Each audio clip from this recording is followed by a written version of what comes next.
of valedictory session. Yeah, the day is come which was awaited along. The galaxy of intellectuals, honorable vice chancellors, principals, directors, and beloved participants. I, Dr. Sarita Rana, MP Secretary of RFI, is welcoming you for today's event. Dearest friends, as you know, we, Research Foundation of India, has been serving you successfully for last many years in the field of research. And with your kind support and cooperation, we, RFI, has reached a level and continue serving and educating our youth and future builders. Today's event is a small celebration of completing our faculty development program titled NAAC Accreditation Framework, an overview in respect of new guidelines, which was started on 6th July 2020. It was a successful trial through RFI, which lead us to the new and small steps we have taken towards spreading knowledge. I heartily welcome Dr. Saurabh Jain, Chairman RFI, Dr. Ashok Gupta Sir, Vice President, Dr. Priyadarshini Agnihotri Ma'am, North South India Board President, Dr. Rajesh Sharma, National Convener RFI, Professor Ajay Jain, Central India Board President RFI, Dr. Sangeeta Bharuka Ma'am, Vice President, Central Board of India RFI, Dr. Subrato Dey Sir, Secretarial Central India, Dr. Manish Dubey Sir, MP State President, Dr. Prakashini Tiwari Ma'am, Dr. Sanjay Prasad Sir, Dr. Priyanka Chawla Ma'am, Professor Kuldeep Agnihotri Sir, all the board and officers from India and abroad, all members of Indore Core Committee, Central India Board Office, Representative Ms. Priyanshi Dubey, and everyone. I extend my heartfelt welcome to our esteemed guest of today's session, Honorable Dr. Devendra Kavade Sir, respected Dr. Rajesh Vyas Sir, Honorable Dr. Mangal Mishra Sir, Honorable Dr.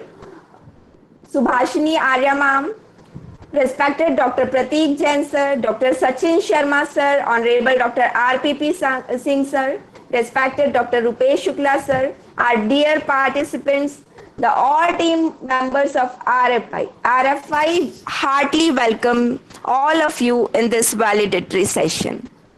Dear participants, I am feeling so honored, so proud to tell you that for this FDP, we had renowned speakers from different states to impart their knowledge among us. It is very first time that we had such a great team of speakers from different states of this FDP. And I believe that you all are witness for their informative and knowledgeable sessions. And the aim of this FDP is fulfilled with your satisfaction. Thank you all for joining us on this auspicious day. Not a single event can be performed without any leader.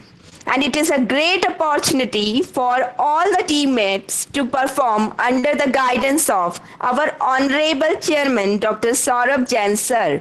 His efforts are marvelous and embarked a new dimension in the field of research. Now, let us have the pleasure of listening to the opening remark of the Honorable Chairman. I consider it a great honor to welcome you, sir, for the opening and welcoming remarks. Saurabh Jain Sir, please. Thank you, Dr. Sarita Rana Madam. First of all, as we know very well, today that is the 13th July 2020, we are going to be complete our 8 days faculty development program on NAAC accreditation framework on overview of respect of new guidelines. First of all, I would like to congratulate and welcome organizers, Dr. Mangal Mishra ji, Principal, Sri Cloth Market Girls Commerce College Indore, Dr. Subhashini Arya ji, Director, Srimati KG Mittal, College of Arts and Commerce Mumbai, Dr. Rajesh Vyas ji, Principal, Question Eminent Academy Indore. For this faculty development program, the Research Foundation of India has organized with support 7 universities. I would like to welcome Dr. Sanjay Kumar ji, Vice Chancellor, Symbiosis University of Applied Science, Indore, Madhya Pradesh. Dr. Asa Shukla ji, Vice Chancellor, Dr. Bhimrao Ambedkar University of Social Science, Indore, Madhya Pradesh. Dr. Anamik Sai, Vice Chancellor, Gujarat Vidyapeeth, Ahmedabad, Gujarat. Dr. Salodkar ji, Vice Chancellor, Dr. APJ Abdul Kalam University, Indore. Professor M.K. Garodia ji, Vice Chancellor, Dr. Sri Khusal Das University, Hanumangarh, Rajasthan, India. Dr. Om Prakash Changani ji, Vice Chancellor, Apex University, Jaipur, Rajasthan. Also, I would like to welcome and thanks our honorable speaker and expert, Dr. Gurunath Ji Fagare, SB Khade Mahavidyalaya, Korpade, Dr. Chandan Gupta ji, Indore, Madhya Pradesh, Dr. Divakar Tiwari ji, Mizoram, Dr. R.C. Ramola ji from Uttarakhand, Dr. Sangeeta Dhate from Gujarat, Dr. Jyoti Patil Madam, Maharashtra, Dr. Vijay Kumar Srotia ji from New Delhi, Dr. R.P. Singh ji, Jharkhand, Dr. Rupesh Shukla ji, Madhya Pradesh, Indore. For this faculty development program, as we know very well, we have addition 7 experts views for the NAAC accreditation, along with our principal guest, Dr. D.K. Verma ji, Chairman,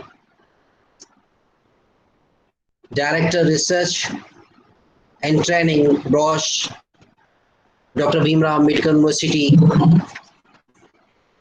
Indore, Dr. Saurabh Parekh ji, Principal, SJSS Gujarati Innovative College, Commerce and Science, Indore, Dr. Anas Iqbal ji, Director, Vaishnav Institute of Professional Studies and Research, Dr. Abhay Agrawal ji, Principal Maa Narmada Mahavidyalaya, Dhamnod, Dr. Subhas Dande ji, Principal, Chameli Devi Institute of Professional Studies, Indore, Dr. Praful Sharma ji, Principal, YIMT Damoh, Dr. Taranjit Sood ji, Principal, MB Khalsa College, Indore, and our special guest, Dr. Mrs. Sangeeta Bharuka Madam, Principal, Sri Jain Devakar College, Indore. As we know very well, for today's session, we having the guest of the day, Dr. Devendra Kavade ji. Welcome, Dr. Devendra ji, Deputy Advisor, National Assessment and Accreditation Council, NAAC, Bangalore. Dr. Mangal Mishra ji, Principal, Sri Cloth Market Girls Commerce College, Indore. Dr. Subhasini Arya Madam, Dr. Director, Srimati K.G. Mittal College of Arts and Commerce, Mumbai. Dr. Rajesh Vyas ji, Principal, Christian Eminent Academy, Indore. Dr. Sachin Sarma ji, Principal, Sanskar College of Professional Studies, Indore. Dr. Pratik Jain ji, Sage University, Indore. On behalf of Research Foundation of India, I would like to also welcome and thanks our Honorable Vice President, Research Foundation of India, Dr. Ashok Kumar Gupta, Honorable President, South North Board, Dr. Priyadarshini Agnihotri Madam, Research Foundation of India, North South Board President, Professor Ajay Jain ji, President, Central Board of India, Research Foundation of India, Dr. V.K. Thade, West Board President, Research Foundation of India, Dr. Sabbe Sachi, East Board Research Foundation of India, and also I would like to welcome Core Committee, Research Foundation of India, Central Board of India, all members. Special thanks to Women's Cell, Research Foundation of India, Central Board part, Professor Sarita Rana Madam, Dr. Manish Dubey ji, Dr. Kuldeep Agnihotri ji, all members core committee, and Subrato Daisy from Symbiosis University, Indore, all honorable speakers, Dr. Chanchala Jain Madam, Dr. Rupesh Shukla ji, Dr. Charul Jain ji, Samir Dubey ji, and all eminent speakers and participants. As we know very well, today we are going to complete the session for valedictory session along with the technical session for 8th year of NAAC accreditation framework. So thank you all of you. Along with, we are going to be announce some new faculty development program along with different university assistants and international conference behalf of Research Foundation of India with different organizers, assistance of different organizers. So again, I would like to thanks to special our participants from all over the world and Dr. Rajat Sharma ji, National Convener, Research Foundation of India. So thank you very much, all the participants, dignitaries, and guests of the day. Thank you very much. And also we want to further for your participation and the assistance from your side to Research Foundation of India. Thank you very much. Over to you, Dr. Sarita Rana. Thank you. Thank you, Saurabh sir. Thanks a lot. And yes, RFI today it's an intellectual galaxy. Seriously, a lot of eminent personalities are here. Thank you, Saurabh sir, for your guidance always.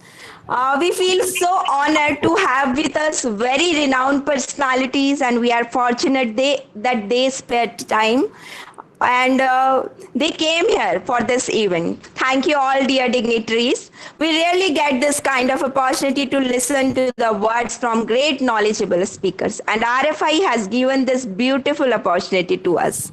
The man of distinct vision and a fountainhead of illuminating ideas, an idol of knowledge and experience and inspiration to all of us. And yes, he is my one idol, and he is none other than Dr. Mangal Mishra, sir, a scholar with 7 PGs, 6 PhDs, DLit, and gold medalist in academic field. Sir has teaching experience 35 years and administrative experience 17 years.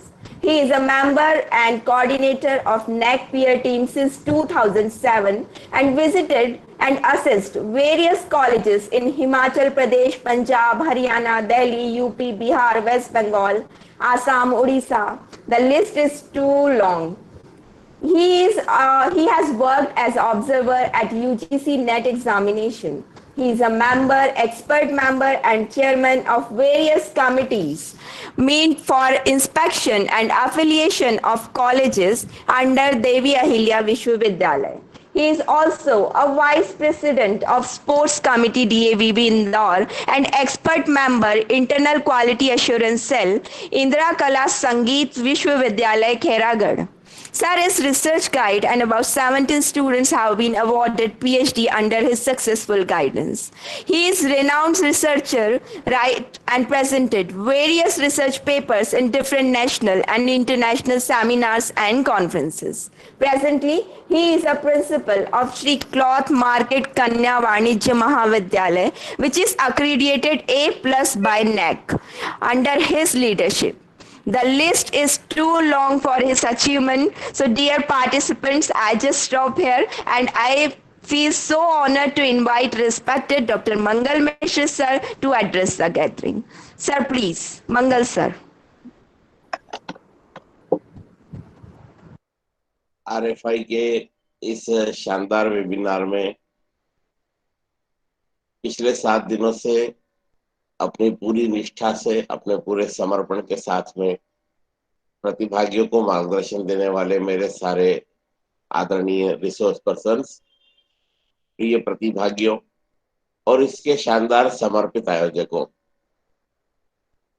मैंने बड़े ध्यान से RFI की गतिविधियों को देखा है, नजदीक से समझा है और विशेष रूप से देश में पहली बार आयोजित इस प्रकार के इस 7 दिवसीय वेबिनार में आरएफआई ने जो अद्भुत प्रदर्शन किया है उससे मैं अभिभूत हूँ। I feel honored that my college has participated in this webinar and has been one of the organizers of this webinar. And I must congratulate the entire team of RFI for this wonderful occasion, wonderful participation, and a very successful organization of the entire activity. So far as the resource persons are concerned, their knowledge, their wisdom, their presence of mind, their attitude has been extremely cooperative, and they have touched almost every aspect of NAAC activity. So far as the participation in this webinar is concerned, all participants have been very much active. They have worked hard for the successful participation activity, and I'm sure that by obtaining a, a, a, a plethora of information through this seminar, they will not only enrich their knowledge base, but they will be in a position to move not only inches up to miles in the field of quality improvement so far as higher education is concerned.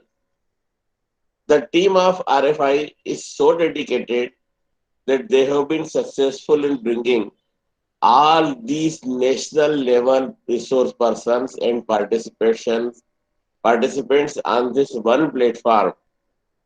And it is not a simple achievement that such a big seminar has been conducted for the whole week. यहाँ तक कि जब नेक भी कोई seminar conference आयोजित करती है तो एक दिन का या 2 दिन का या 3 दिन का ज्यादा से ज्यादा होता है।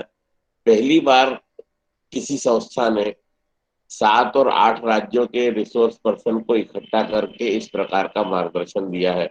निश्चित रूप से ये सब लोग बधाई के पात्र हैं।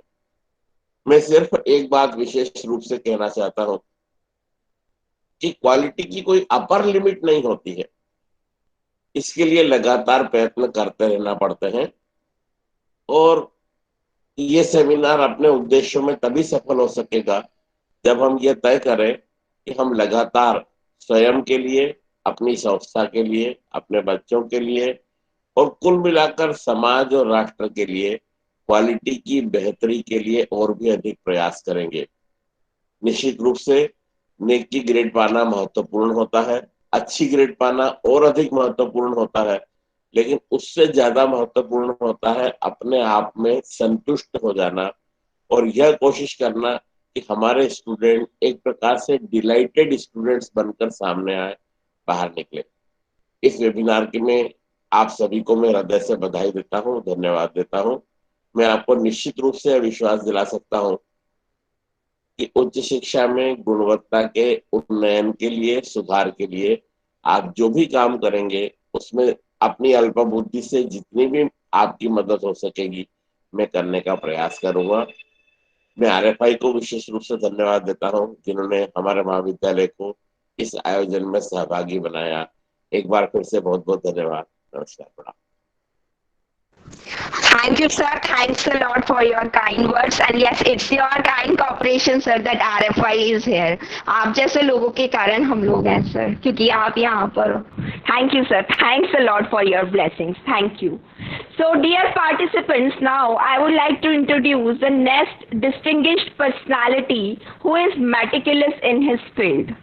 And I would like to introduce our guest of honor, Dr. Devendra Kavade, sir. Sir, you hardly need any introduction. You have made all of us so proud of your distinguished work in numerous capacities.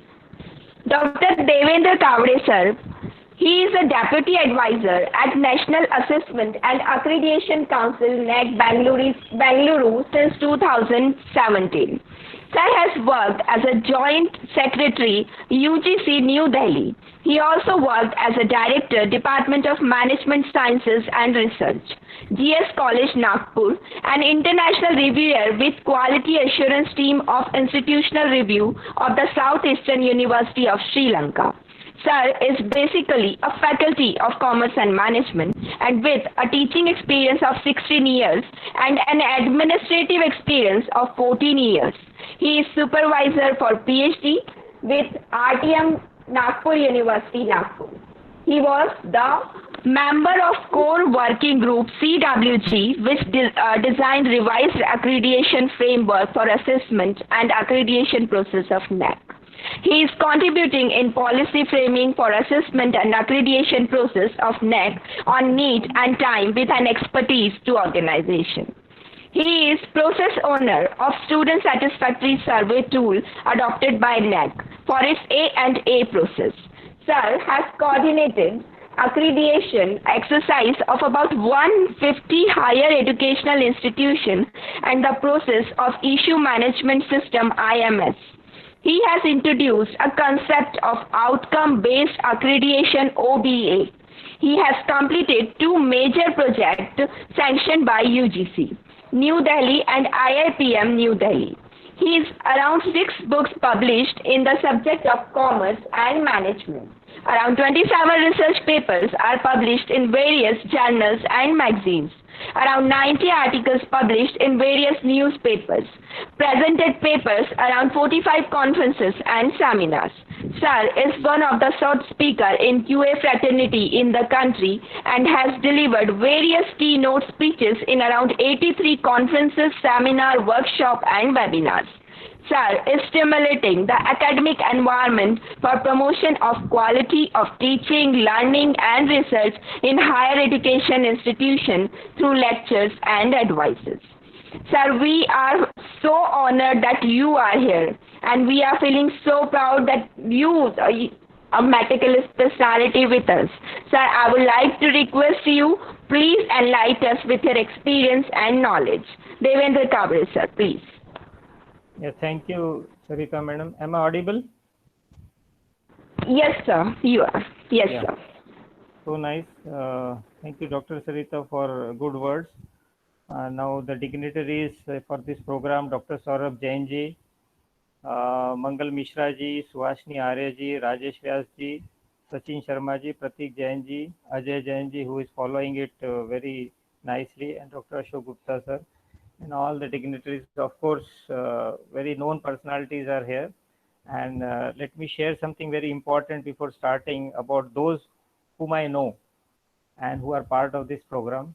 It starts with, of course, Dr. Jyoti Patil madam, who has, I think so, he has recommended my name. She is just like my elderly sister. She is very close.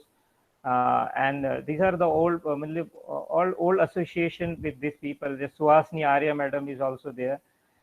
These people knows me from the way, from the time I was in UGC, and still are connected. When I came out of the UGC as a joint secretary, I was on deputation. Then I was back to my organization, but still they still remain connected. ये बहुत जरूरी चीज होती है कि how much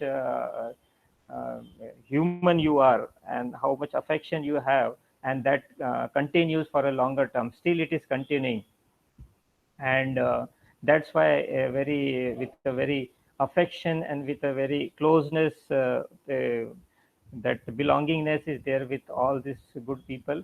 And of course Mishra ji, whom everybody knows about him. I also have heard a lot about him, but he probably, I don't know whether he remember or not. Sometimes before, he went to some institution where I was there as a department head.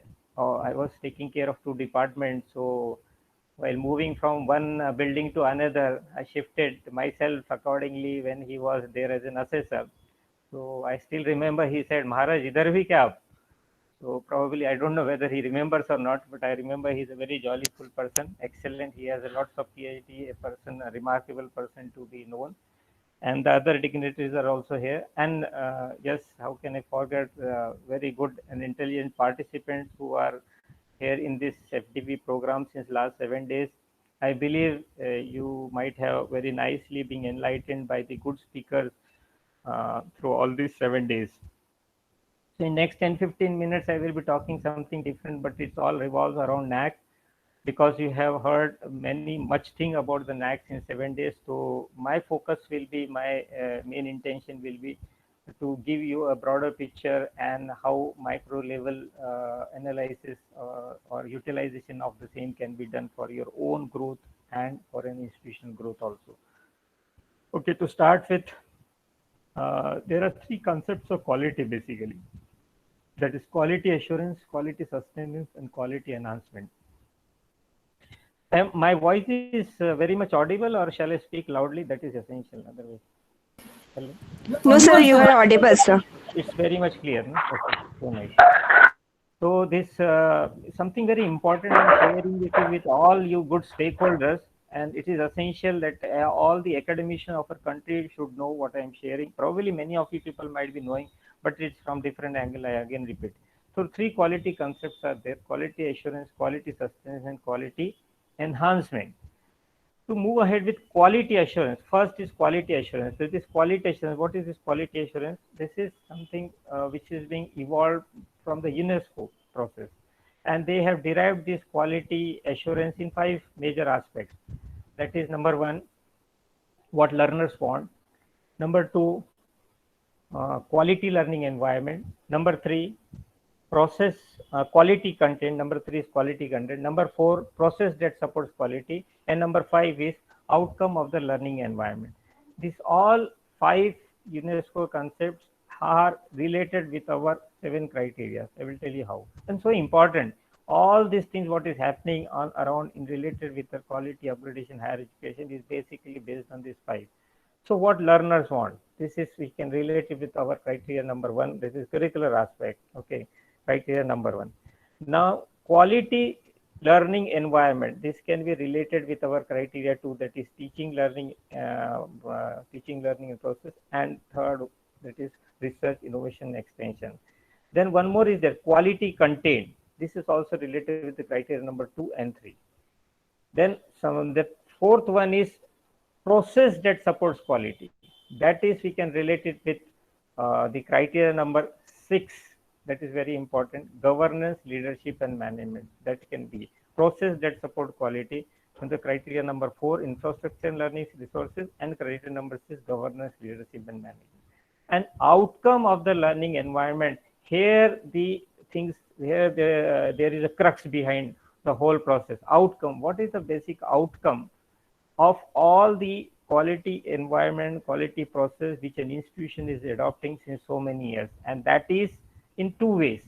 That is, if we derive it towards our criteria, it moves ahead with criteria number 5, that is student support and progression, and criteria number 7, that is institutional values and best practice. What I believe, and I talk many of the places about, I think so you all people should think about it. Actually, the focus should be on outcome based. There are a concept called outcome based education, which is being derived by UGC. We have come out with a concept called outcome based accreditation. Actually, all this overall process, if is focused on outcome based, there can be miracles. I will quote an example in an institution. And so what, there is a difference between output and outcome also. In an institution, say 1,000 students are coming out after passing the exam from that institution. What happens to them after that? The 1,000 students coming out is an output, but what they are actually becoming, that is an outcome, and that is hardly a few percentage that you very well know. Okay, that what sort of career they are adopting, or they are simply moving with their fate. That is something very important we all academicians think about. क्योंकि इतना सब कुछ, इतना बड़ा बड़ा infrastructure, इतनी facility और सब कुछ है, रिसर्च है, प्रोजेक्ट है, सब है, सब है, अरे बच्चे का क्या बन रहा है, what sort of career he is adopting, that matters ना साहब. आप सबको, आप सब मेरे से सहमति होंगे कि अब मैं फिगर पे आता हूँ कुछ थोड़ा सा रिलेटेड. आपको मालूम है, मालूम भी होना चाहिए, मालूम भी होगा actually, 37.4 million of students are taking higher education at present in our India. This is MHRD data.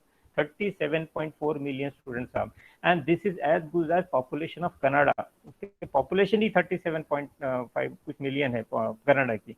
Australia का पॉपुलेशन तो सिर्फ 25.5 million. हमारा स्टूडेंट्स का हायर एजुकेशन इंस्टीट्यूशन का ही पॉपुलेशन इतना बड़ा है. अब now when we come out with the outcome, ठीक है पॉपुलेशन है, they all come out with graduation, post graduation, PhD and all that is okay fine, but what they are basically becoming, that matters. So SHM says only 10% of graduates and I think so 20% of engineer graduates, professionals are only employable. Rest of the people, सच्ची में question mark, it's a fate. They go with the fate. जो भी उनकी किस्मत में होगा उस हिसाब से वो चल रहे हैं. यहाँ पे हमको सोचने की जरूरत है. सब मिलके सोचेंगे तभी कुछ तो भी चेंज आएगा, नहीं तो कोई सब ऐसे ही चलता रहेगा. और ऐसा चलता रहा तो it's something, it's really it's an issue for us. And और आगे जाता हूँ. अब आते हैं क्वालिटी सस्टेनेंस पे. Quality sustenance, there are some 10 basic concepts behind quality sustenance. Okay, and many of you people might be slightly aware of this. Those concepts are: number 1, academic. Hello, somebody is speaking.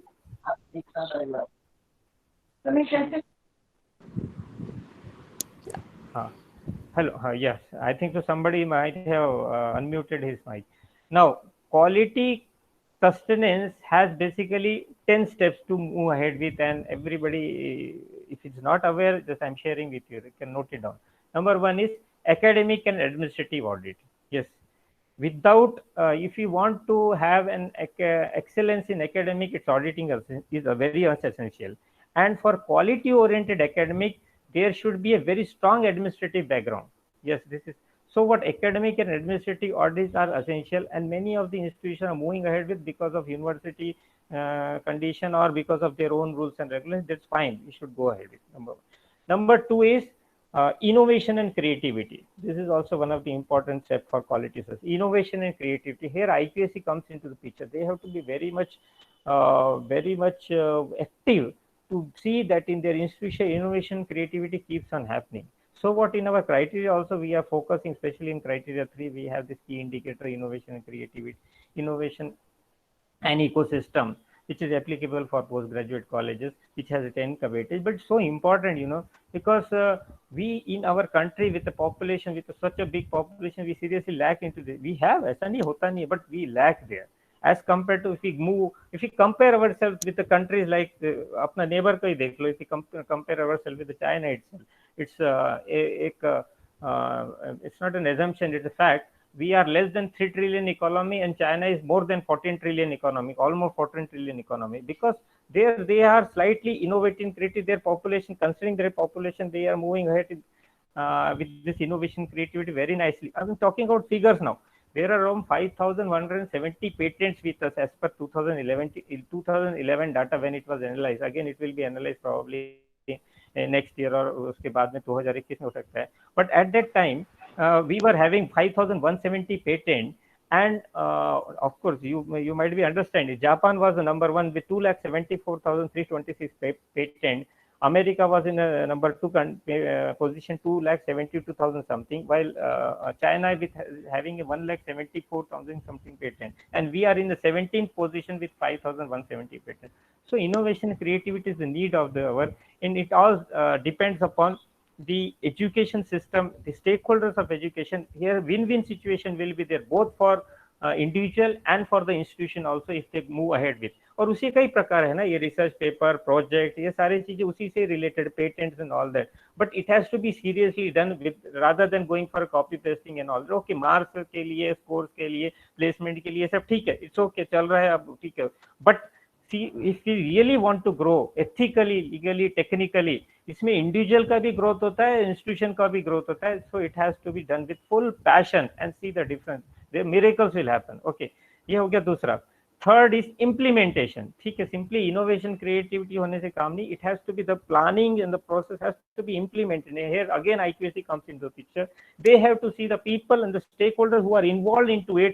They should be their planning should be implemented. So implementation matters. सिर्फ only thought process से काम नहीं चलेगा, implementation also matters. Okay, then fourth है उसका training programmes. Okay, training programmes में training for both teaching and non-teaching staff. It is not for only teaching, it's for non-teaching staff also. We have very well narrated in our criteria as number 6, governance, leadership and management. We are asking such type of metrics there. What sort of training and programs are being organized for both teaching and non-teaching staff. Okay, then comes interpersonal skills, that is relationship management, or you can call it as how there is a good rapport between the teaching and non-teaching staff and even the student. That is interpersonal skills has to be ignited very nicely, meticulously by the leader of the institution, by the IQAC. इसलिए IQAC का बहुत बड़ा role होता है. I will tell you one thing, and I often share with on all my programs, that IQAC people should be really awarded, should be provided some sort of incentive for the effort they pay and the sacrifices they do it for the institution. If an institution or the principal or the management of the institution really move ahead with this psychology, everybody would like to be IQAC coordinator. अगर उसको उतना प्रोत्साहन मिला तो वो क्या होता है, लोग करते हैं, उन्हें काम नहीं करना चाहते, उसमें वो पर्टिकुलर जिम्मेदारी नहीं उठाना चाहते, क्योंकि उसमें रिवार्ड तो कम बाकी ज्यादा होता है, ऐसा सुनने में आया. तो बेटर वे है लेकिन ऐसा सब जगह नहीं है. हमने अभी भी कोई एक IQAC coordinator of some government institution I have spoken, and she was so much involved and she is so passionate of doing this. Sir मुझे बहुत अच्छा लगता है, मेरा खुद का भी ग्रोथ है, and I find it very interesting, because if that internal motivation and external motivation in combination, if it is there, then there will be so much of difference in the quality of higher education in that institution. Then classroom dynamics is the another sixth point of this quality sustenance. Classroom dynamics means student teacher relationship, and that is very well examined in criteria number our 2, teaching, learning and process. Okay, that you understand. Then seventh is time and energy management. Here why it is important, because it is being stated that quality delayed is quality denied.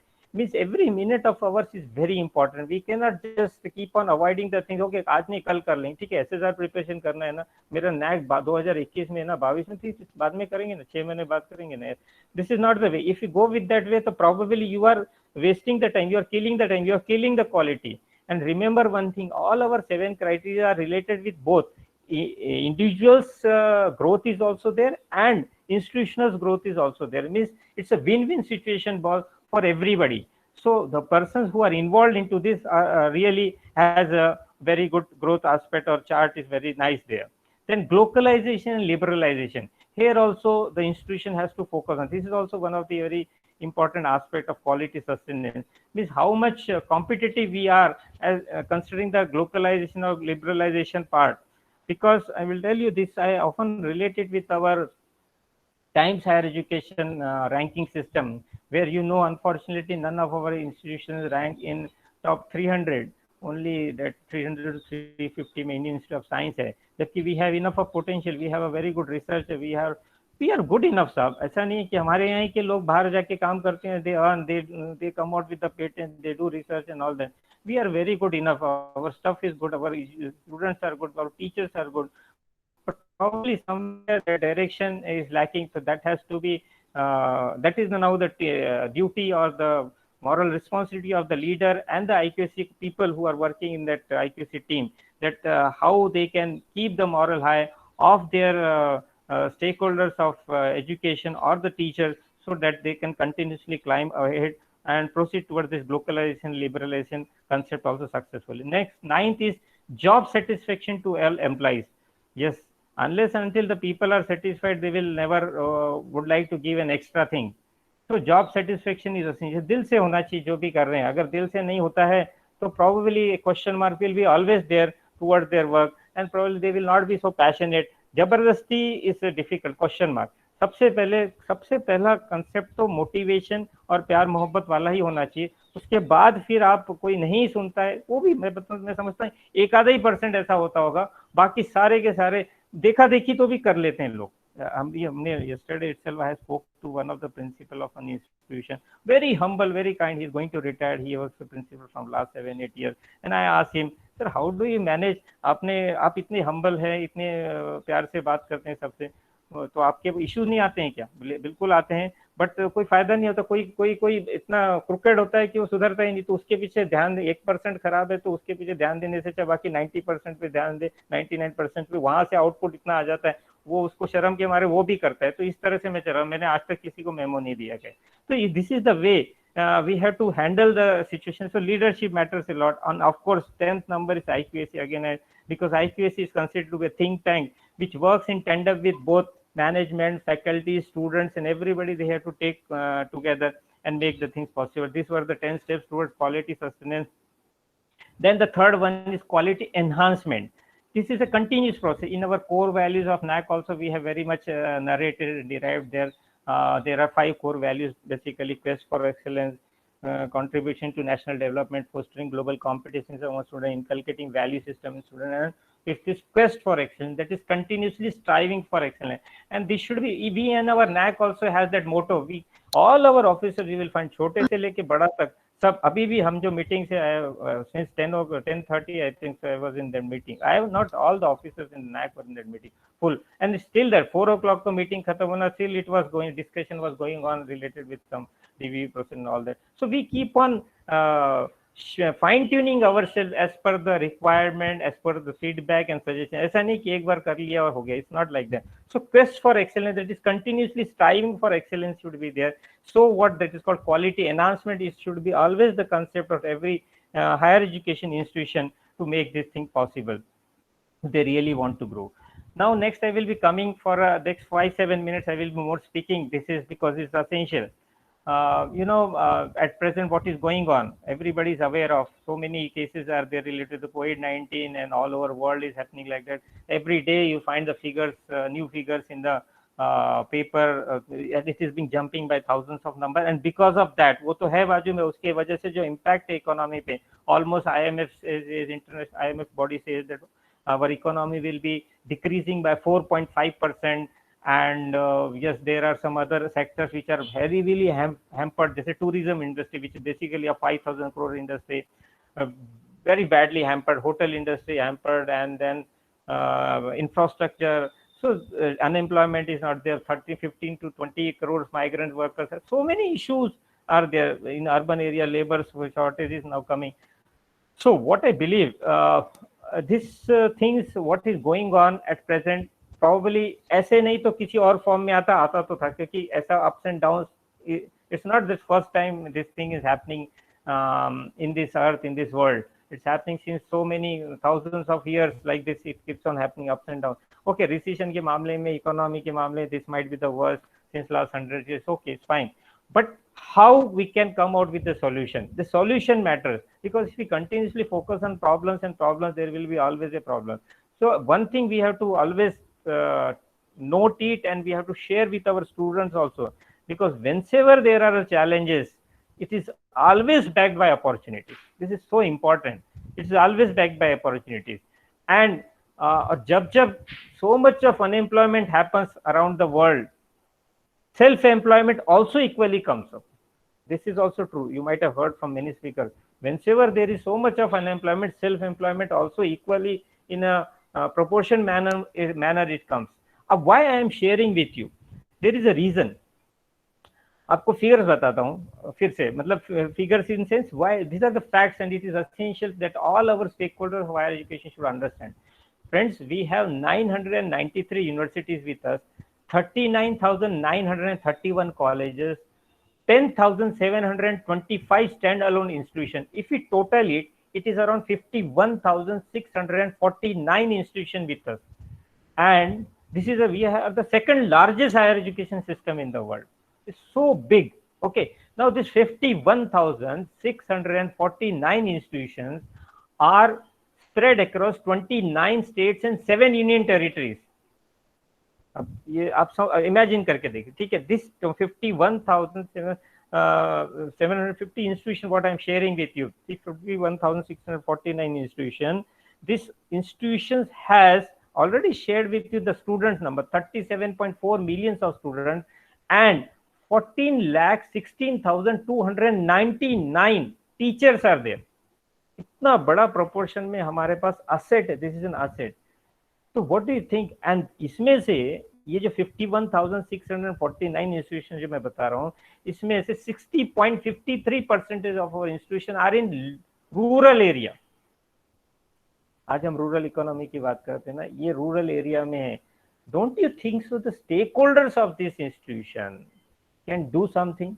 Of course, they can bring miracles. They can be useful to solve the problems of the economy.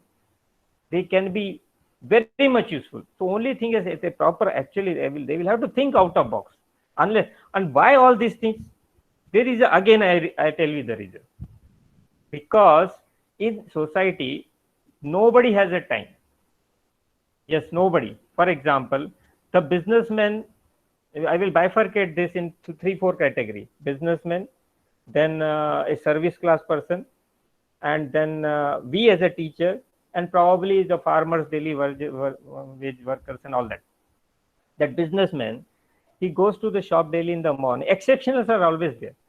उस दुकान खोलता है, shutter खोलता है, अपना पैसा करते हो, because he is there to earn money only, and पैसा करते हो, बंद करता है. He hardly has a time to think out of box or think about this society. Again, ऐसे exceptionals are there. Of course, कुछ people बच्चे होते हो करते रहते हैं.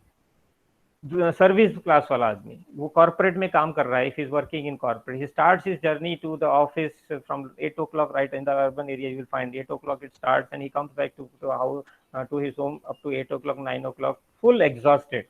Government sector में है तो उसके बारे में that you know. So they don't have time. बचा कौन? Farmers, daily wage workers, वो तो you know what is the position. उसके लिए उतना they need some that type of innovation, creativity, time और बहुत सारी चीजें। बच्चे सिर्फ हम लोग हैं academician. So it's the responsibility. इसीलिए तो एकेडमिशियन, इसलिए तो गुरु लोगों को इतना पूछा जाता है हमारे देश में, क्योंकि इन्होंने ही मार्ग दिखाया हुआ है। मतलब हम ही कोई, मतलब आप लोग जो हैं बैठे, आप ही कोई मार्ग दिखाना है कि कैसे इससे बाहर निकला जा सकता है। See our prime minister is so open minded, he wants suggestions, he wants feedback, the how it can come out. There is a concept I will share with you. We can name it as ruralization. Ruralization, जैसे urbanization होता है ना, वैसे ruralization, we can come out with the concept of ruralization, and we can see how our rural economy can be uplifted, and whatsoever the thought process can be provided should be provided from our side as a stakeholder of higher education, as a responsible person, as the person whom society is looking from that expectation कि भाई इनसे तो कुछ मिले हमको, इनसे तो कुछ सुझाव मिले।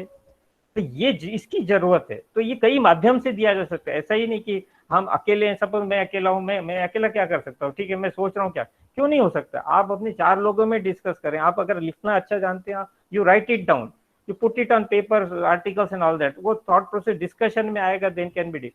even wherever you are living in the society, in the school, colleges, जहाँ पर भी आप colleges में पढ़ाते हैं, rural area, urban area, वहाँ पे आप एक एकत्रित होके, united होके, if you raise the voice to the authorities, they will definitely listen, sir, they will definitely listen। so I believe that stakeholders of higher education, yes, teachers and the students of higher education can bring miracles in this very absurd position which is happening all over the country, of course all over the world also, and we as a Bharat will definitely come up। I am confident we have something very special within us, our thought process, and our Bharat was never like this before, इतना open minded। कहीं तो भी सुना था education 4.0 is for society 5.0, which is so open minded, which is so flexible, which is so which acceptability is so large with them।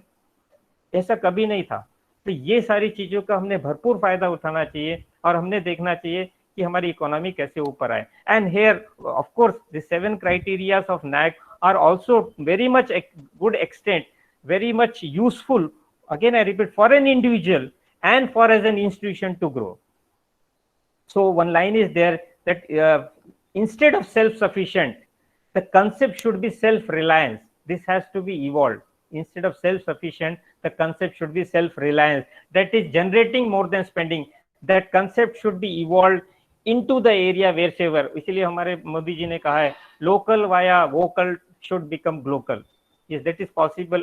Maximum because of you people, maximum because of you teachers. And this will be helpful in gaining in criteria number 7. Criteria number 7 fully focus इसी पे ही है.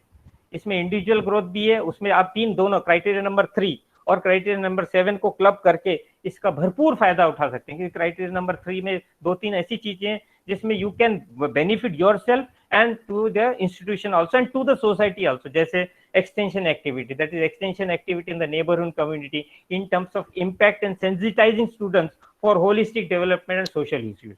The number of extension activity being conducted, कितने percentage of बच्चे उसमें भाग लिया, फिर how many you have done with the coordination with others, so like this. Then research papers and project, if you focus, generally research paper का मतलब ही क्या होता है, something, और research project का मतलब क्या होता है, some issue is there in the society and you are coming out with a solution for that issue. That is a paper, that is a research which you are doing it.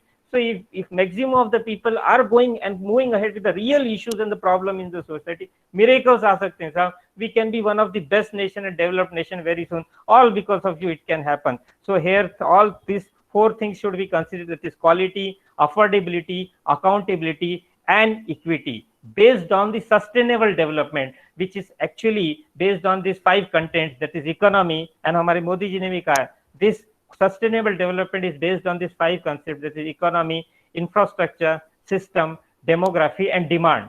ये जो 5 content, इसका detail जाएंगे तो काफी 2-3 घंटा भी लग सकता है, इतना डिटेल है, आप सबको समझता है, आप इसमें अध्ययन करें और डिटेल जाएं, आप भी बहुत जगह जाके बोल सकते हैं इसको, जितना ज्यादा बोल सकते हैं, जितना ज्यादा प्रचार कर सकते हैं, ताकि लोगों में जागृत आए और there can be difference. So to end, I would like to share some few of the lines which I often read it, which I often, मैं मनन करता हूँ उस लाइनों का, और आप भी करें, कि man is the co-author of his destiny. Yes, I repeat, it's very interesting and अच्छा है. Man is the co-author of his destiny. God completes the sentence which you start. So how you start the sentence is very crucial, sir. How you start the sentence is very crucial. So friends, if we keep doing what we are doing, if we keep doing what we are doing, we will keep getting what we are getting. If we want to get the results we have never got before, then you have to do the things we have never done before.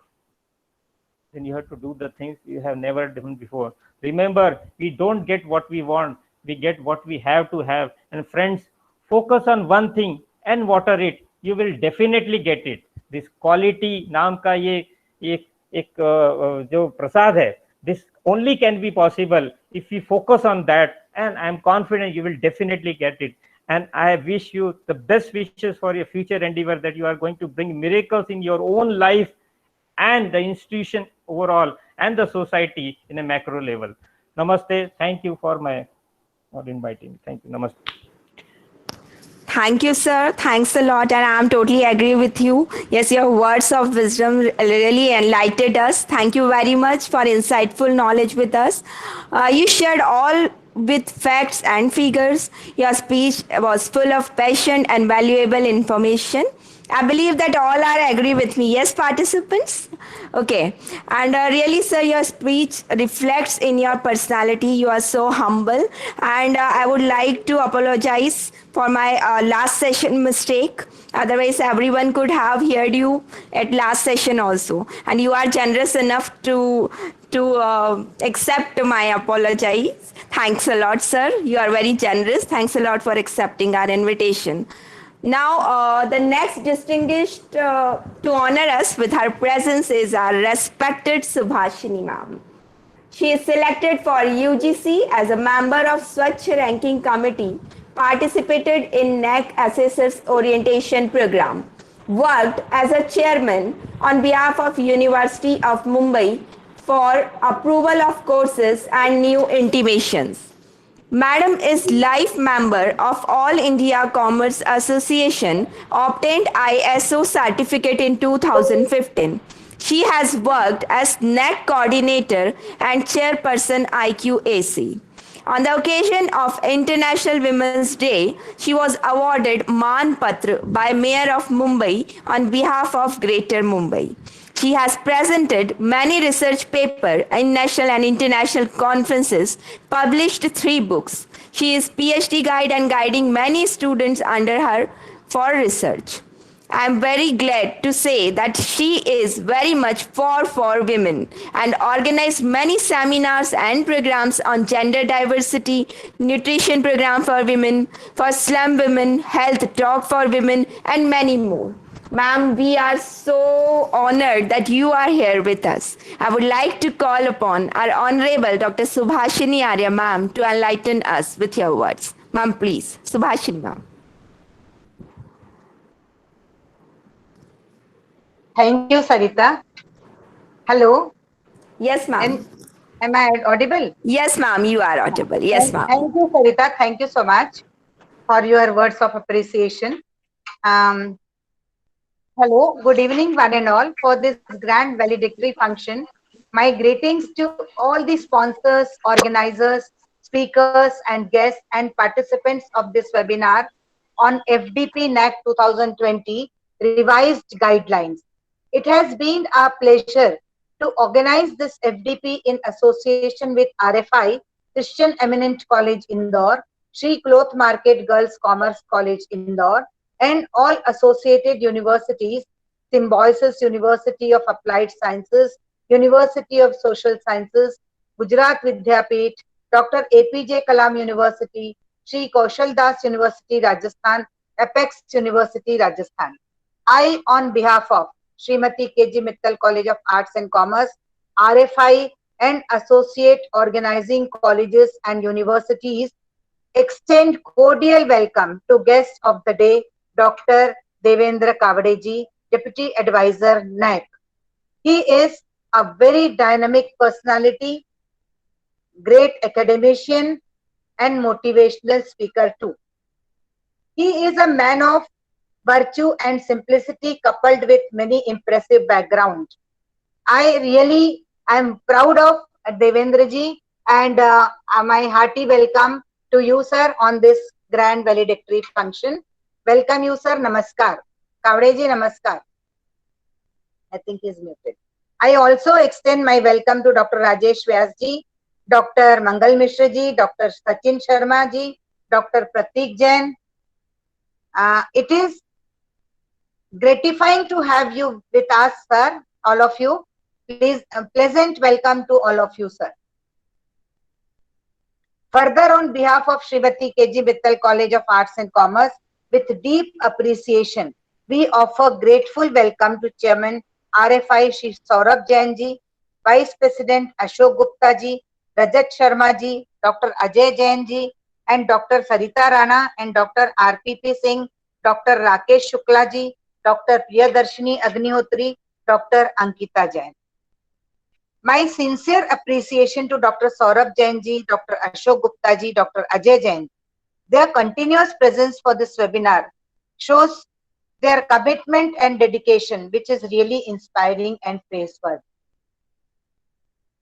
Also, on behalf of the entire RFI and FDP team, I extend a warm welcome to Sri Rajendra Mittal ji and Srimati Sujata Mittal ji.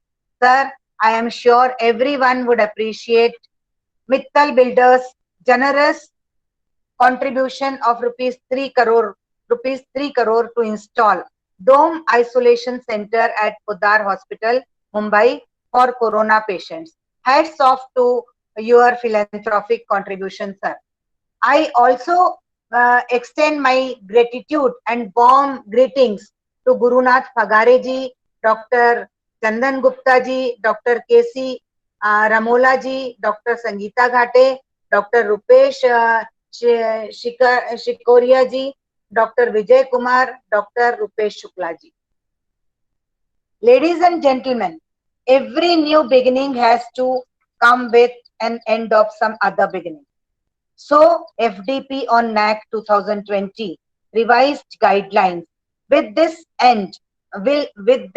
will end, and we will start with a new beginning with many more grand FDPs, webinars, national and international level. Friends, to quote Sri APJ Kalam ji, excellence is a continuous process. As Devendra Kavadi ji also said, that NAAC is a continuous process. IQAC team has to work continuously, sincerely, with full dedication. Really, they deserve, as sir suggested, Kavade ji suggested, really they deserve some incentives from the college side or the university side, so that everyone will get attracted to work hard for IQAC team. We as educationists and academicians must, all of us should shoulder the responsibility of building a strong education system to attain the 5 core values of NAAC, that is contributing to national development, fostering global competencies, inculcating a value system in students, promoting the use of technology, quest for excellence. All these 5 core values will realize the NAAC's vision to make quality the defining element of higher education in India. Dear friends, during these 8 days FDP, I am sure you all must have understood that you are also a part of NAAC accreditation, and you all have made good use of this COVID-19 period. As Devendra ji said, that every challenge is every challenge is backed by the opportunities. That is true. You got this opportunity because you had a free time and you made a productive use of the time during this period, and the outcomes are also really great. I am very sure that this FDP has imbibed a feeling of spirit to work hard, to get better score and build quality standard in the educational services of your institution. You must have started feeling that yes, you are also a part of IQAC. You also have to give full support to the IQAC team members and work hard for the better score of the institution. Educational standard and quality, friends, it depends upon quality performance of educational institutions of India. As Kavade ji said, that we have to bring closer this to students, teachers, non-teaching staff, management, and all these stakeholders, and imbibe a sense of responsibility in them so that we work hard. When majority of our educational institutions get A plus grade and get ranking in NIRF and other world ranking agencies, we will be retaining our own students in our own universities and also attract foreign students to our universities. Again, we are going to set up the example of Nalanda University in the present days also. If we work hard, that would definitely happen. Our university will reach to the rank of Nalanda, world rank university it may become. For that, we all have to work hard. For this, we have to prepare ourselves to face global challenges first.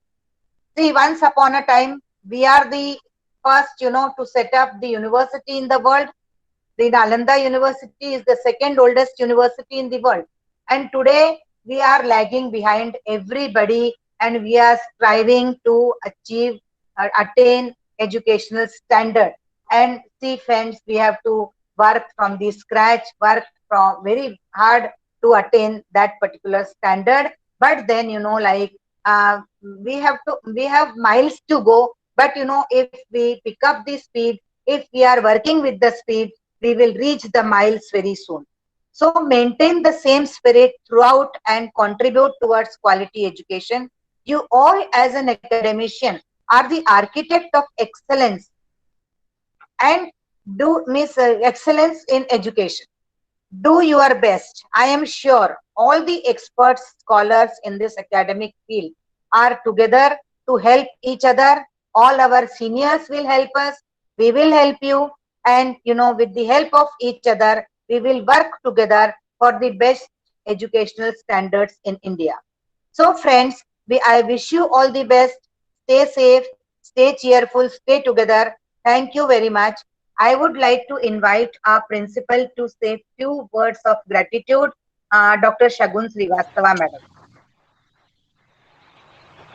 Namaskar. Thank you, Dr. Arya madam, for giving me this opportunity to express my heartfelt gratitude for being associated in this webinar. Namaskar and a very pleasant evening to one and all. On behalf of Srimati KG Mittal College, I welcome all the special guests for today, respected Dr. Devendra Kavde ji, Dr. Mangal Mishra ji, Dr. Rajendra Vyas ji, Dr. Sachin Sharma ji, Dr. Pratik Jain ji, Dr. Ajay Jain ji, Dr. Saurabh Jain, and all other esteemed dignitaries of various universities who are present on this webinar. My hearty welcome goes to also Dr. Rajendra Mittal ji, Honorary Secretary of our college, and Dr. and Mrs. Sujata Mittal ji for joining us and inspiring us to be to be associated and to promote such activities and to be always on this path of excellence. I am truly honored and privileged to be associated with you all through this webinar on FDP on NAAC Accreditation Framework and Overview in respect of new guidelines, FDP NAAC 2020. On my personal behalf and on behalf of our college, I take this opportunity to express my heartfelt gratitude to the team, Research Foundation of India, the organizers, and all the associated universities for initiating and planning such an important aspect of higher education system. I congratulate the organizers on this occasion for the successful completion of the webinar and wish to express my sincere and deepest appreciation, regards, and gratitude to all the eminent guest speakers on each day of the 7 criterias of NAAC. I am truly inspired by the words of Dr. Mangal Mishra ji today that quality has no upper limit. Similarly, words of Dr. Devendra Kavde ji, who said that all education has to be outcome based. These have had deep impressions on my mind, and I will surely not leave any stone unturned to achieve this in my tenure as a principal of this college. I would now like to conclude by saying that I am sure that all of us have immensely benefited by these sessions, and I look forward to many more such sessions in future. Thank you, one and all. Over to Rana Madam, Sarita Rana Madam. Thank you, ma'am. Thank you. Thanks a lot, Shagun ma'am. Thank you. See, participants, we have a lot of blessings now. Two beautiful souls have blessed us right now. Yes, ma'am. Obviously, we all work together. We will achieve. You all are with us, and the RFI. We will never ever be like now go back. With your kind cooperation, we will go ahead, ma'am. Thanks a lot, Shagun ma'am. Thank you, Suhasini ma'am. It's an amazing speech. Thank you for sharing your words of wisdom. Thank you, Shagun ma'am. It's an honor that you are here with us. Thanks a lot. Now, I would like to introduce the next distinguished personality who is very thorough in his field, who has vast knowledge of NAAC, a shining star of the session. Yes, he is none other than our Dr. Rajesh Vyas sir. Sir is PhD in mathematics, more than 12 years administrative experience as college principal and teaching experience of more than 13 years. Sir is senior most regular principal in the affiliating Devi Ahilya University, Indore, as per university seniority list. He is nominated by NAAC as assessor in peer team and visited different academic institutions in connection with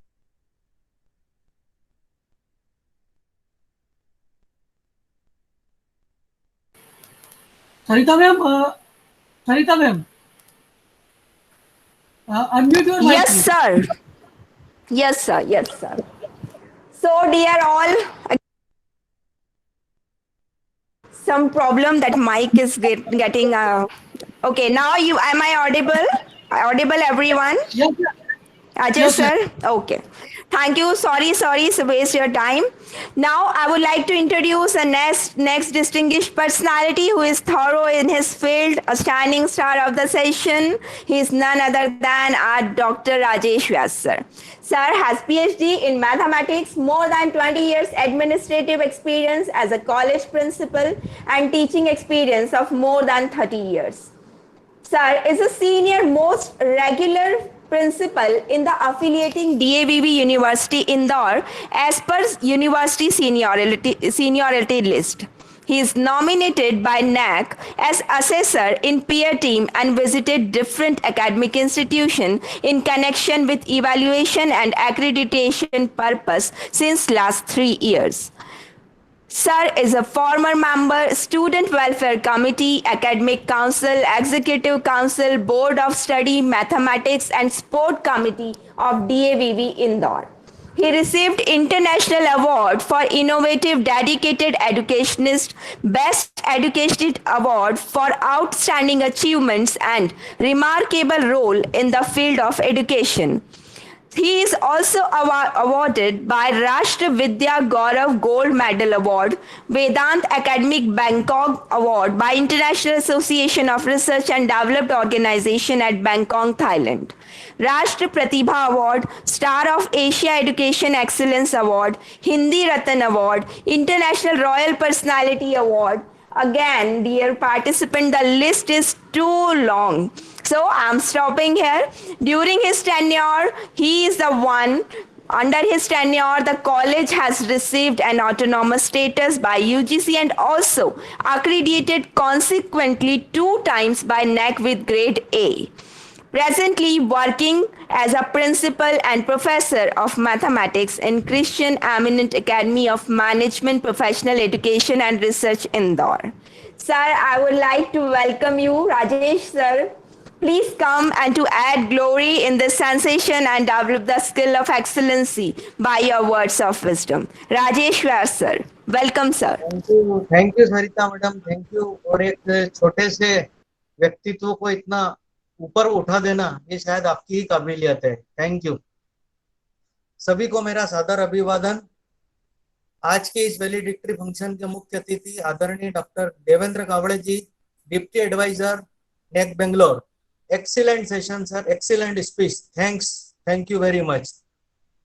valedictory function के resource person, Kolhan विश्वविद्यालय के पूर्व कुलपति आदरणीय doctor Ram Pravesh Prasad Singh, Jharkhand. Doctor Rupesh Shukla ji, master trainer NAAC accreditation process.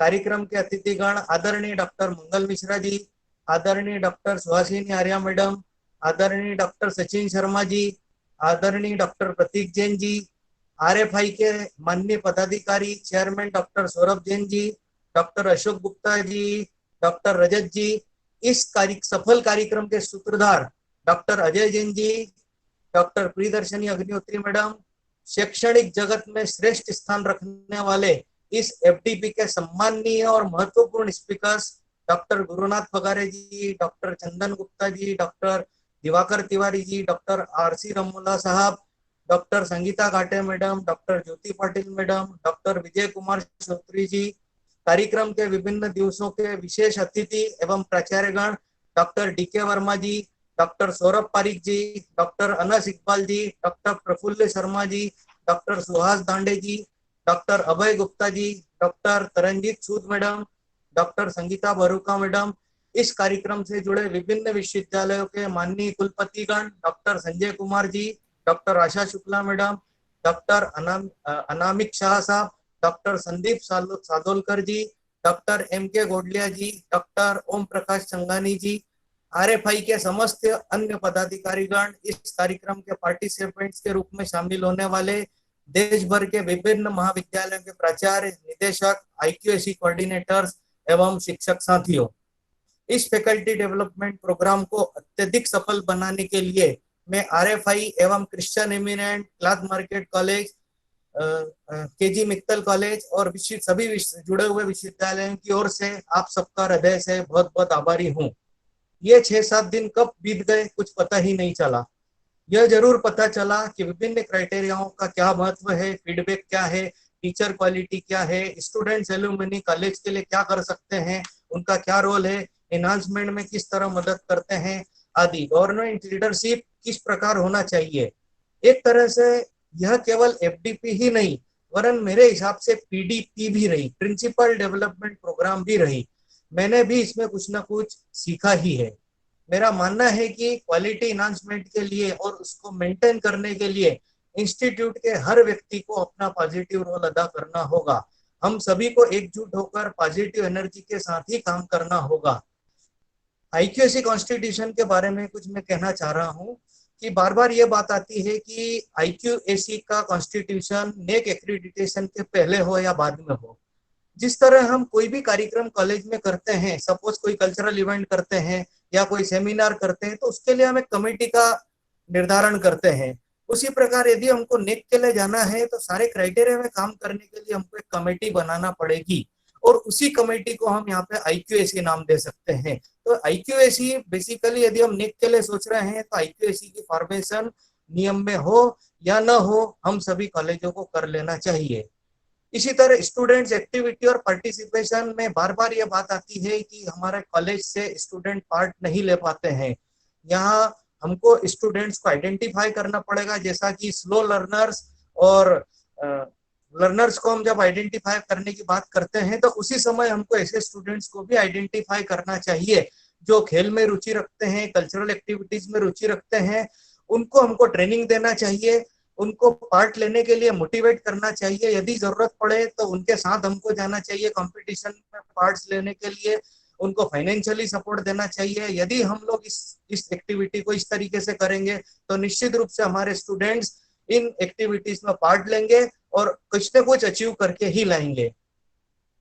सभी बातों का हम यदि ध्यान रखेंगे तो निश्चित ही हमें सफलता मिलेगी और हमारे संस्थान NAAC से अच्छी ग्रेड प्राप्त कर सकेंगे।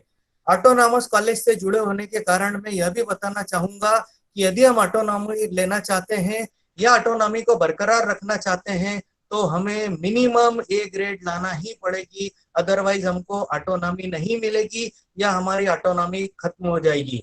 अच्छी सोच, अच्छी भावना के साथ जिस प्रकार यह FDP सफल रूप से समाप्त हो रही है उसके लिए RFI टीम को मैं बहुत बहुत बधाइयां देता हूं और क्रिश्चियन एमिनेंट को इस कार्यक्रम में जोड़ने के लिए मैं क्रिश्चियन एमिनेंट परिवार की ओर से आप सभी का बहुत बहुत हृदय से आभारी हूँ।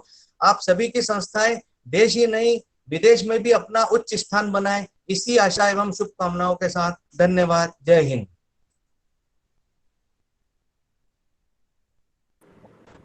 Thank you Rajesh sir, thanks a lot. और ये आपका बड़प्पन है, देखिए It's really आप shining star है हमारे. Thanks a lot, sir. You always. मैं सभी से जुड़ा रहा इस कार्यक्रम के दौरान, तो सभी को thanks. Yes, sir. I saw. Thank you. And sir, a very big thanks to you from RFI क्योंकि आप हमेशा जुड़े रहे और आप. Thank you. आगे भी मैं हमेशा जुड़ा रहूंगा. जब भी मेरी जरूरत होगी मैं हमेशा उपलब्ध हूँ.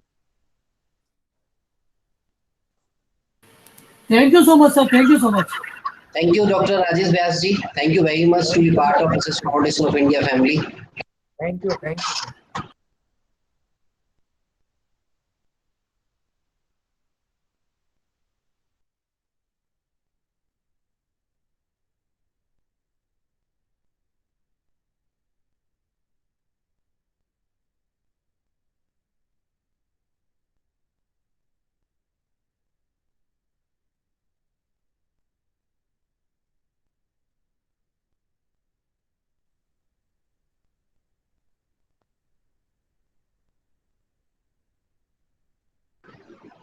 Yeah, Dr. Sarita Rana, madam.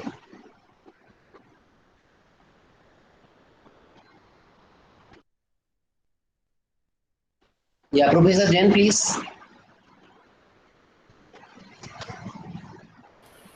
Yes, sir. I think Dr. Sarita has disconnected from their network. Please proceed.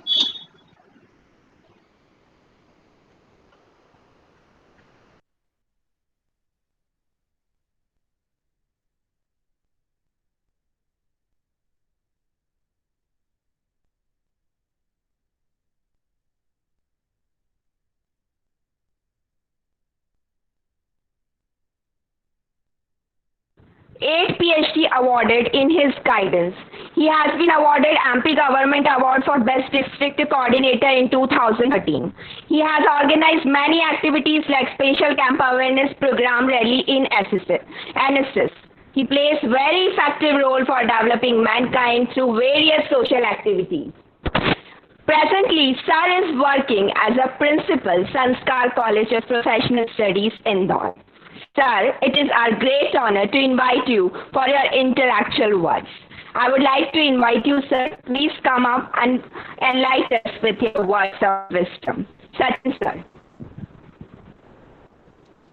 Thank you Sarita madam. और इतने अच्छे से आप इस कार्यक्रम को कंडक्ट कर रहे हैं. और जैसा कि अभी मैंने पहले आदरणीय राजेश व्यास सर ने भी बोला कि हम जैसे साधारण काम करने वाले लोगों का भी आपने जिस तरह से परिचय कराया तो बहुत ही अच्छा फील होता है. यहाँ उपस्थित आज के इस अपने FDP प्रोग्राम के मुख्य वक्ता श्री देवेंद्र कावड़े जी, आदरणीय doctor Mangal Mishra sir, doctor Suhasini आर्य जी, डॉक्टर राजेश व्यास जी, डॉक्टर प्रतीक जैन जी, साथ ही साथ RFI के सभी सम्मानीय पदाधिकारीगण, आदरणीय doctor Saurabh Jain sir, doctor Ashok Gupta sir, मेरे मित्र, और इतने अच्छे से इस सारे प्रोग्राम को आयोजित करने वाले डॉक्टर अजय जैन सर और सभी पदाधिकारियों को सबसे पहले तो मैं बहुत बहुत आपका धन्यवाद देता हूं, आभार प्रकट करता हूं कि इतना अच्छा आपने FDP प्रोग्राम आयोजित किया है और मुझे भी आप यह सब चीजों को विद्वान लोगों को सुनने का मौका मिला है. साथ ही साथ आप लोगों से बात करने का जो अवसर आपने उपलब्ध कराया है उसके लिए मैं सबको बहुत बहुत धन्यवाद देता हूं.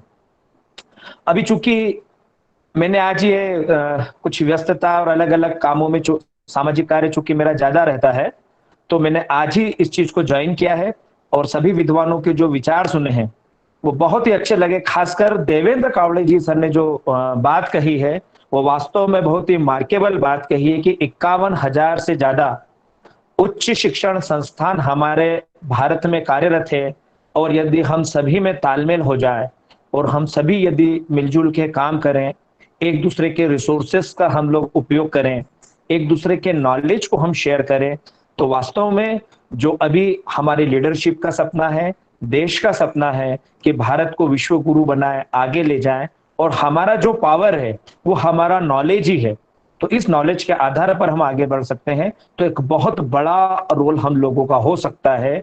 दूसरी जो उन्होंने बात कही थी वो वास्तव में बड़े ट्रिमेंडस है, आश्चर्यजनक रूप से वो हमारे लिए एक बहुत ही बोल सकते हैं कि बड़ी सुखद चीज है कि इन संस्थानों में 14 लाख से ज्यादा टीचर्स जो हैं कहीं ना कहीं इन्वॉल्व है।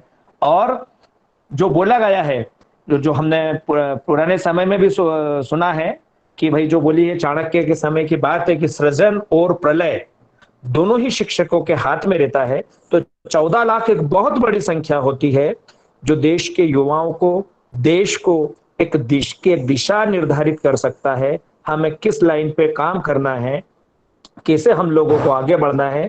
चूंकि ये हम सभी जानते हैं कि सिर्फ भारत ही नहीं, सारी दुनिया के लिए ये एक बड़ा, हम बोल सकते हैं, संक्रमण काल है, परिवर्तन का काल है, एक परेशानी का समय है। पर बोलते हैं ना कि कुछ भी अच्छा जो अवसर निकलेगा वो इस परेशानी से ही निकलेगा। तो ये जो 14 लाख टीचर हैं वो कई करोड़ों युवाओं को आगे तैयार कर सकते हैं कि कैसे हमको देश को आगे बढ़ाना है। और भारत जैसे देश में और दुनिया में भी जैसा कि गुरुओं ने मार्ग दिखाया है, तो यह संख्या तो वास्तव में बहुत ही बड़ी बात है। ये दूसरा, मेरे बहुत सारे साथी जिनको मैंने सुना है, चूंकि टेक्निकल रूप से वो लोग बहुत साउंड हैं, उनको नैक के बारे में, नैक के अलग अलग प्रोविजंस के बारे में, जैसे कि मंगल मिश्रा सर थे, राजेश व्यास जी सर थे, सुहासिनी मैडम है, इनने बहुत ही अच्छे प्रोविजंस बताए हैं। पर मुझे जो कुछ चीजें लगती है, मैं चूंकि इतना उसमें इन्वॉल्व नहीं रहा हूं, पर जो बातें सुनी है सामाजिक क्षेत्र में, जो देखा है, जो आप लोगों से शेयर कर रहा हूं, मेरी अजय जैन सर से, सौरभ सर से भी बात होती रहती थी। एक चीज मुझे जो बड़ी आश्चर्यजनक लगी है और बड़ा सुखद उसको सुन के आश्चर्य हुआ, जो मैं आप लोगों से भी शेयर करूंगा। जब अजय जैन सर ने मुझे इस बारे में बताया, इस पूरे एफडीपी प्रोग्राम के बारे में बताया, और जब इसके विषय के बारे में बताया कि नेक एक्रेडिटेशन को लेकर, फ्रेमवर्क को लेकर हम लोग ये सर एफडीपी प्रोग्राम रख रहे हैं, तो वास्तव में मुझे बड़ा सुखद आश्चर्य हुआ। क्योंकि जब मैंने इस चीज की चर्चा हमारे यूजीसी के चेयरमैन आदरणीय डीपी सिंह सर से की, जब मेरी रजनीश जैन सर से बात हुई, और जब मैंने उन्हें बताया, तो उनको बड़ा अच्छा लगा कि वास्तव में जो काम एक बॉडी का है, एक सरकार का है, या हम लोगों को जिस चीज के लिए अवेयर करना चाहिए, एक संस्था रिसर्च फाउंडेशन ऑफ इंडिया इतना बड़ा काम कर रही है, तो कहीं ना कहीं यह भी एक बहुत बड़ी सर्विस है, एक बहुत बड़ी सेवा है। जब सर डीपी सिंह सर नेक के चेयरमैन थे, तब भी मेरी लगातार उनसे बात होती थी। तो चूंकि एक बहुत बड़ा पोर्शन नेक के एक्रेडिटेशंस को लेकर छोटा हुआ था, उनकी रैंकिंग नहीं हुई थी, तो उनके मन में एक चीज रहती थी कि कैसे इस चीज को बढ़ावा दिया जाए। मुझे मालूम है इंदौर की कई संस्थाएं, जिसमें खासकर doctor Mangal Mishra sir, doctor Rajesh व्यास सर, जो अग्रणी रूप से नेक के लिए काम करते हैं, तो अलग अलग कई ग्रुप्स बनाए थे हम लोगों ने कॉलेज के, और खासकर जिनको ए या उससे अच्छी ग्रेडिंग मिली है, तो दूसरे कॉलेजेस को उनसे जोड़कर ऐसा हम लोग करते थे कि भाई वो भी नेक के लिए आगे बढ़े। उनके मन में जो डर है कि एक्रेडिटेशन को लेकर, वो दूर करें। तो वह चीज, वह काम आज इस एफडीपी के माध्यम से आप लोगों ने करा है, जो बहुत सारे लोगों को जानकारी दी है। निश्चित ही आप लोग बधाई के पात्र हैं, साधुवाद के पात्र हैं, जो इतना अच्छा काम आप लोगों ने किया है। इस पूरे जो एफडीपी प्रोग्राम का जो निचोड़ निकला है, बहुत सारी बातें जो हमको मालूम पड़ी है कि इसके लिए जो डर है कई संस्थानों में कि भाई बहुत सारे हमारे पास संसाधन होना चाहिए, बहुत बड़ी बिल्डिंग होना चाहिए। वास्तव में ठीक है, संसाधन तो होना ही चाहिए, पर इसका मुख्य उद्देश्य ये कि आप अपने रिसोर्सेस का किस प्रकार से यूज कर रहे हैं, किस प्रकार से आप उसको यूटिलाइज कर रहे हैं, ये भी इसका एक बहुत बड़ा पार्ट है। बहुत सारी बातें जो इस एफडीपी के माध्यम से मालूम पड़ी है, निश्चित ही बहुत सारे मेरे शिक्षक साथी इसमें जुड़े हुए रहे हैं, तो उनको भी आगे उनके संस्थानों को जब वो नेक के लिए जाएंगे या उसके लिए काम करेंगे, तो बहुत बहुत बड़ी मदद मिलेगी। और मैं एक बार पुनः आप सभी को इस कार्य के लिए आपका धन्यवाद देता हूं। और इस चीज को जो भी राजेश व्यास सर ने मानी कि वास्तव में मैं भी मानता हूं कि ये एक एफडीपी प्रोग्राम नहीं है, बल्कि इसको हम पीडीपी प्रोग्राम भी कहेंगे, कि वास्तव में हम प्रिंसिपल्स को भी इसके लिए बहुत सारा लाभ हुआ है। और चूंकि मैं एनएसएस में बहुत एक्टिवली इन्वॉल्व हूँ, बहुत सारे युवा साथी मेरे जुड़े हैं जो इसमें काम में करते हैं, और कैसे नेक के लिए उसका इंपॉर्टेंस है, कैसे अदर एक्टिविटीज का उसमें महत्व है, एनएसएस का, एनसीसी का, अलग अलग चीजों का भी उसमें बड़ा रोल है। इस सभी बातें हम लोगों को मालूम पड़ी है। इसके लिए पुनः मैं अपने सभी साथियों को, सम्मानित अतिथियों को, और विशेष रूप से हमारे जो आज के मुख्य वक्ता रहे हैं श्री देवेंद्र जी को धन्यवाद देता हूं, और आरएफआई के मेरे सभी साथियों का मैं आभार प्रेषित करता हूं। बहुत बहुत धन्यवाद। Thank you sir. Sachin Sharma sir, technically आप नहीं है नेक से, लेकिन हाँ ये जो एनएसएस पार्ट है it's a very important part in neck. And thanks a lot sir, आप आरएफआई से जुड़े हैं और आपके सहयोग से हम लोग आगे बढ़ पाएंगे। Thank you very much for being a part of RFI. Thank you sir. Now, I'm going to introduce you and feeling very honored that we have very young and dynamic motivator with us. Yes, I'm talking about Dr. Prateek Jain.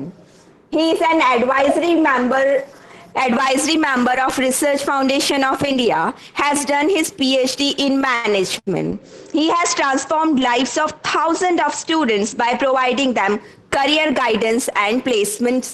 Currently, Sir is heading the training and placement cell, branding and promotion and admission cell at Sage University Indore. He is a leader, motivator and true inspiration for the youth. I would like to call upon respected Dr. Prateek Jain sir, please come and motivate us. Thank you, sir. Please come. Thank you so much, ma'am. Thank you so much. It's a really privilege and honor for me that you and team RFI has been invited me for this valedictory function organized by RFI, and I would like to give my warm wishes to all the dignitaries here. Devendra Kavade sir, that was a very nice session and a very essential things has been said told by sir. Dr. Mangal Mishra sir, Suhasini ma'am, Rajesh Vyas sir, Sachin Sharma sir,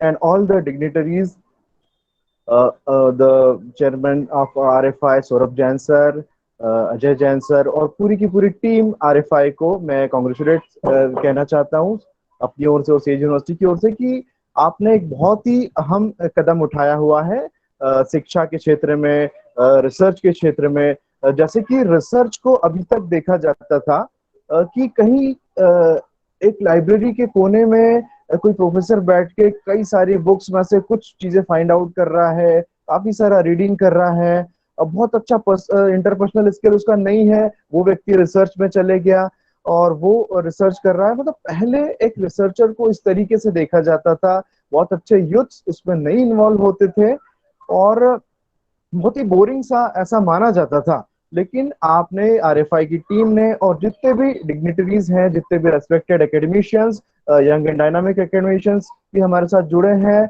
और हमारे जो senior members हैं वो भी हमें continuous guidance दे रहे हैं। तो इन सबके सहयोग से और आपने आरएफआई ने जो प्लेटफॉर्म दिया है सबको इस पे आने का, उसकी वजह से रिसर्च में एक बहुत ही डायनामिक रिवॉल्यूशन हुआ है कि रिसर्च को हम एक अलग तरीके से देखने लगे हैं, लोग उसमें इंटरेस्ट लेने लगे हैं और उसी से निकल के आएगा ये सारा जो भी हम नैक एक्रेडिएशंस या जो भी गवर्नमेंट का जो भी ऑब्जेक्टिव है कि एजुकेशन को कैसे बेहतर बनाया जाए, कैसे उसके सारे नाम्स और गाइडलाइंस पूरे किए जाएं। अल्टीमेटली ये है किसके लिए?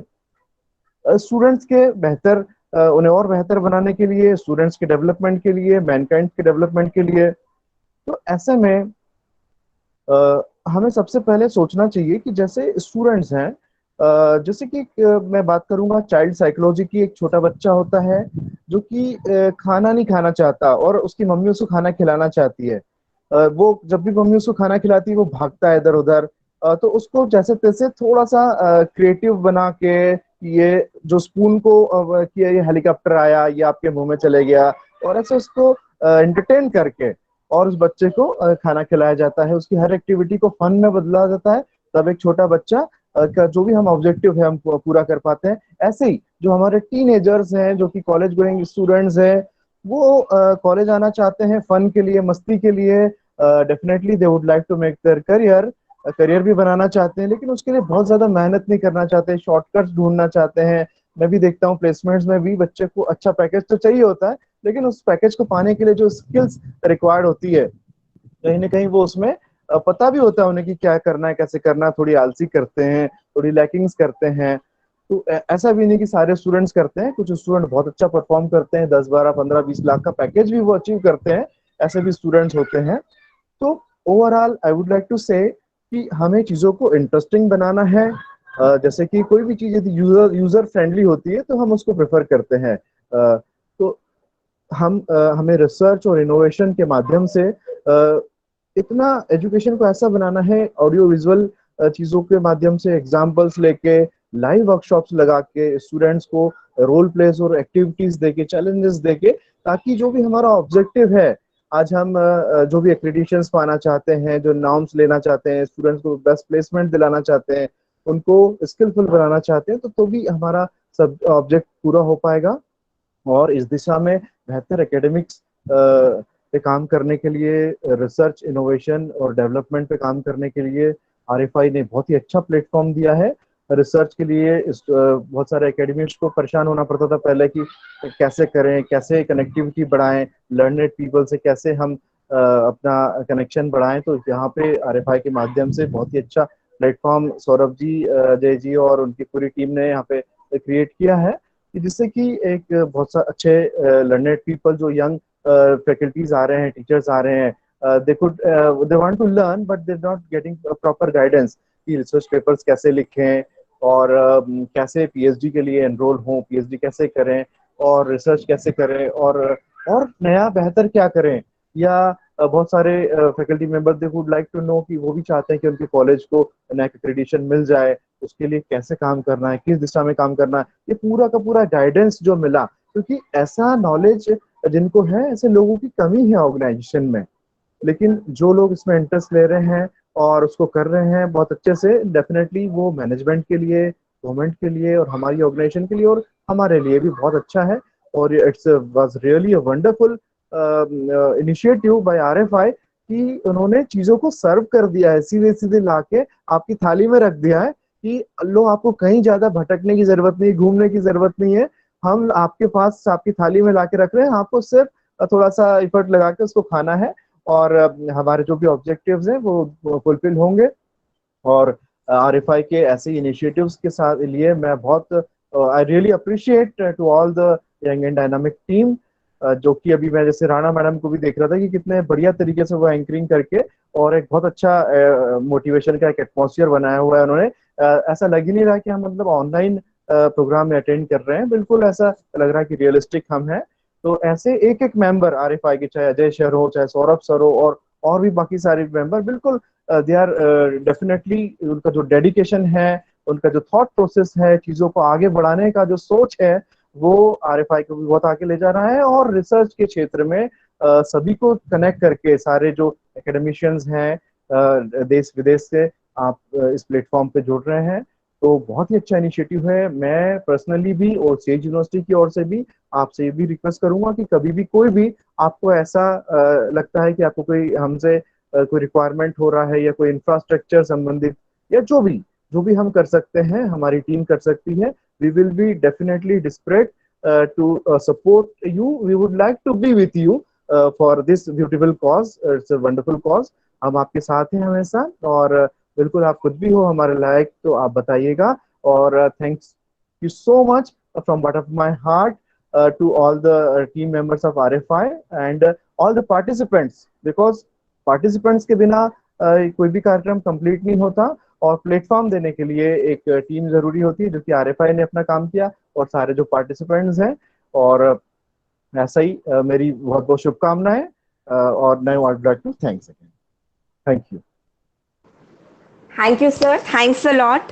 यस, हम लोगों ने प्लेटफॉर्म दिया and you are the motivator ना, true motivator, and you are the one who will let others know that how we have served and you have to let them know that how to eat. Thank you sir, thanks a lot. Thank you so much for your spectacular speech, for your motivation, and thank you for your kind cooperation and the words you said, okay hum aapke saath hain. Thank you sir, this only we want. Together we will achieve, no? We will achieve a lot. Thank you. Thanks a lot. Now, dear friends, there is a lot of efforts and tireless hard work behind the success of any program. So this FDP, and this FDP is a great example for the same. We, the RFI, believed in teamwork, and we have a great leader to lead us.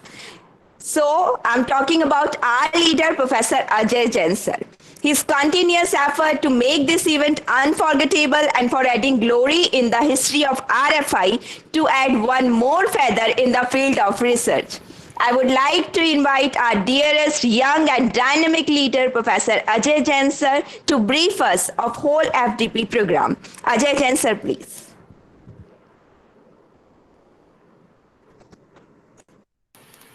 Thank you so much, Rana ma'am, and good evening to all participants, all guests. नमस्कार, वंदे मातरम. मुझे जिम्मेदारी दी गई है वैलिडेटरी report आप लोगों के सामने रखने के लिए.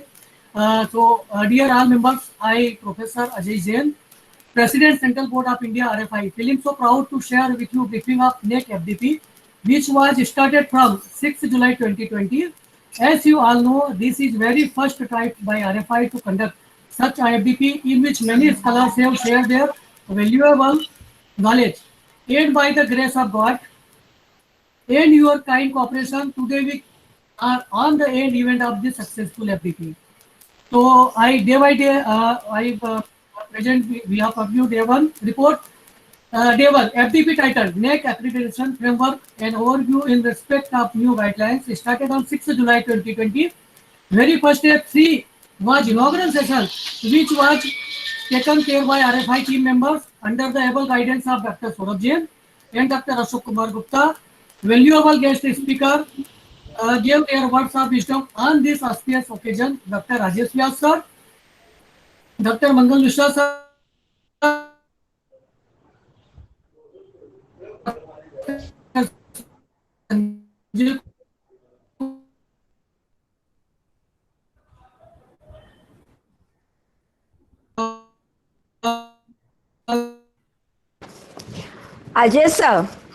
Ajay sir, your voice is not clear. Ajay sir. was taken Ajay sir, your voice is not clear. Please please see the connection. Ajay sir, your voice is not clear. Are you audible, ma'am? Yes, now you are audible, sir. Okay. Okay. I repeat. Second day, day second, on 7th July 2020, the second criteria, teaching learning evolution, was taken care by eminent expert speaker Dr. Chandan Gupta, Devi Vidyalaya, Indore.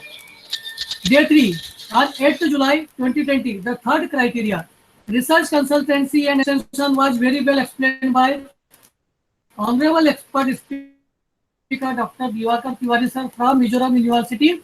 Therefore, on 9th July 2020, fourth criteria, infrastructure and learning resources was elaborated by respected expert speaker Dr. R.C. Ramola sir, Uttarakhand, from Uttarakhand, Tehri Galwal University.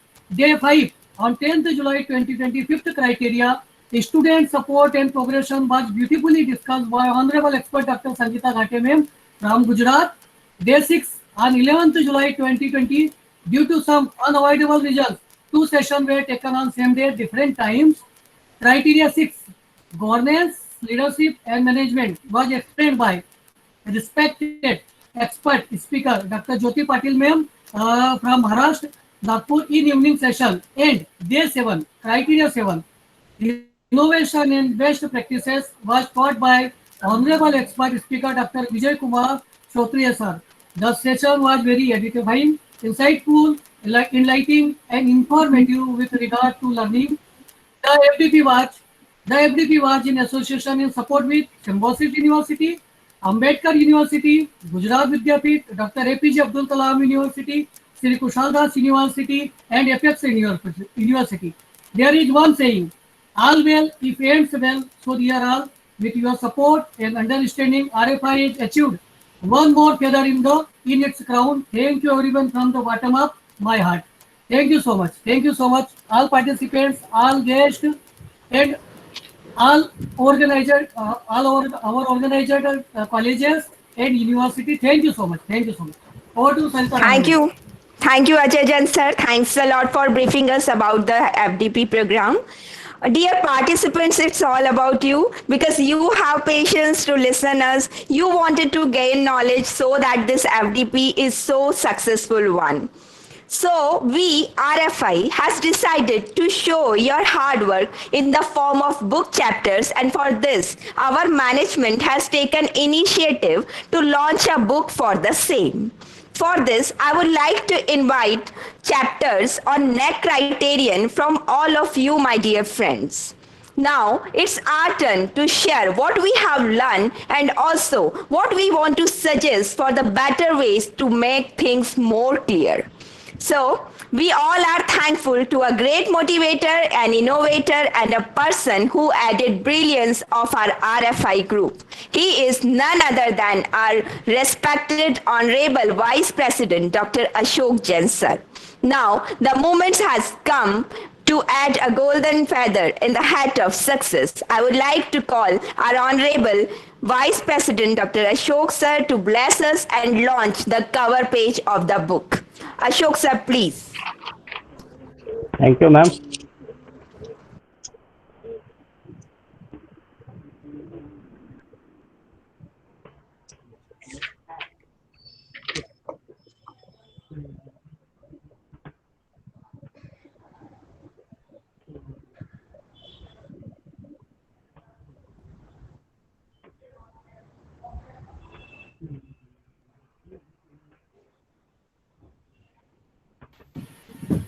Saurabh Jain, sir.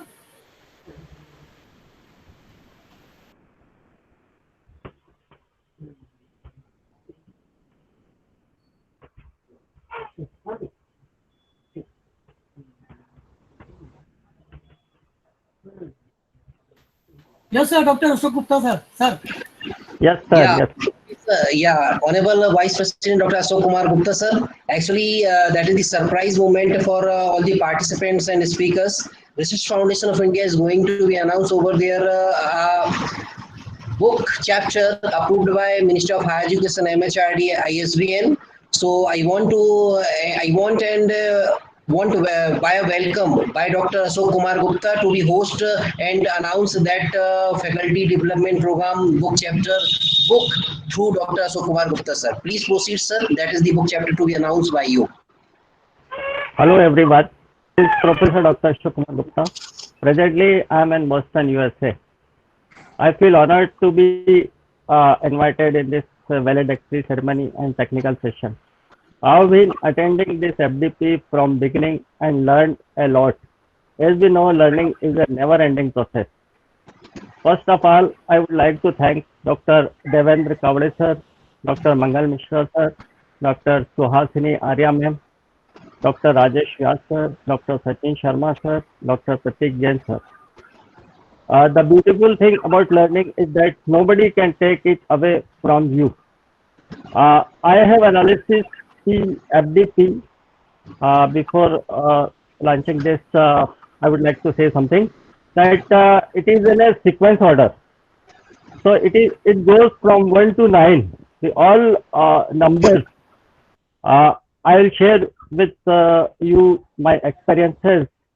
The first one is one faculty development program on NAAC accreditation framework and overview in respect of new guidelines. This was one. Second, we have used two mails, info@researchfoundationofindia.com and rfi.cibp@gmail.com for the promotion of all the activities through mail. The third was the sponsored by three agencies: World Federation of Science and Technology, WFST, California, International Research Guide Federation, IRGF, and Edu Academic. The fourth organized by Research Foundation of India, KG Mittal College, Mumbai, Christian Eminent Academy, Indore, and She Class Market Girls Commerce College, Indore. The five contact persons for more information for FDP. Although there was email, but the many participants and the guest speakers have contacted. So Ajay Jain sir, number 1, RFI office was number 2, myself was number 3, Dr. Manish Dubey sir was number 4, and Dr. Prakash Pani Tiwari also can be contacted, could be contacted, and was contacted. The 6 guests and speakers, total 6 guests and speakers were there, support and in association with Dr. Sanjay Kumar, VC from Symbiosis University, Dr. Asha Shukla ma'am, VC from Dr. B.R. Ambedkar University, Dr. Anamik Shah, VC, Gujarat Vidyapit, Dr. Sandeep Salotkar, VC, Dr. APJ Abdul Kalam, Professor Dr. Mahendra Kumar Gadolia, sir, VC from Kushaldas University, Rajasthan, Dr. Om Prakash Changani, VC, Apex University, Jaipur. These 7 criteria of NAAC, 7 points was 7 criteria of NAAC. You know all the 7 criteria, and I would not like to repeat them because we have all discussed about all the 7 criteria. Our 8 special guests and guests of honors were presented their views in this honor and blessed with their blessings to us. Professor Dr. D.K. Verma, Dr. B.R. Ambedkar University, Dr. Saurabh Parikh, Principal, Dr. Anas Iqbal Sir, Director, Vishisht School, Dr. Prafull Sharma, Principal, Ojaswini, Dr. Suhas Dhate, Principal, Chameli Devi, Dr. Abhay Sir, Principal, Mash Narmada College, Dr. Mrs. Taranjit Sood, Principal, MB Khalsa, Dr. Mrs. Sangeeta Bharuka, Principal, Jain Divakar, and also the representation from 8 states, Mizoram, Karnataka, Maharashtra, Gujarat, Uttarakhand, Delhi, Madhya Pradesh, and Jharkhand as well. The 9 guest speakers were there. Dr. Gurunath J. Pagare, SB Khade Mahavidyalay, Koparde, Dr. Chandan Gupta, DAV Indore, Dr. Divakar Tiwari from Mizoram, Professor Dr. R.C. Ramola, Hemati Nandan Bhoguna University, Garhwal, Dr. Sangeeta Pushkar Ghate Ma'am, Ahmedabad, Gujarat, Dr. Jyoti Patil, Principal, Renko College, Dr. Vijay Kumar Shotriya, Delhi, Dr. R.P.P. Singh, Jharkhand, Dr. Rupesh Shukla, Madhya Pradesh. So all about this FDP, it has been long believed that the most important resource that any institution of higher education has is faculty members who teach knowledge and skills to students. Faculty development programs have proven to be successful for improving teaching skills in higher education. FDP produced promising outcomes to the learning and teaching process. The faculty development program is a critical factor towards building the strong foundation of an educational system to ensure quality education. I am thankful to all who has given his or her input in this FDP and all participants who made this FDP a success. The participants are not those who are sitting here, but the content of this FDP has been shared through electronic media and available for everyone. You can take a note of it, and you can see later on also, and you can show to our colleagues. A special thanks to women wing of this FDP. They did a wonderful job in this FDP. Change is the end result of all learning. Every moment is a fresh beginning. I'm sitting over here around 12,000 kilometers away from you, but distance is only a measure. I'm always with you. I'm always with RFI. I'm always with all the participants. किसी शायर ने कहा है कि मेहरबा होके बुला लो मुझे चाहो जिस वक्त मैं गया वक्त नहीं हूँ कि फिर आ भी ना सकूं. Thanks again. Over to you, Dr. Sangeeta Rana ma'am. Thank you.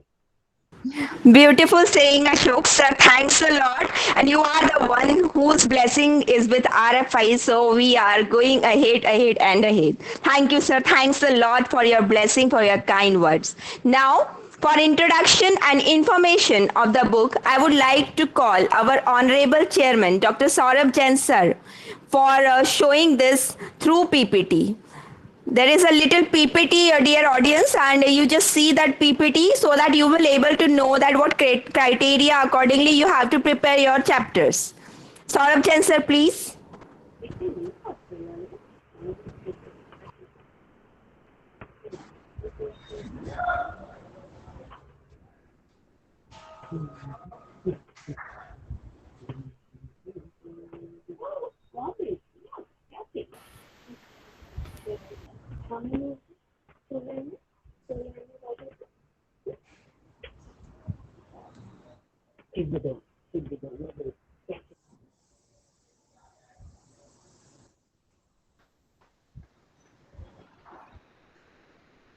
Am I audible?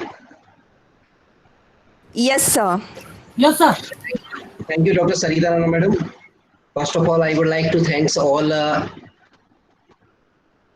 speakers from all over India, organizers like Christian Eminent Academy Indore, Sri Cloth Market Girls Commerce College Indore, KG Mittal College Mumbai, all associated body, Symbiosis University Indore, Dr. Bhimrao Ambedkar University Mahot, Dr. APJ Abdul Kalam University Indore, Gujarat Vidyapeeth University Ahmedabad, SKDU University Hanumangarh, Apex University Jaipur, and World Virtual Conference Forum. As we know very well, this faculty development program on NAAC accreditation, as we have already listened about from the eminent speakers, what criteria must be for NAAC accreditation for new guideline. So, Research Foundation of India has decided over there with help of all the patrons and president of Research Foundation of India, John. There must be a book chapter must be announced with approval of MHRD, ISBN, Ministry of Higher Education, and it must be approved by isbn.gov.in. So Research Foundation of India has decided and proceed the applications for the book chapter on NAAC accreditation framework on overview in respect of new guidelines. This book chapter already has been approved by MHRD and it's going for call for paper for NAAC accreditation framework must be related to number of criterion whatever all speakers has already discussed about this. There will be last date for submission of a paper related to that criteria is 14 August 2020. First criteria must be based on curriculum design and development process system structures. These are the points you can include for the criterion 1. This PPT also will be shared to you with all the participants. Criteria 2 must be related to student enrollment and profile along with examination process. Criteria 3 is related to whatever Dr. Sachin Sharma has discussed about Swachh Bharat, Red Cross, NSS, NCC and all. Criteria 4 must be related to, we can say, information technology tools like ICT and related to learning resources. Criteria 5 for skill development. Criteria 6 related to e-governance and IQAC assistance.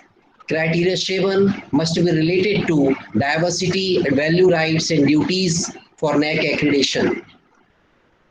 So all the participants, speakers who want to be send their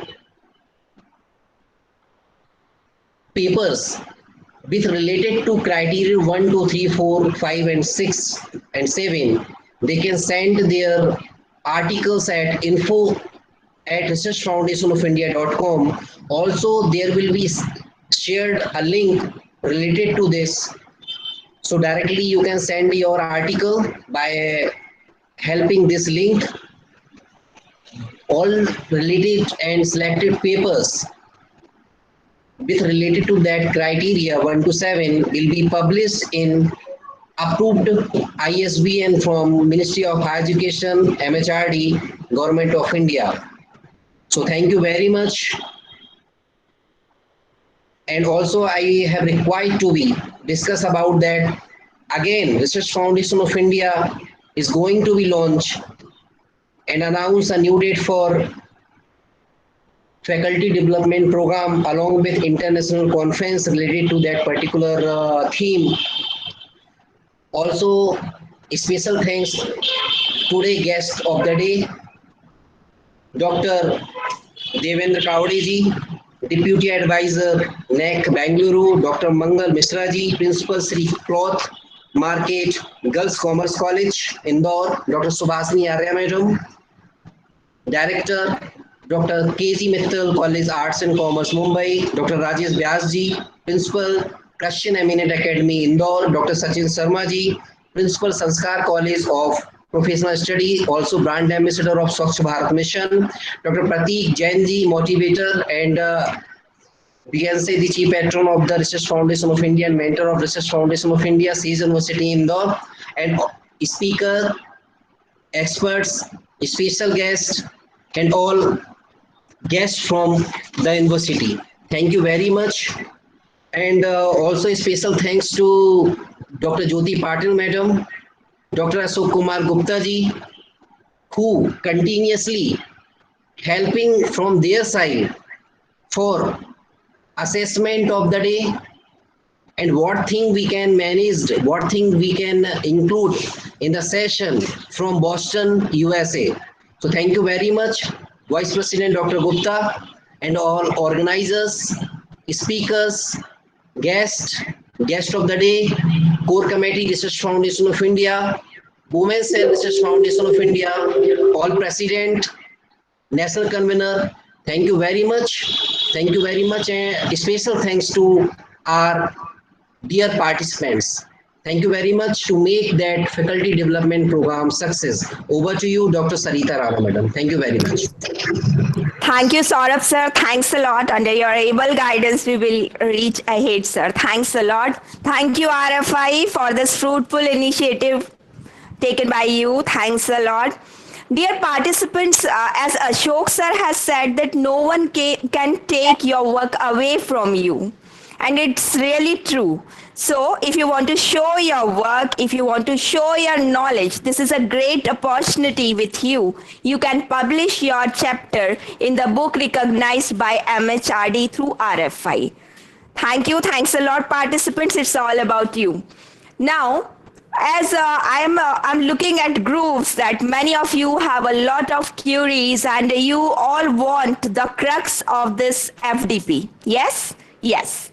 So, dear friends, we all want that whatever we got from this FDP program, it's a huge knowledge and we really want a crux from this. Yes? So for this, we have a renowned guest speaker, Dr. RPP Singh, to summarize whole NAAC process. And the participants who were facing a lot of problem that, ma'am, I want to ask this, that, they can also ask. No issue there. Dr. RPP Singh is approved guide for all PhD and MPhil student of Jharkhand. He has guided about 17 PhD students. Sir has worked as head of University, Department of Economics, Ranchi University, as a director, UGC, Academic Staff, College, Ranchi, as a Vice Chancellor, Kolhan University, Chaibasa, Jharkhand. Sir has been awarded National Education Excellence Award by Confederation of Indian Universities, New Delhi. He has membership of different academic organizations. Sir has presented many papers and edited books too. He is a renowned speaker. He has vast knowledge about NAAC. So dear participants, you can take the crux of your FDP from Sir. With the long list of his achievement and glory, I would like to invite our Honorable Dr. RPP Singh, Sir. Sir, please put light on the topic NAAC process. Dear Sir, please take the mic. Sarita. Thank you. Thanks, yes, thank you, sir. Am I audible? Yes, sir, you are. Yes, sir. Yeah. Very good evening to all the participants.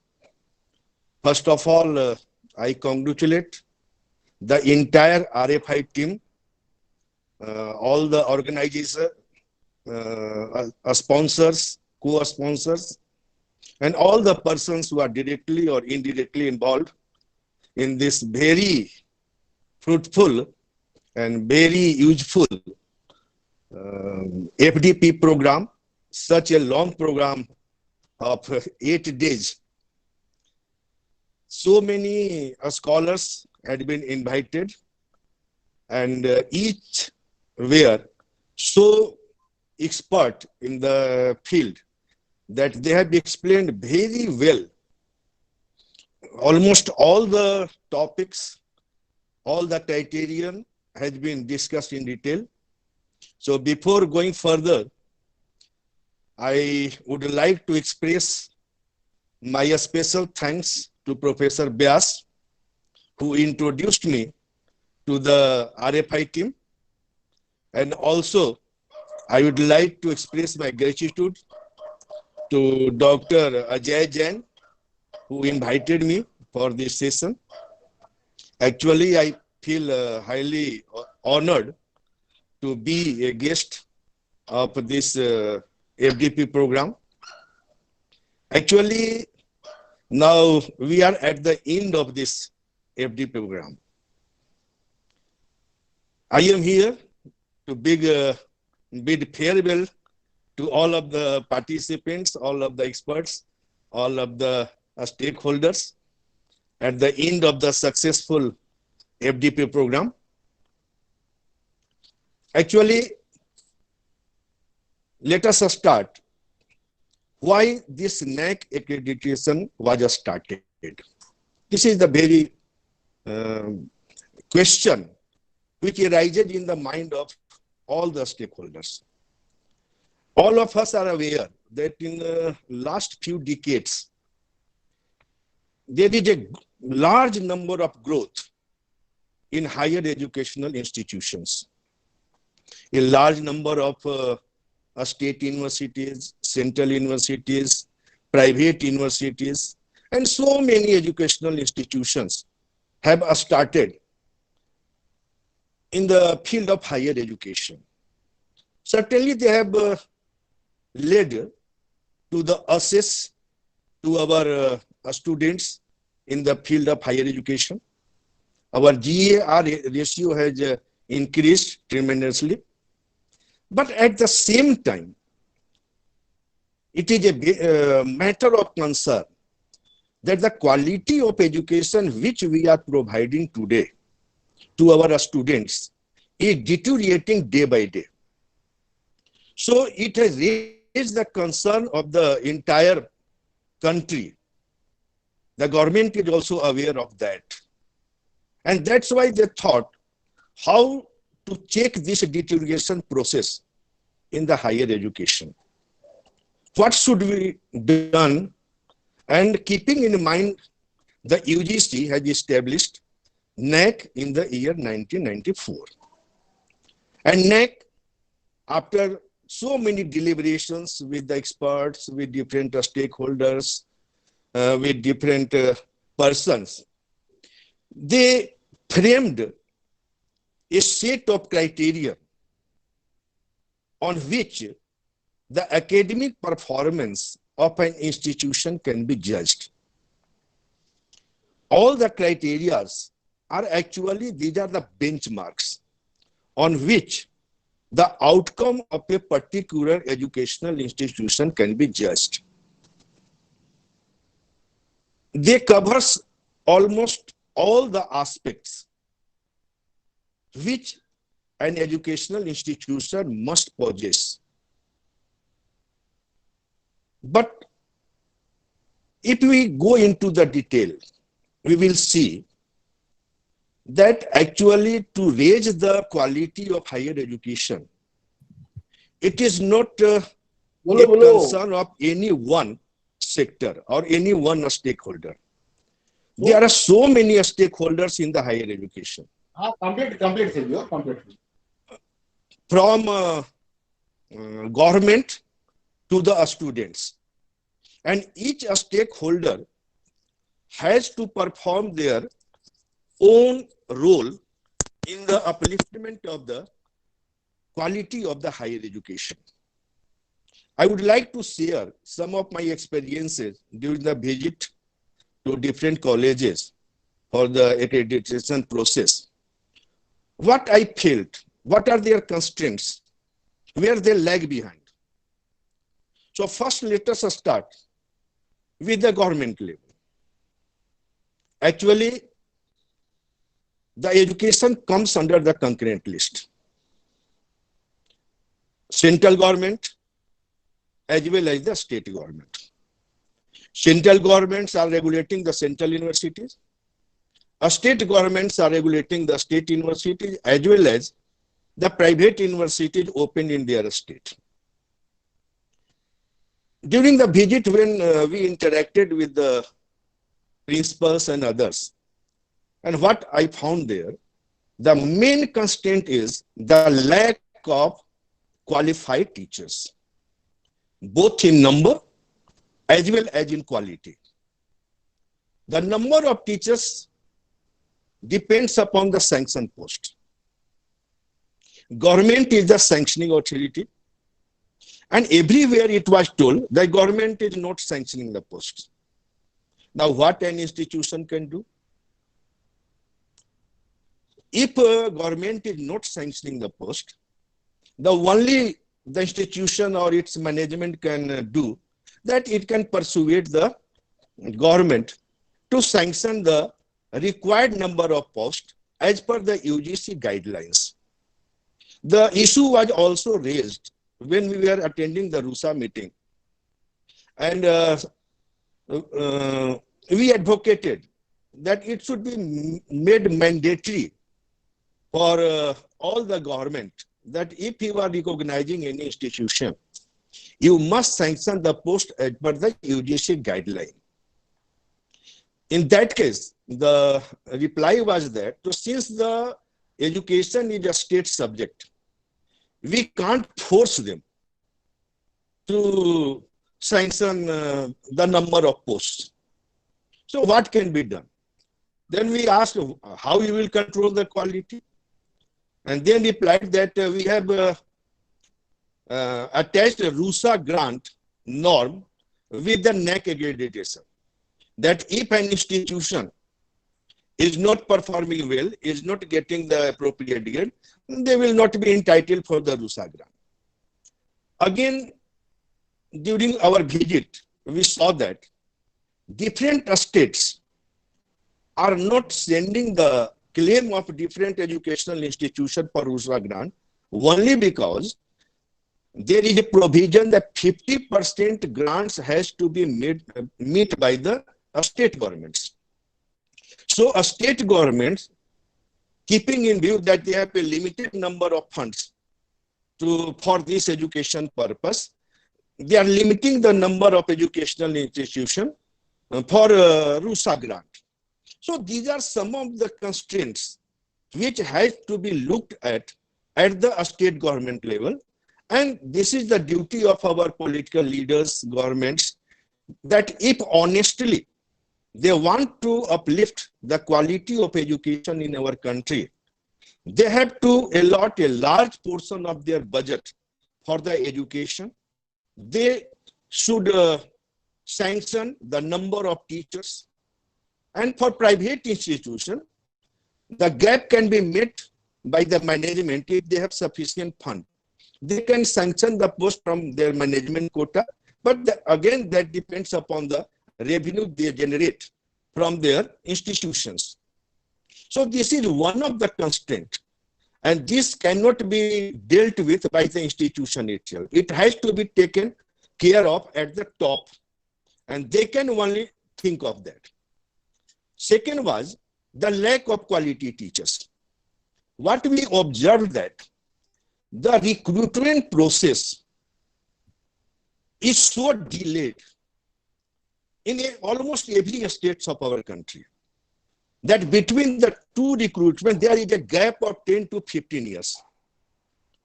Then how one can imagine that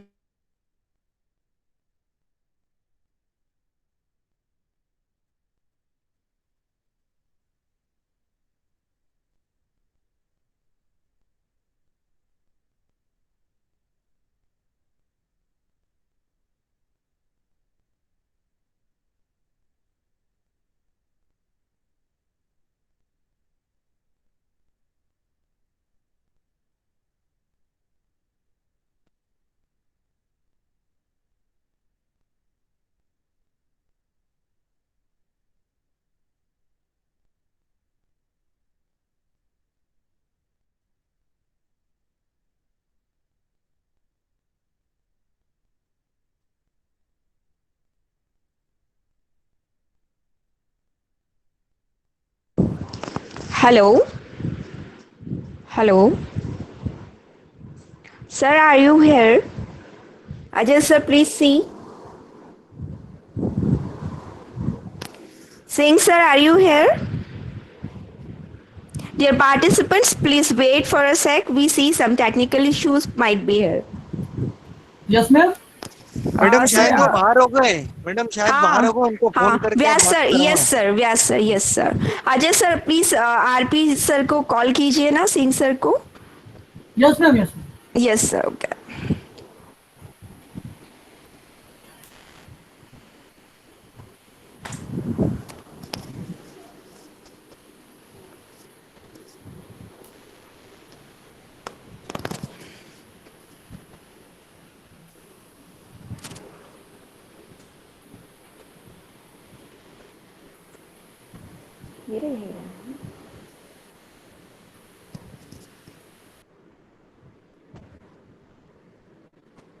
Hello. Dear participants, don't go anywhere. After this, there will be one technical session which will be taken care by Rupesh Sukla sir, and he will also going to solve your queries which was related to your question about every criteria of NAAC. So you wanted to ask in this WhatsApp group. Now you could ask to Rupesh Sukla sir. After this session, there will be one technical session. So please stay with us. Just wait for a second, sir probably might be joined.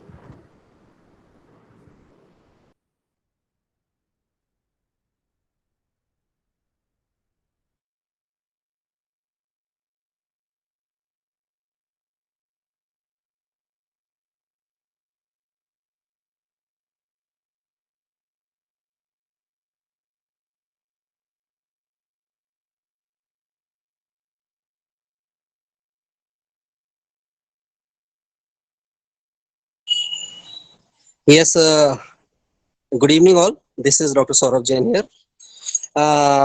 One thing RFI have to be announced and discussed with you all. This faculty development program organized with 8 universities, 8 states, and with 18 eminent speakers. That is the FDP Speakers. At Someone other here speaking. yes, sir. Hello. Okay, yes, RP sir is here. So, sir, actually you disconnected. Probably there is some technical problem. We could understand. So, yes. Where I was, what was my last discussion? I don't know when I was disconnected. Sir, just wait a sec, sir. Saurabh Jain sir is going to share some information with the audience. I'm letting you know where you were. Okay, thank you, sir. Saurabh sir, you continue, sir. Dr. RP Singh ji, please, I'm sorry to interrupt you. No problem. Yeah. So, that is the faculty development program organized by the 3 organizers with 16 eminent speakers, experts with 8 universities. That is the functions in India first time organized in such manner. So Research Foundation of India going to be announced over there for all speakers, all experts and organizer with Samman Patra of Research Foundation of India. So very congratulate to all speakers, experts and organizers to be have a Samman Patra by Research Foundation of India. Congratulations to speakers and experts. Thank you very much. Thank you. Over to you, Dr. RP Singh. RP sir, just a sec. Thank you, Saurabh sir. Thanks a lot for honoring everyone who is speaking here on the stage of RFI. Thank you. Thanks a lot.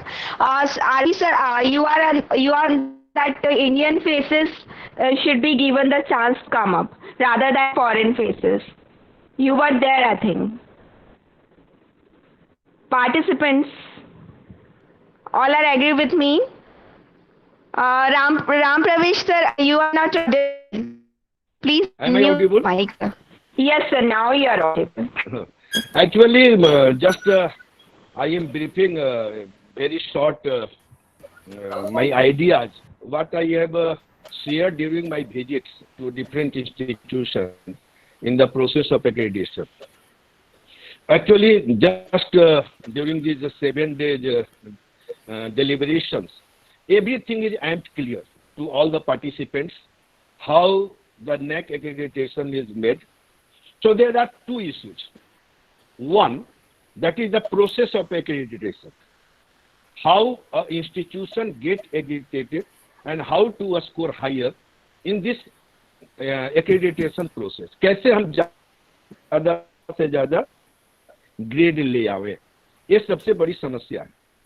So during the last sessions, almost each and every issue has been made clear. And in support of this, the NAAC has prepared a very good manual in which each and every criterion and its sub-criterions are very well explained. So anyone who can go through the manual of which is relevant for their institutions, because in the latest manual they have separated it for universities, for autonomous colleges, for PG colleges and for UG colleges. For all the four they have separate manuals, and each manual are self-explanatory, and to help the assessor colleges, they have also uploaded their YouTube data for how to get your institution accredited. So far as the process of accreditation is concerned, there is nothing to discuss much more. Everything has been discussed. Now, what I want to say, that what is accreditation? It is just like when a student appears in the examination and secures a higher score. So this is a kind of examination which you are facing. So you should not prepare only for the sake of scoring higher marks. What is the main objective? That is to uplift your capability, uplift your skills, uplift your outcome. This should be the main objective. जो हमारे institutions है, आज देखते क्या है कि उनका ज़्यादा emphasis इस बात पर होता है कि NAAC में हम कैसे अच्छा ग्रेड ले आवे, हमारा प्रेजेंटेशन कैसे होना चाहिए, क्या हम करें. तो ये this is a kind of, आप जो हो वो दिखेगा. If you are strong, if you are providing all the facilities, if your teaching learning process are very strong, if your outcome is strong, certainly you will get the higher grade. No one is going to degrade your college. So what should be done by an institution is to upgrade its quality, upgrade its outcome, upgrade its facilities, all so that any grade can be achieved by them. But again, we see that all this process, that means the improvement in the quality of education and all this, it is not a responsibility of the management of the institution or only the teachers or the students or the advisors. There are so many stakeholders that I was discussing, that it starts from the government level, a state government, central government, then institution, management of the institution and so on. And each stakeholder has to play their own role. So let us start with the top level. Well, that is the central government or the state government. Their main role is to get approval for the opening of the institution, whether it is university or whether it is the institution. Now, when they are giving application, they are sanctioning the posts. And what we found during our visit, that most of the colleges are lacking the number of teachers in quantity. That means nowhere the number of teachers are as per the UGC norms. So institution has no role in the sanctioning of the post. It is the role of the state government. So if government really honestly wants to uplift the quality of education in the state and in the country, they would have to be very fair. That means they have to play their own role. Sufficient number of teaching posts or non-teaching posts have to be sanctioned. They have to be financed. They have to be give the developmental grants to the educational institution, because most of the infrastructural development depends upon the government grants. So first the government should be very fair. It should increase the allocation to the education sector. At least 4% of the total budget should go to the education field. So this is one field. Now comes to the management level. Now, one thing, that is the recruitment process. I was discussing that the main reason for the decline in the quality of education is the lack of quality teachers. We are lacking quality teachers. Hello? Am I clear? Yes, sir, you are audible. Yeah. Very clear, Yeah. sir. So, Ajay, sir, please mute your mic, Ajay, sir. So actually, the main reason of the deterioration in the quality of the higher education, that is the lack of quality teachers. Now we went into the reason why the quality teachers are not being attracted into the field of higher education. The reason which we observe, that is a long gap between the recruitment in the field of higher education. At least 10 to 12 years gap are there.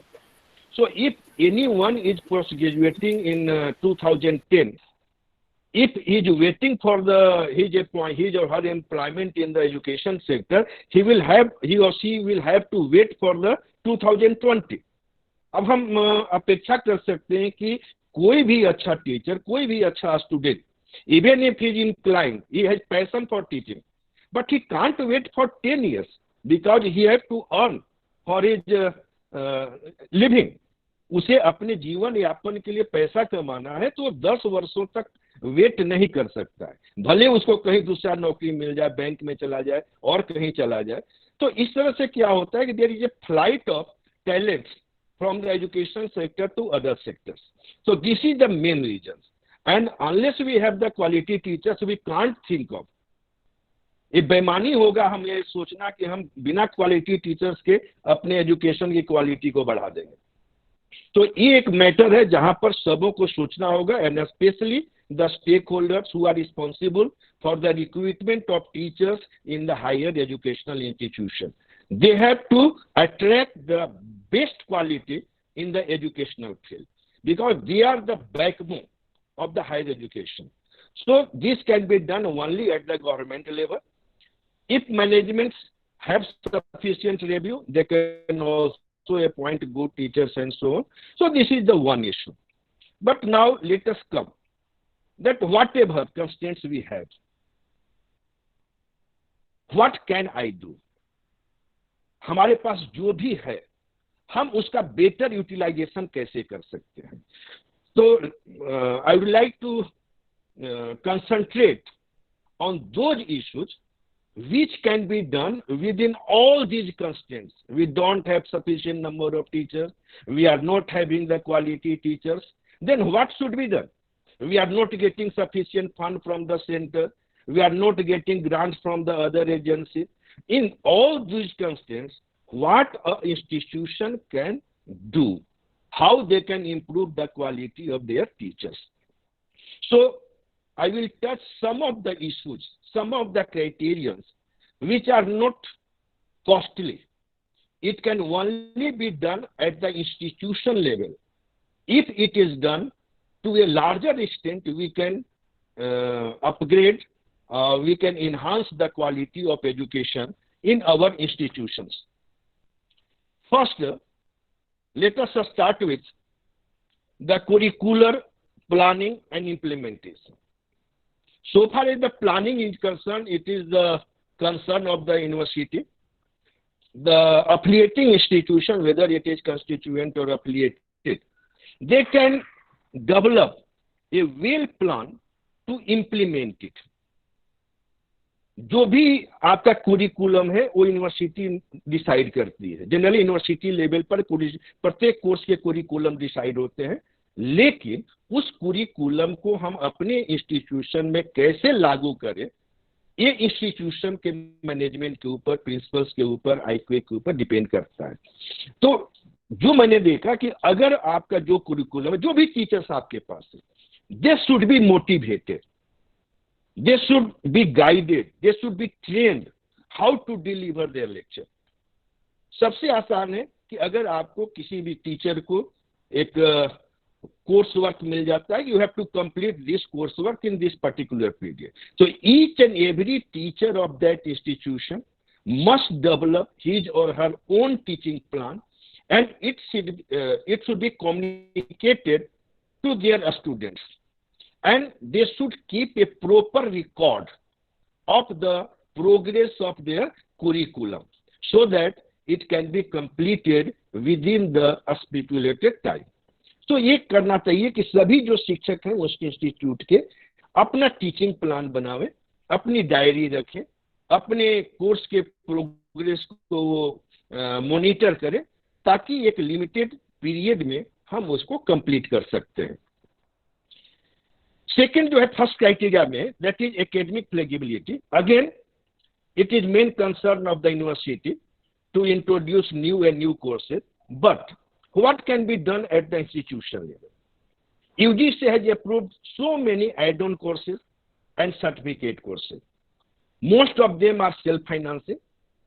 So at institution level, it should be made a regular practice that each year we should start some add-on or certificate courses, and we should be selective in introduction of that add-on and certificate. हम ये सोचना चाहिए कि we should have a survey of our locality in our region, that what add-on course should be beneficial for our student, what certificate should be beneficial for our student. तो ये practice हम कर सकते हैं, इसमें बहुत ज्यादा कॉस्ट इन्वॉल्व नहीं होता है, और अगर इंस्टीट्यूशन चाहे तो इस फील्ड में अच्छा कर सकता है. जहां तक कोर्स की बात है, तो the institution must be selective. मैंने देखा है कि इंस्टीट्यूशंस जो है, they are offering so many courses, and what is the result? There are few number of students in different courses. If you are offering 15 or 20 or 50 courses in institution, your burden expenditure will be more, because for each course you have to keep a teacher. So don't go into offering the large number of courses. आप बहुत ज्यादा course offer मत करो. आप देखो कि आपकी area में, आपके रीजन में कौन से कोर्स हैं जो कि स्टूडेंट्स के लिए बेनिफिशियल होंगे. आप कुछ से स्टार्ट करें. वहां देखो जहां पर बच्चों का इंटरेस्ट ज्यादा है, जहां पर बच्चों का इनटेक ज्यादा है, तो we should be very selective. इससे क्या होगा कि कम टीचर्स में हम ज्यादा अच्छा डिलीवरी दे सकते हैं.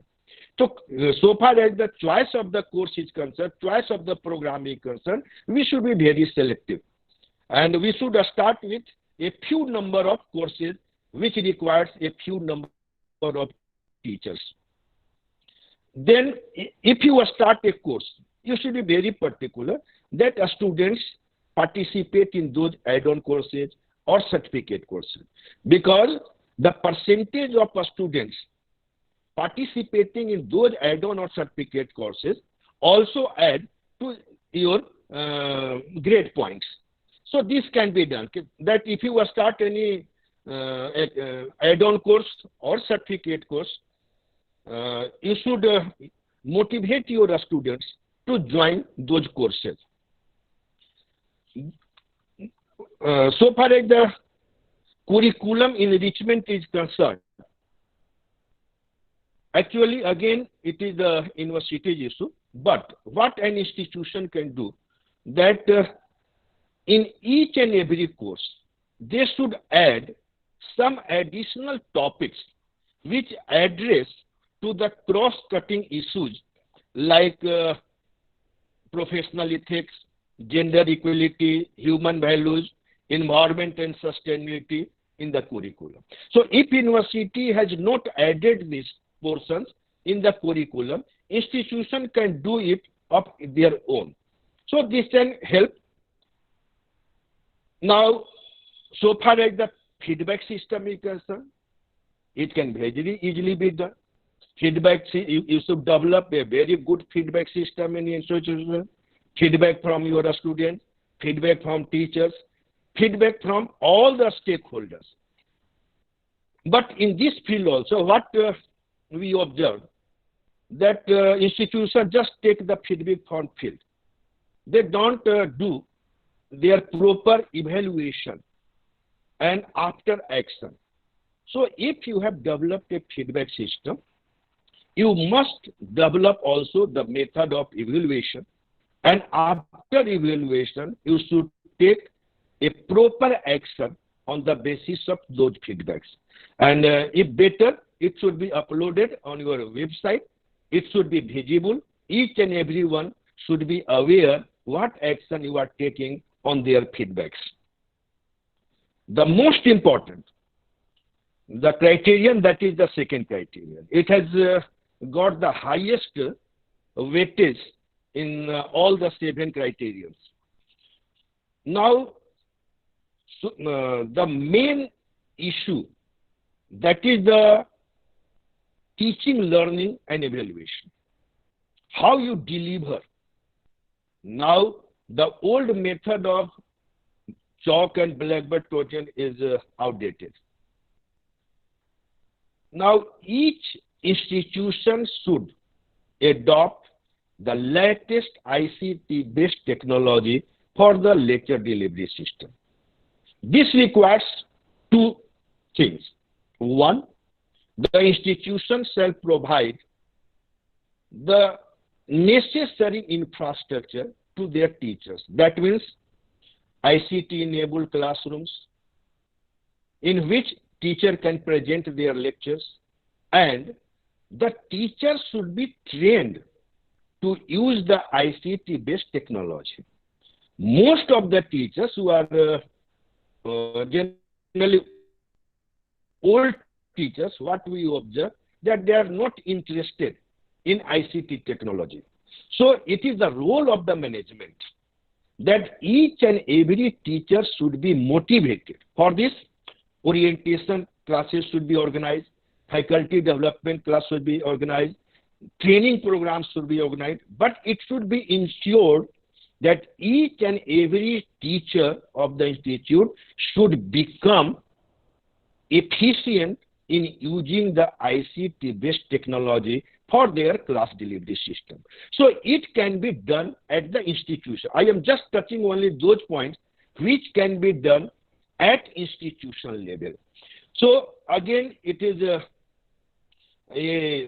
issue which can be very easily dealt with at the institution level.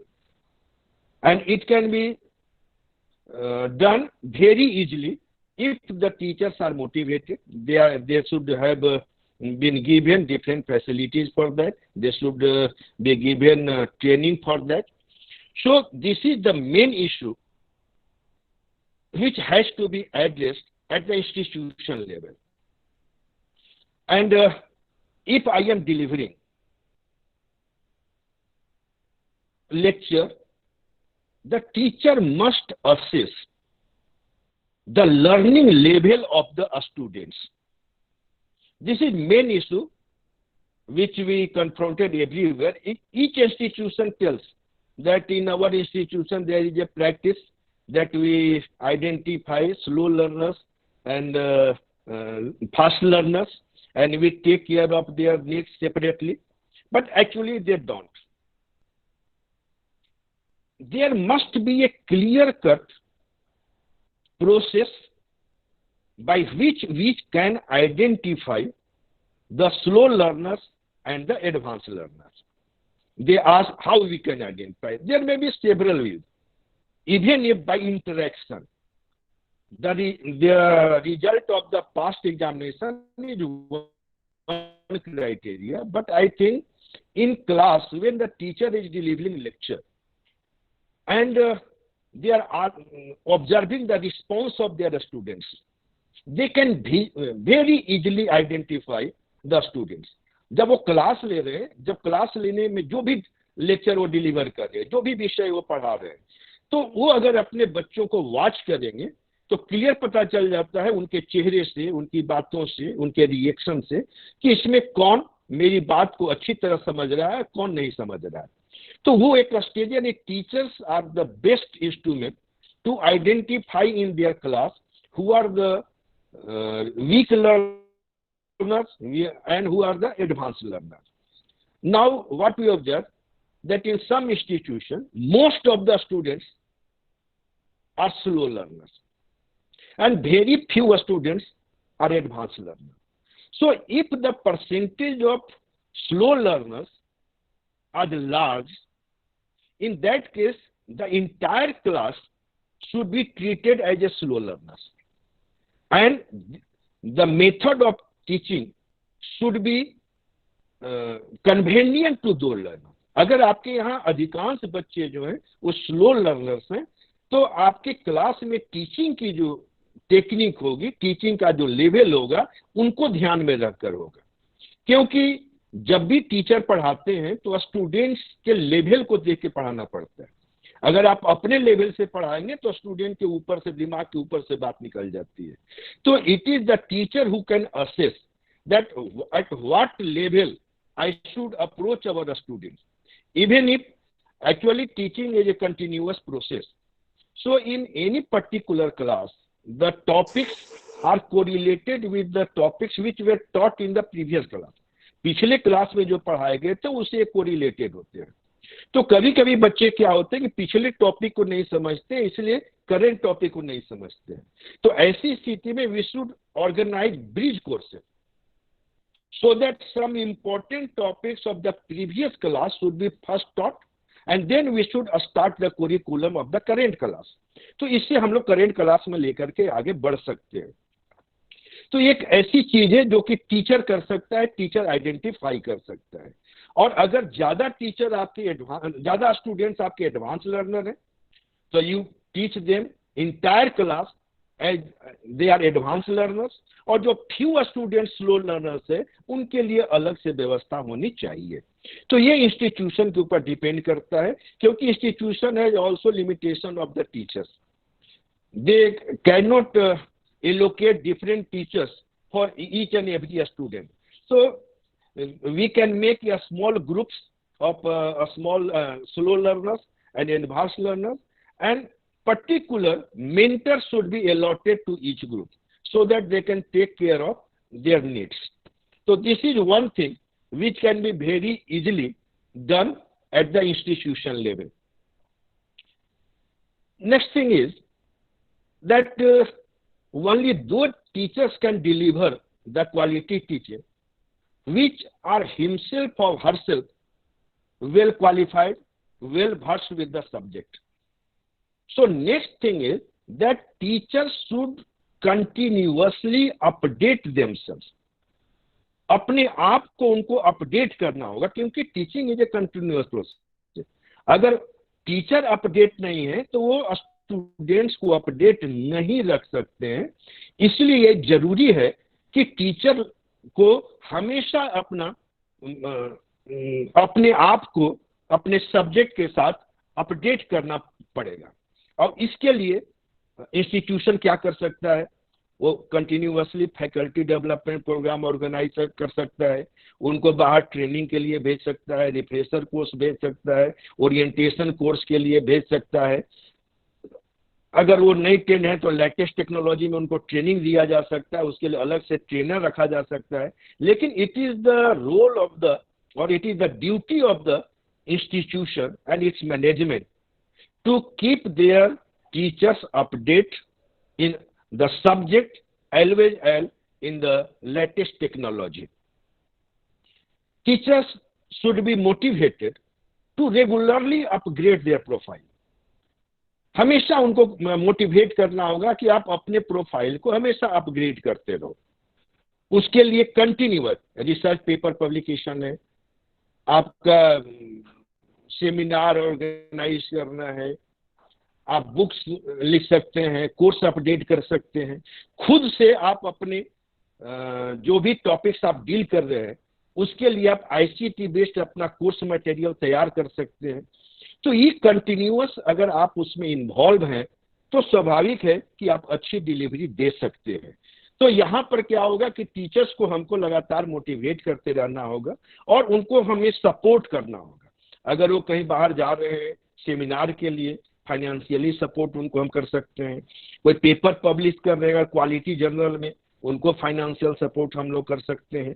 तो if teachers are motivated, certainly they will take interest in upgradation of their profile. So this is one issue which has to be taken care of by the institutional heads, that their teachers always update their profile.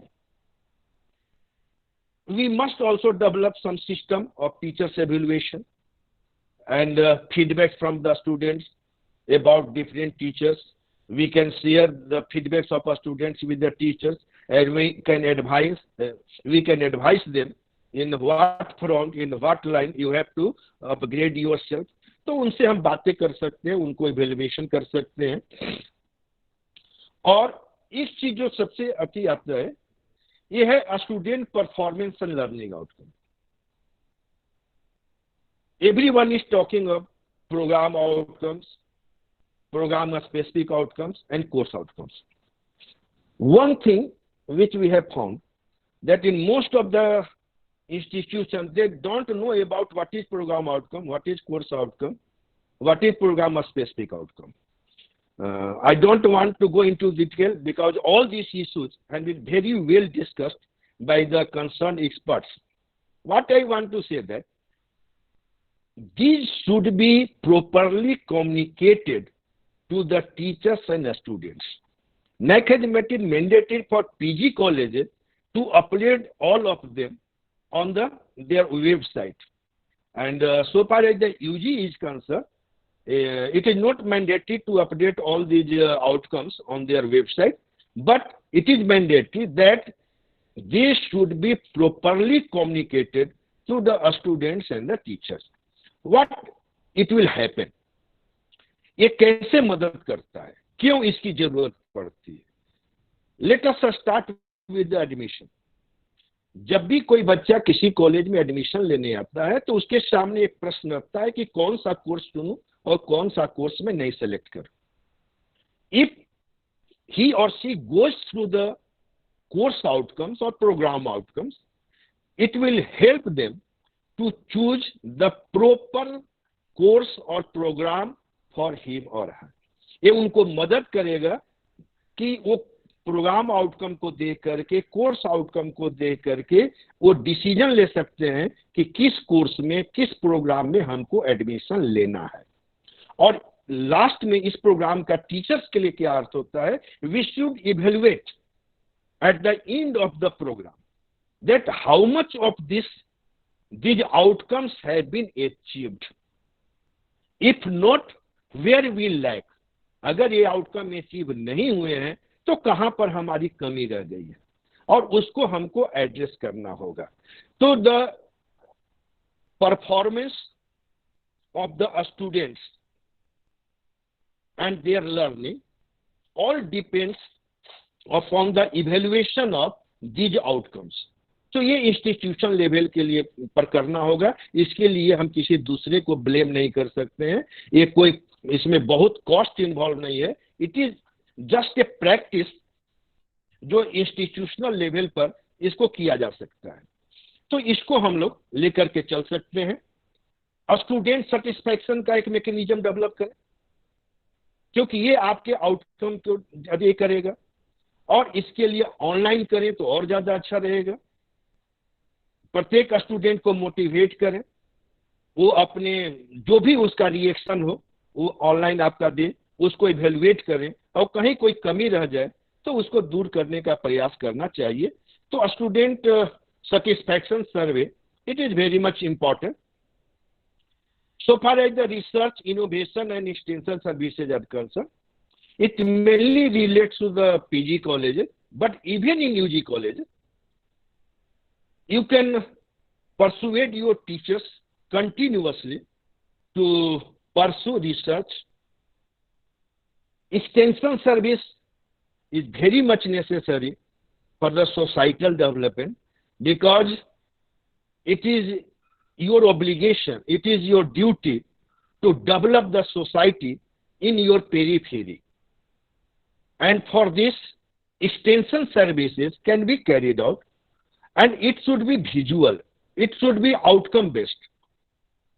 After extension services, you have to evaluate what impact it has done on the society and also how it has affected in the overall development of our students.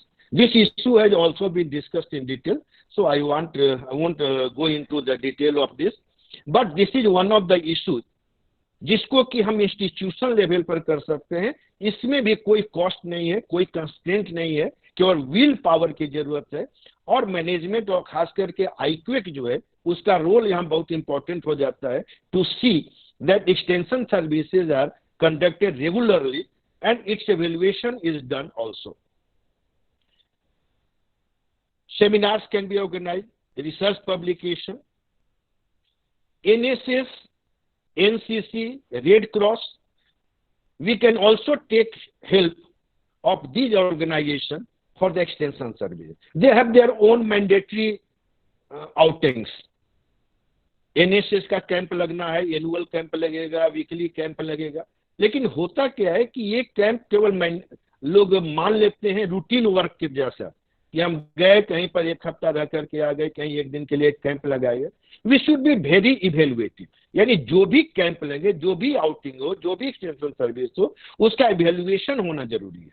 It should have a visible impact upon the society as well as upon the personality of the person who are being involved in those extension activities, and the number of students participating in the extension activities should also be increased, and this can be done only by motivation, by persuading your students that a large number of students should take part in this extension activity, because it also add to your great point that how much percentage of our students are taking part into the extension activities.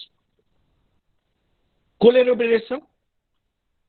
You have to collaborate with different educational institutions and industrial. Very simple. It can very easily be done at the institution level. One MAU, that is the student and teaching exchange program among different nearby institutions.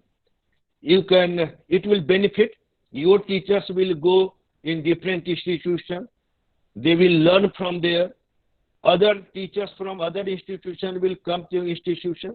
So this is not very difficult. It can very easily be done. You can have MU with so many educational institutions so far as the student exchange program and teaching exchange program are done. You can also share the use of the laboratory of the different institutions. Because if you have the lack of infrastructure, you can take help of your other sister institution. Your students can go there in any particular field in which your institution has not the facility. They can get the benefit of those facilities. So these programs are very useful, and this can very easily be done. There is no excuse for that why institution is not doing all this. ये वो चीज है जिसके लिए आपके पास कोई कारण नहीं है कि आप कह सकें कि ये कारण है जिसके चलते कि हम जो है ये नहीं कर.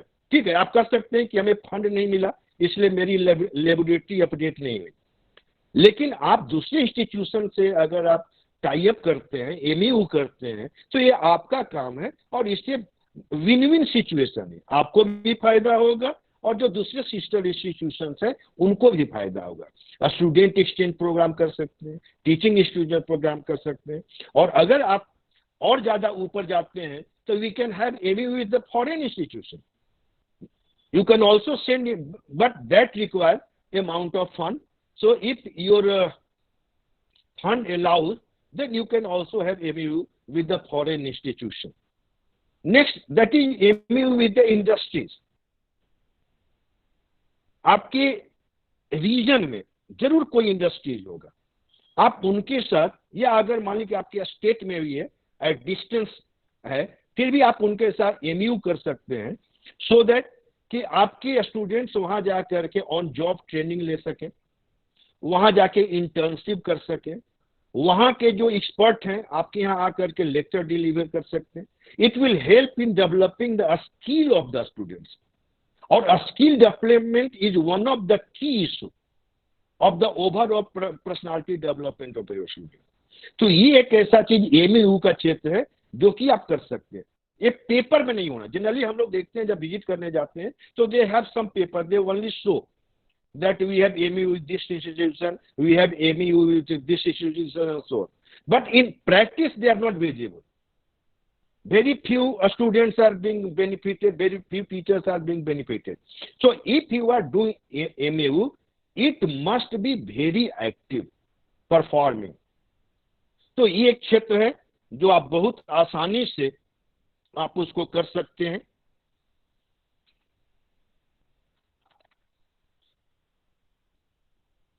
Now let us come to infrastructure and learning resources. Actually, infrastructure mainly depends, it requires the fund. Generally, it is said that we are not getting grant from the governments. So we have suggested them few steps that you can take the help of your alumni, local guardians, local leaders, local businessmen. For that, you have to approach them. And if you sincerely approach them, you can easily raise the fund for required infrastructure development of your institution. It can easily be done. But for that, you have to go outside your campus. आपको campus से बाहर निकलना होगा। बहुत से ऐसे businessman हैं, अगर आप उनको अप्रोच करेंगे, उनको प्रॉपर ऑनर देंगे, मान लीजिए कि आपको कोई लैब बनाना है, आप उनसे कर सकते हैं कि आपके फादर्स के नाम पर, आपके नाम पर ये लैब का नाम हो जाएगा। तो जनरली बिजनेसमैन अपने डोनेशन का रिकॉग्निशन चाहते हैं।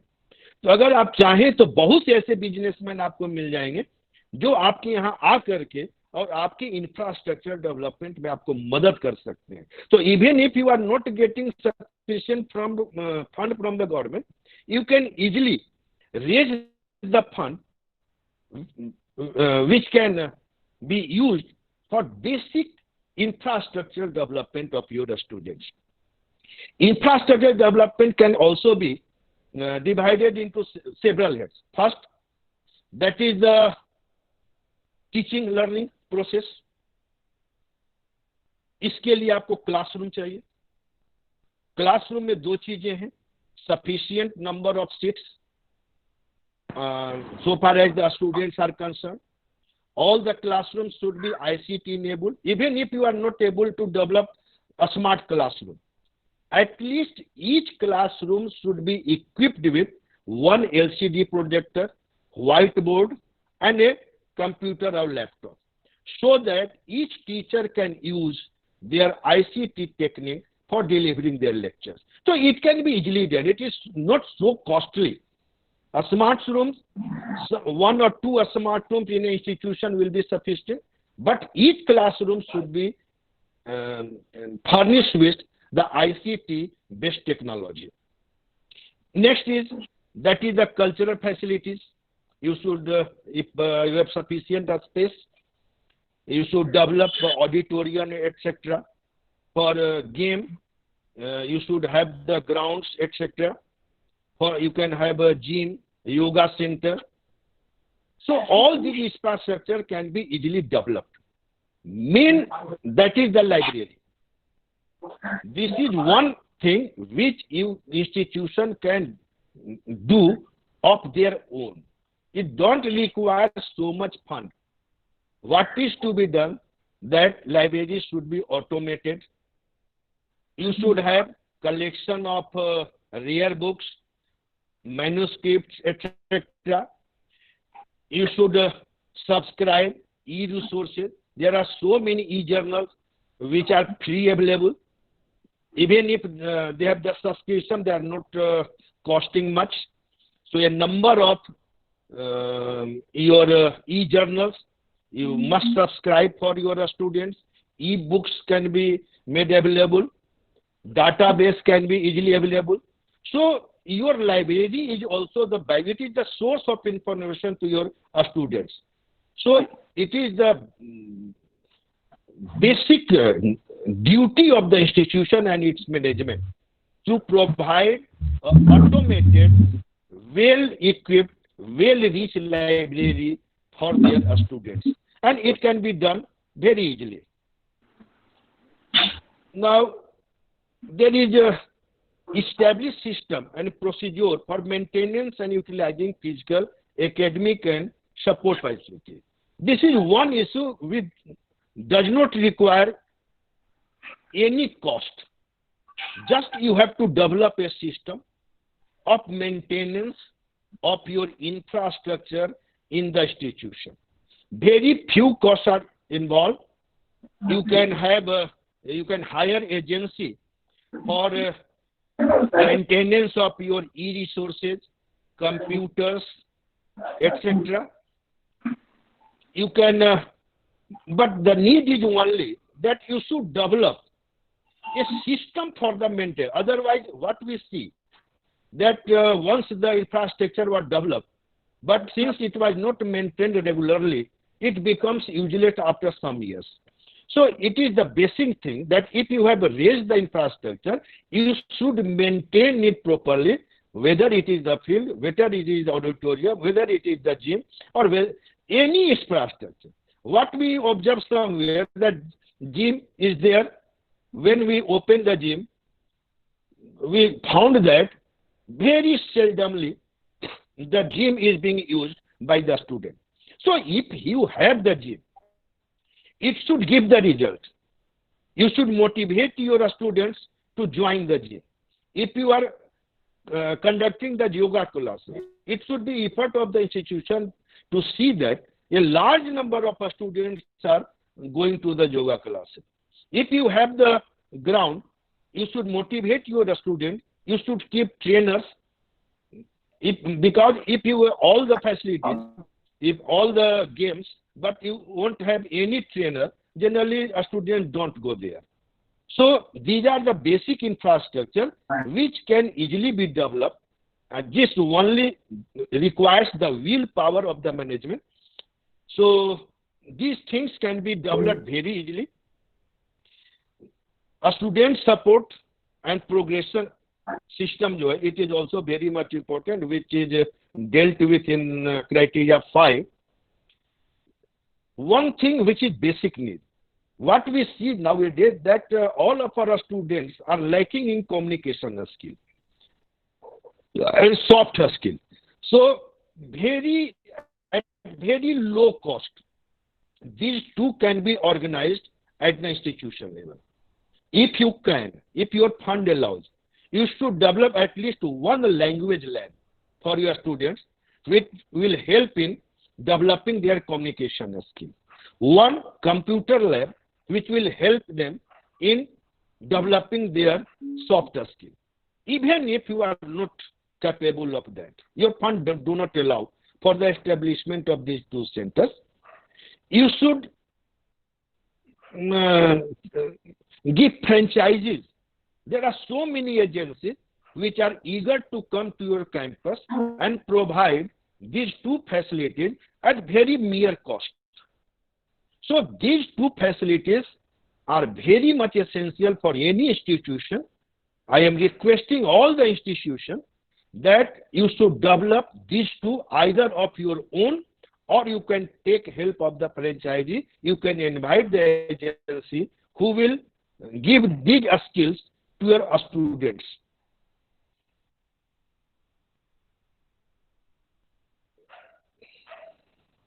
Then, that is the student placement. Most of the students nowadays are pursuing the higher education in the anticipation that it will help in getting the job. Maximum विद्यार्थी इसीलिए आते हैं कि अगर हम अपने एजुकेशन को बढ़ा लेंगे तो हमको नौकरी मिल जाएगी. So it is also the pious duty of the institution to see that outgoing students are getting their jobs. इसके लिए हम क्या कर सकते हैं? 2-3 बात मैं केवल बताना चाहता हूं. पहला कि आप अपने यहाँ कोचिंग सेंटर की व्यवस्था करें. You should develop. आपके टीचर्स हो सकते हैं, बाहर से टीचर को आप हायर कर सकते हैं. अगर आपका फंड अलाउ नहीं कर रहा है तो बच्चों से कुछ कंट्रीब्यूशन ले सकते हैं. If you give them a proper and quality coaching, students are ready to pay, guardians are ready to pay. तो यहाँ पर फंड की कमी आड़े नहीं आएगी. ये मैंडेटरी होना चाहिए हर इंस्टीट्यूशन के लिए कि अपने बच्चों के लिए कैरियर काउंसलिंग और कॉम्पिटिटिव एग्जामिनेशन की व्यवस्था आपके कैंपस में होनी चाहिए। एंड साइड बाय साइड प्रत्येक इंस्टीट्यूशन में एक स्ट्रॉन्ग प्लेसमेंट सेल होना चाहिए। जनरली देखा क्या है कि एक टीचर को बना दिया गया प्लेसमेंट इंचार्ज, एक क्लासरूम के बाहर एक बोर्ड लगा दिया जाता है कि ये प्लेसमेंट सेल है, लेकिन जब उनकी एक्टिविटी को आप देखेंगे तो कुछ नहीं है। जस्ट वो क्या करते हैं कि कोई एडवर्टीजमेंट निकला तो बोर्ड पर लगा देते हैं कि एडवर्टीजमेंट आ गया, कोई आ गया। तो this is not the role of placement cell. Placement cell का डबल रोल है। First, to prepare their students to compete in the competition and to invite the employers in your institution to give employment to our students। Campus placement की व्यवस्था होनी चाहिए। तो इसके लिए आपका प्लेसमेंट सेंटर इतना स्ट्रांग होना चाहिए कि जो डिफरेंट इंडस्ट्री से, डिफरेंट एम्प्लॉयर से कांटेक्ट बना करके रखे, उनसे रैपोर्ट बना के रखे, उनको अपना चाहिए। होता क्या है कि actually you go to the industry, you ask to them what type of students you require, किस तरह के आपको वर्कर्स की जरूरत है, किस तरह के आपके ऑफिसर्स की जरूरत है। तो उनके रिक्वायरमेंट के अनुसार we have to prepare our students. क्योंकि अभी क्या हो रहा है कि there is a mismatch of skill. Employers को जो स्किल चाहिए वो स्किल हमारे स्टूडेंट्स में नहीं है, और जो स्किल हम अपने स्टूडेंट्स को दे रहे हैं उसकी बाजार में खपत नहीं है। So there should be a matching. That means we should give that skill which is required by the industries and the market.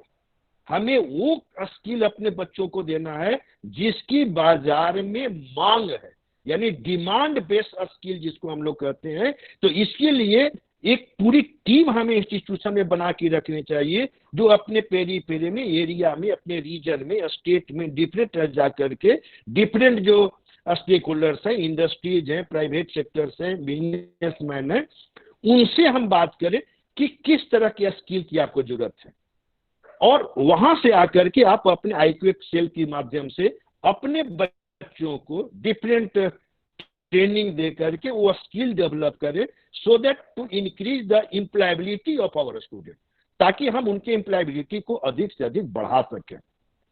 तो ये एक चीज है जो कि हम लोग को जरूर करना चाहिए। This is very much needed, और ये अगर आप करते हैं तो हम समझते हैं कि बहुत कुछ हम अपने एजुकेशन को, ऑब्जेक्टिव को पूरा कर लेते हैं। दूसरा चीज है एक जनरल, जिसको आप बड़ी आसानी से, मैं केवल उन इश्यूज को टच कर रहा हूं जिसमें कोई कॉस्ट इन्वॉल्व नहीं है। That is student redressal system. ये रिड्रेसल दो तरह का हो। जनरली जो ग्रीवांसेज होते हैं, एक होते हैं एग्जामिनेशन रिलेटेड, कि मैंने एग्जामिनेशन दिया, मुझे कम नंबर आया। दूसरा होता है कि कुछ अलग इश्यूज हो जाते हैं, जैसे रैगिंग हो गया, आपका सेक्सुअल हरासमेंट इत्यादि हो गया। तो इसके लिए एक स्ट्रॉन्ग ग्रीवांस रिड्रेसल सेल की स्थापना आपके यहाँ होनी चाहिए, और जो ग्रीवांसेज आवे वो ट्रांसपेरेंट एंड टाइम बाउंड, उनका रिड्रेसल होना बहुत जरूरी है। तो इसको जो है सो आप बड़ी आसानी से डेवलप कर सकते हैं। ये बहुत आसानी से हो सकता है, इसमें कोई कॉस्ट इन्वॉल्व नहीं है। नेक्स्ट चीज है जिसमें कि कोई कॉस्ट इन्वॉल्व नहीं है, that is involvement of the student council. Each institution must have student council, और स्टूडेंट्स को अगर आप पार्टिसिपेशन देते हैं in management as well as in academic activity, then they feel involve. वो अपने आप को समझते हैं कि I have some role to play in the development of the institution. तो ये जो है आप आसानी से कर सकते हैं, इसमें कोई कॉस्ट इन्वॉल्व आपका नहीं है। Each and every student institution should have active. देखा क्या गया है कि हर कॉलेज में स्टूडेंट काउंसिल होता है, लेकिन केवल पेपर में हम दिखा देते हैं कि हमारे यहाँ स्टूडेंट काउंसिल है, इस कमेटी में ये है, इस कमेटी में ये है, लेकिन actually they are not active. When we are interacting with the students, they are unaware about that. So This should be prevalent in all the institutions.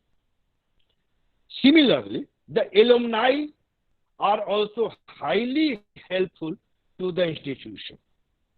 But for this, management should take initiative to invite the alumni, get the alumni association registered, make a regular meeting of the alumni, and persuade them, motivate them to help the institution in any way, whatever they like. तो ये एक ऐसा issue है जिसमें institution अपने level से develop कर सकता है. इसके लिए अलग से कोई कॉस्ट इन्वॉल्व नहीं है और इसमें कोई कारण नहीं है. आप कह सकते हैं कि हमारे यहाँ नहीं है. अगर आपके यहाँ ये एसोसिएशन डेवलप नहीं है, एक्टिव नहीं है, तो निश्चित है कि इसमें आपके मैनेजमेंट, आपका जो एडमिनिस्ट्रेशन है वो ठीक से काम नहीं कर रहा है. तो this is the duty of the administration, duty of the management, duty of the IQAC cell to activate the alumni association of your institution. It will help to a large extent in the development of the infrastructure as well as the academic development of your institution. So far as the governance, leadership and management is concerned, there is nothing more to say. One thing that all the financial management should be very transparent. It should be regularly audited. So these are the practices which will enhance your NAAC grade, and they are costing nothing. Just you have to start the practice of regular audit. You can have online system in your educational institution. In my opinion, the entire institution should be paperless. And nowadays, it is very easy to digitalize all the works of your institution in very limited cost, starting from the admission to the delivery of the result and examination. You can take help of any expert and they will develop proper website for you, proper app for you, and you can digitalize entire process, even the office process, your file movement system, your payment system. We should stop the counter collection. So every financial transaction should be very transparent, and if possible, all should be digital transaction.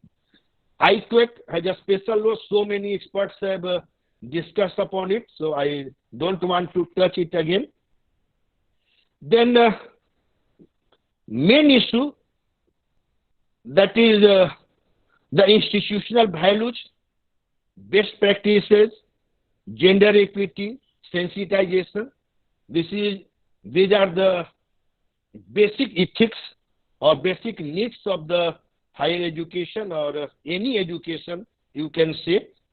Some things which are very simple, you can develop for this criteria. You can address to the security issues. You should install your cameras almost in every vulnerable places and the classroom. Common rooms should be there, daycare rooms, canteens, your sanitary vending machines, etc. There are the simple few things, छोटी-छोटी चीजें हैं जिसको आसानी से करके आप अपने grade को इंक्रीज कर सकते हैं. ये चीजें वो हैं जिसमें आपको बहुत ज्यादा कॉस्ट नहीं लगता है. आपका जो वेस्ट मैनेजमेंट है, वेस्ट मैनेजमेंट में all type of waste management आपके यहाँ होना चाहिए. There should be good practice for this. Has also been discussed in detail previously. That with your dry waste management, liquid e-waste management, e-waste management, and any chemical waste management. For this, you should have a well-developed system for all these types of waste management, and it should be visible in your campus. So far as the energy and conservation is concerned, you can very easily install your water harvesting system. You can, if you have the sufficient land, you can have a pond on it.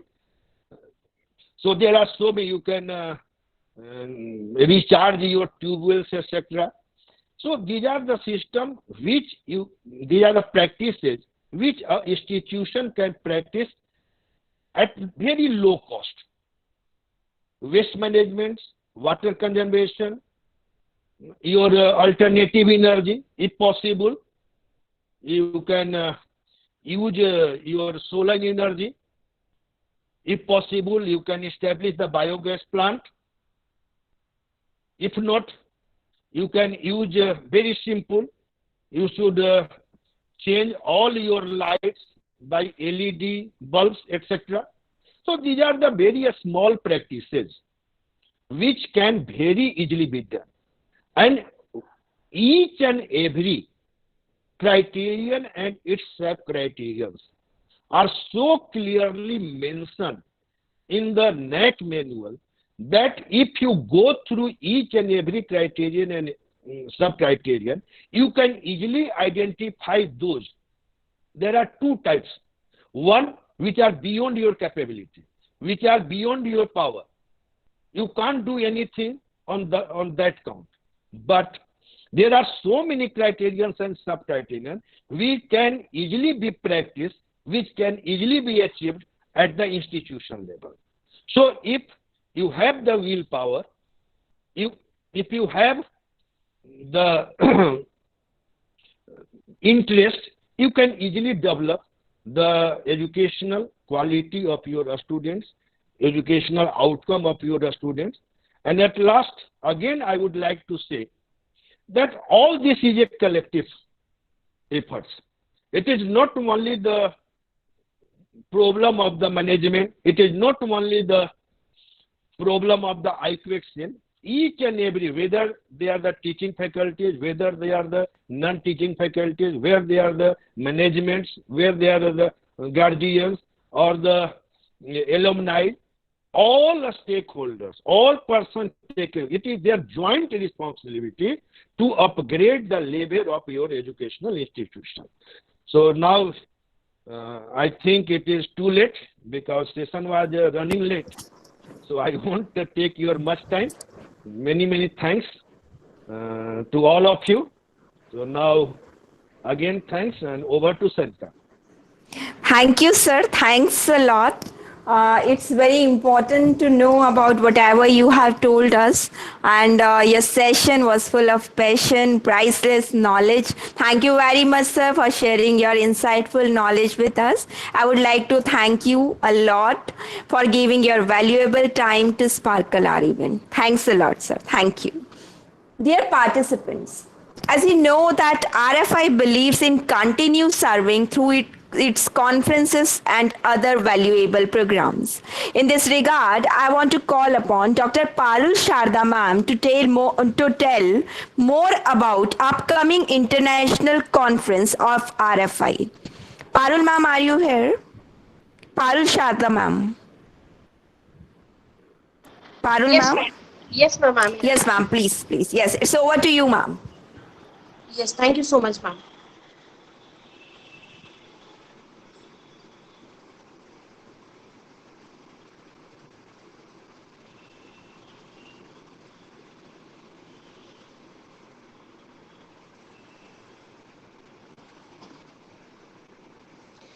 Good evening, everyone. I, Dr. Parul Sharda, a proud member of Research Foundation of India and currently working as an associate professor in Indore Management Institute and Research Center, I take this opportunity to proudly announce the next international virtual conference sponsored by Research Foundation of India in association with WFST. And the topic of international virtual conference was quite related to the current scenario. The topic is combating industrial challenges during COVID-19. So we cannot say right now that we have come over from the COVID-19. Hence, all the industries who are facing or who are coming up from the industrial challenges which has posed upon by the COVID-19. the theme belongs to these all things. Can you see the themes, sub themes? Yes, ma'am.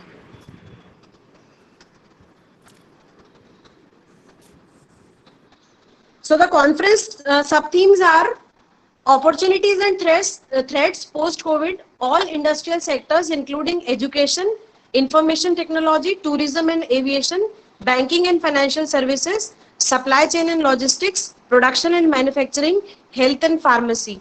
The second sub-theme is entrepreneurship and creativity in managing SMEs, scenario of startups in the era of pandemic, risk issues for managing SMEs, innovation and entrepreneurship development for SMEs. The next sub-theme is HR and marketing practices, global partnership and HR practices in the emerging markets, market structure and pricing, digital marketing issues. The next sub-theme is tourism sustainability, as this is the sector which has much affected by the pandemic. ICT challenges for tourism organizations, tourism sustainability, leadership and global boundaries. The next sub-theme is managing alternative forms in an industry. That means how the industries are combating through this COVID-19 scenario. So how creatively they are managing the things. This is all belongs to this last theme: creativity in events, hospitality and management, creativity management, sustainable development strategies. So the date of the international conference is 8th of August 2020. It is a Saturday, and I request all the participants who are present here to contribute with their research articles or the research papers to this conference and make this event successful with us. Thank you very much. Over to you, Sarita ma'am.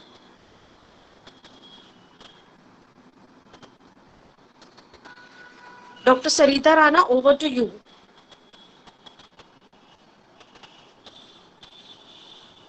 Sarita ma'am, are you there?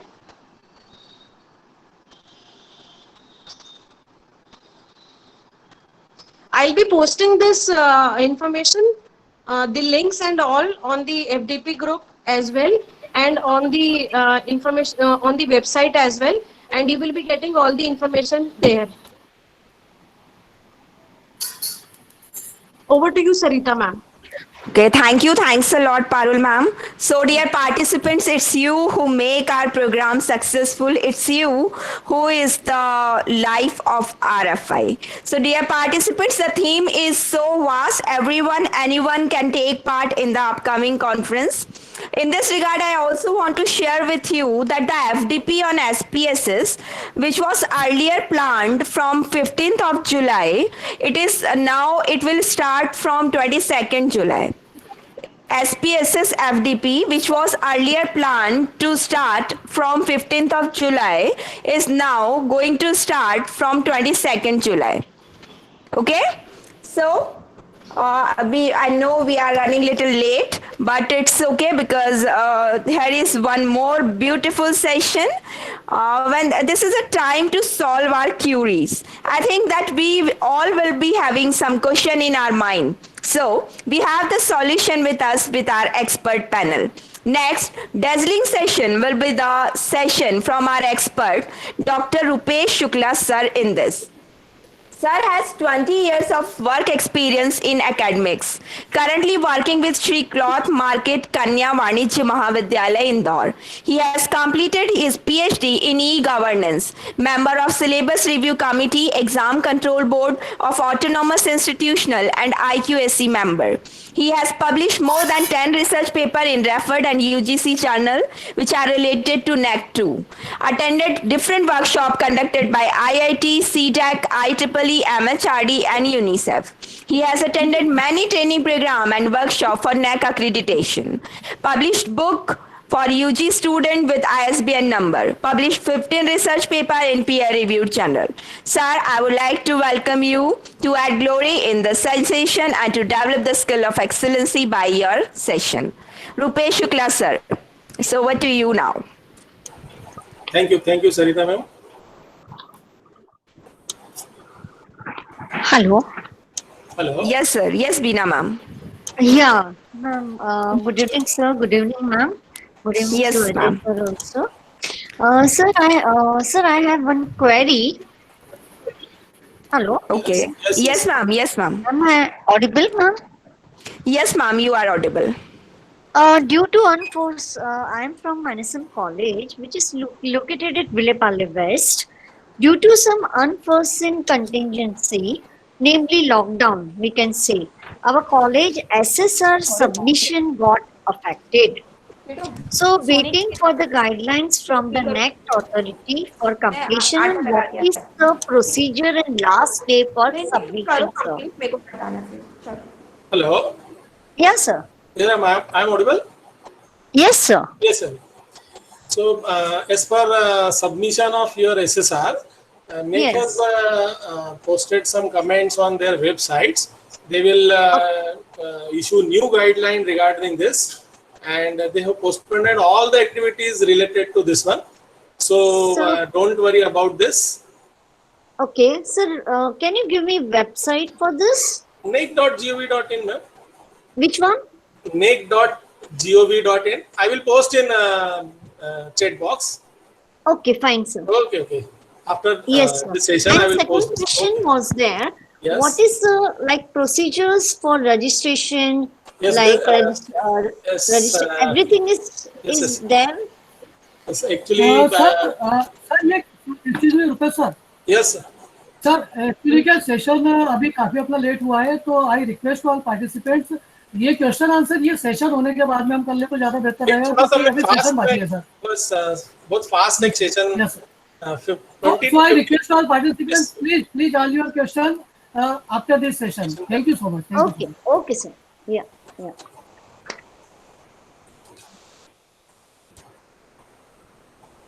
So my presentation is visible. Yes, sir. Yes sir, yes sir. Yes, sir. Visible. Yes, sir. First of all, thank you to RFI team that they have given me opportunity to talk to you all the dignitaries from all over the India, and I am standing with all the experts who are having much experience than me. So I am too much thankful to RFI team, especially Saurabh sir and Ashok Gupta sir and at last Ajay sir. So this is the declaration. Content of these presentations are taken from the different websites, including website of NAAC. Because NAAC is a standard body and giving, we have to work as per the norms of NAAC. So you cannot omit and you cannot add something. So many of the contents were taken from NAAC websites. These are the abbreviations. I am omitting the introductions again. I am skipping. These are the stakeholders of NAAC. Before going to prepare SSR, management, faculty members, administrative staff, students, parents, employees, alumni. These all are the stakeholders who are who should actively involved in preparation of SSR. Everyone has their important role. As you have seen different criteria, in all the criteria you have seen the participation of these all stakeholders. So before going to prepare SSR, you should inform these all and you should make a team from these all stakeholders so that you can work for the better preparation of SSR. This is the why NAAC we have discussed in last 6 days many times. So I am again skipping this one. Again, this revised process. This is the online ANA process. This is for the first cycle, and the institutes which are going for the second cycle after the first their traditional cycle means they are going for the first online cycle. This whole process is divided into some steps. First one is HEI registration, then IIQA submission, then SSR submission, SSR assessment for pre-qualification that we have discussed in some criteria, PTV management, and as a peer team visit, then QLM assessment by the peer team, and the grade declaration process. So first we have to start from the HEI registration. If the institute is not registered on NAAC portal, first it has to register on NAAC portal. This is very simple process, and the process is this: fill the registration form from the NAAC websites. apply online, there is a menu on that. You click and just fill the registration form. That required some basic information, accreditation information. NAAC verify the approves this registration process and active the login credentials and institute access the HEI portal. You will get your own portal with the dashboards and like all the things that I am showing this. Like this, you will get this dashboard, and your web portal will be there here, and this erase box is here. You will get your name of the institution, so you will get here this web portal and this dashboard, IIQ, SSR, these are all the things. So after the registration, this is a very simple process, this registration process. And so after registration, you can go for the accreditation process. So if you are going for the first cycle, you have to register yourself first and then proceed for the next. So second step is IIQ submission, that this box is showing here. After this registration, this is the IIQ registration process. There's a basic information that you have to enter. You should prepare all these things before entering the information. Means your mail ID and institution mail ID, mobile number for communications, if you are accredited previously, and so on, then proceed. So here that you have to enter the CAPTCHA code for the security purpose and click on this box and register yourself. So after the registration, this dashboard will appear, this type of dashboard. For this registration, you should have your AISHE registration code. Without AISHE registration code, you cannot proceed for the next accreditation. So after the registration, this is the IIQA. In short, I will describe this IIQA. And here you have to upload supportive documents, and what type of documents you have to upload, I am just showing after this slide. You have to pay fees before IIQA submission. This is 25,000 plus GST, and after IIQA submissions, there will be some clarification if you put some wrong information in that IIQA. After verification, the IIQA is accepted. If the IIQA is rejected, then you will have one, and within 1 year, 2 attempts with the same fees. With the 25,000, you will get 2 attempts to proceed for this IIQ again within 1 year. So within 1 year, you have to attempt. Mostly IIQ is not rejected, as my experience is that. If you feel the right information and you have completed the minimum eligibility for the completion of 3 consecutive years. So course completion. So IIQ is never rejected. So SSR submission process, this is the after IIQA that we will discuss in after this IIQA. This is the IIQA. In this IIQA, you have to enter near about 31 informations, and you should prepare before submission of IIQA some of the required documents, like from where you have, if in case of college, you have in which university you are affiliated, and in case of university, there you are registration from the higher education and UGC and so on. So after this IIQA, this is the basic information that you have to enter with this IIQA. Is how many programs, how many courses, how many departments, all these you have to enter within this, number of teaching staffs and so on, and number of sales, IQAC. One of them, Mr. Madhavan, asked that to Patil ma'am, that we should form IQAC before this first cycle or not, and ma'am told that we should form the IQAC, and I'm agree with ma'am. If you form the IQAC, then definitely the SSR process will go smooth. So you should prepare this, you should form the IQAC before going for this first cycle. That will for the smoothness of your SSR preparation and all the qualitative aspects.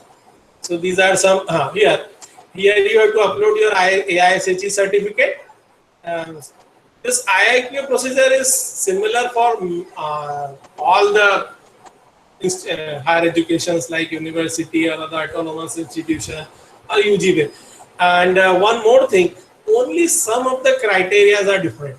Maximum criteria and maximum information, whatever you enter into the profile, are same. Again, I need your focus on this point. Maximum metrics are same, maximum informations are same, only some of the informations are different. So here you have to upload the AISHE document and take the certification by the head of the institution. This is the declaration by the institution head and statutory bodies that we are following all the norms from the central government, UGC, if you are affiliated from BCI or another like this statutory body. So you have to upload the document here. And if you are going for the second cycle, then you have to register and then you proceed for the AQA, Annual Quality Assurance Report. This is a mandatory report for submission by IQAC every year, and minutes of IQAC meetings that are compulsory after first cycle. Compliances to the decisions, AQR submission is also online, and long-term and short-term plans and outcomes, implementation of MIS, Management Information System. For the as Prasad sir told that you should digitize your organization completely, and nowadays it's compulsory in this COVID situation. AQR passes by the statutory bodies of HEI, means if councils are there, if governing bodies is there, or a government colleges, they are having Jal Bhagidari Samiti. So different types of statutory bodies, they govern the higher education institution, and they must pass the AQR and then upload. So again, I am saying that first registered if you are not registered. First registered if you are not registered. Then proceed for this after procedure that you can submit your IIQA if you are prepared with your SSR. I suggest if your IIQA is prepared and your SSR is also prepared, only in that case you should proceed for the SSR, because you will get only 45 days after submission of this SSR IIQA. So if your SSR is prepared, only in that case you have to proceed for the SSR submission. This is the chart for SSR submission. Fill the SSR and upload the data files. I'll discuss what are the metrics and what type of questions. Well, simple questions are there. SSR first installment, select non-applicable metrics and submit. Again, we will discuss this non-applicable metrics and DVR process. So after submission process, the DVV process, data verification and validation. This is too much complex process performed within 13 days after submission of this your SSR. The DVV process, identify the deviation, means whatever you have entered in the field that there is deviation, or the data is not matching from the AISHE, if you are not having the link of your research paper you have specified, then this is known as the deviation. They will ask the clarification, you have to answer within particular time limit, and you have to respond them. Then this deviation report queries to HEI, they will ask the questions, you have to answer the question. There should no delay. HEI submit the clarification response, DVB verification of HEI responses to the queries, recommendations, data update. If there is need to update, they recommend it. It's a total process performed in very helpful manner. DVB second level verification, you will get the second chance, it may be, and the final report. If you enter again and again false information, or the DVB team that it feels that you are entering the false information, then there will be penalty, or there will be a blacklisted chance of blacklisted to your higher education institutions. So please ensure that before entering the information, you should not enter the false, you should not enter the information that are produced. So enter only the perfect and verified and valid information with the DB process. So the whole process is registration, IIQA, SSR submission. Now, I am just skipping some of the points that we have discussed. And this is the dashboard. This is only for those participants who are going for first accreditation and not till date not registered. If you registered, then you are aware of these all the parts of the dashboards. Manage IIQA. Here, prepare IIQA, make the payment. As I told, the complete accreditation process is online. You cannot send and you cannot receive a single paper. Every paper must be entered through your dashboard, and you will receive an email or you will receive information even from clarification, all those information from this dashboard. So this is the dashboard for the manage IIQA, manage SSR. Here you can enter the SSR, manage DVV. If there are clarification from DVV, you can get the their queries, and you have to clarify from here. After the assessment, if you have some appeal, then appeal mechanism is also online. And after the grade, after first cycle or the second cycle, the AQR submission is also completely online. So for every part of the accreditation process, you will get this type of menu in dashboard. The revised process, as everyone knows, because we have discussed and every experts revise this process many times, so I am skipping this one. So IIQA, as I told, there are 31 points you have to enter, and before IIQA, what you have to prepare? You should prepare your affiliation letters and your program details, whatever programs, the affiliation status, in case of university, list of the programs run by the departments, and this AISHE certificate you have to upload here, and take the certification from the different regulatory bodies, and this is the fees. If you pay, then automatically it will display here, and then you can submit. This is the AQR we have discussed. This is the basic of SSR. Before going to submit the SSR, prepare the SSR, it has 6 parts. Profile of SSR, basic information and academic information. So profile, extended profile, program, student, teacher, staff, category wise data, and QIA. These are the second point. And executive summary, introduction, vision, mission, objective, SWOT analysis, criteria wise summary, 500 words in each, and optional metrics that we'll discuss, and SSR initial payment, and student detail for the survey. So these are the 6 basic requirements for the SSR. Now, how you can upload the data in SSR.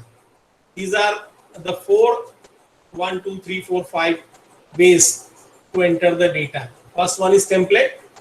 This is the Excel file, and in this Excel file, you have to upload one worksheet for particular criteria. Only one worksheet is allowed here. Multiple worksheets are not allowed.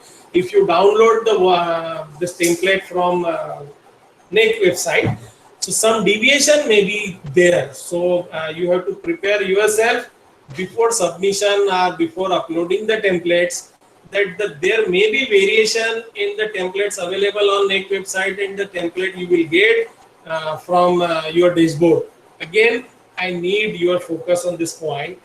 There may be difference in the format of template that you download from NAAC portal and that you receive from your dashboard. So there may be some difference, so we have to prepare for that. Templates I will show, and these templates are in the Excel file. Second is the PDF, and this PDF that you have to upload must of the 5 MB space size, it should not exceed 5 MB. If it is exceeding 5 MB, then you have to upload on the HEI websites and provide the link in SSR. So just after this slide, I will discuss what are the points you have to upload on the websites. So second one is the link. If you have external links from your websites or any other websites, so direct link of that file must be, not the home page must be entered here. So template in the form of Excel file, PDF file must not exceed from the 5 MB, and the link, this is the link, direct link, not the home page link. Link to the HEI websites. If you are giving menu on your websites, so link of every menu separately in every criteria and every matrix must be mentioned. Direct links. Again, I am saying no home page link must be provided here. Direct link for the particular, so that if anybody click on that, if the DVB team click on that, that should land on that particular page directly. Doc file for the additional information. If you have some additional information, you can attach with the doc file. So these are the one of the participant asked how we can upload the data. So these are the forms in which you can upload the data. Types of questions. There are different types of questions. Descriptive questions of the 500 words. So these words must be within 500, not exceeded to this one. And one more thing is important, that you have to write and very precise, because you have to write for the 5-year data. You are entering the 5-year data. So here you have to appoint a team member that must know each and everything about your institution, and 500 words, within 500 words, it is very difficult to summarize the 5-year data. So descriptive questions must be written by the particular expert, must be expert by the, who is the expert in writing.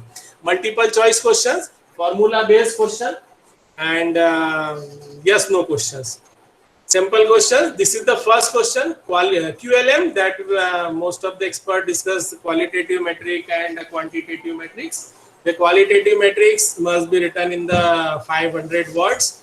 And here you can see the upload the file description. Here you can upload the PDF file. If there is PDF file, upload the additional information that you want to add in the form of doc file, and link for the additional informations. It may be your link to the HEI, means your organization portal. And this is the second question, second sample. This, it has multiple choice, all of the above, any of the 3 above, any of 2 above, any one of the above, none of the above. So you have to choose any one of these. So if Academic Council, Board of Studies, UG Program Design, Development of Curriculum for MEDOM, Certificate courses, and so on. So this is the second type of questions, and this is the third type of questions. Just you have to enter the information in this box, and this formula will take the values from this and calculate automatically. So no need to calculate here to this formula. You have to enter the information. For example, your session, your time period is from 2014 to 15, 15 to 16, 16 to 17, and so on. So when you enter the 5-year data here, the numbers here, it will calculate the percentage, average percentage automatically.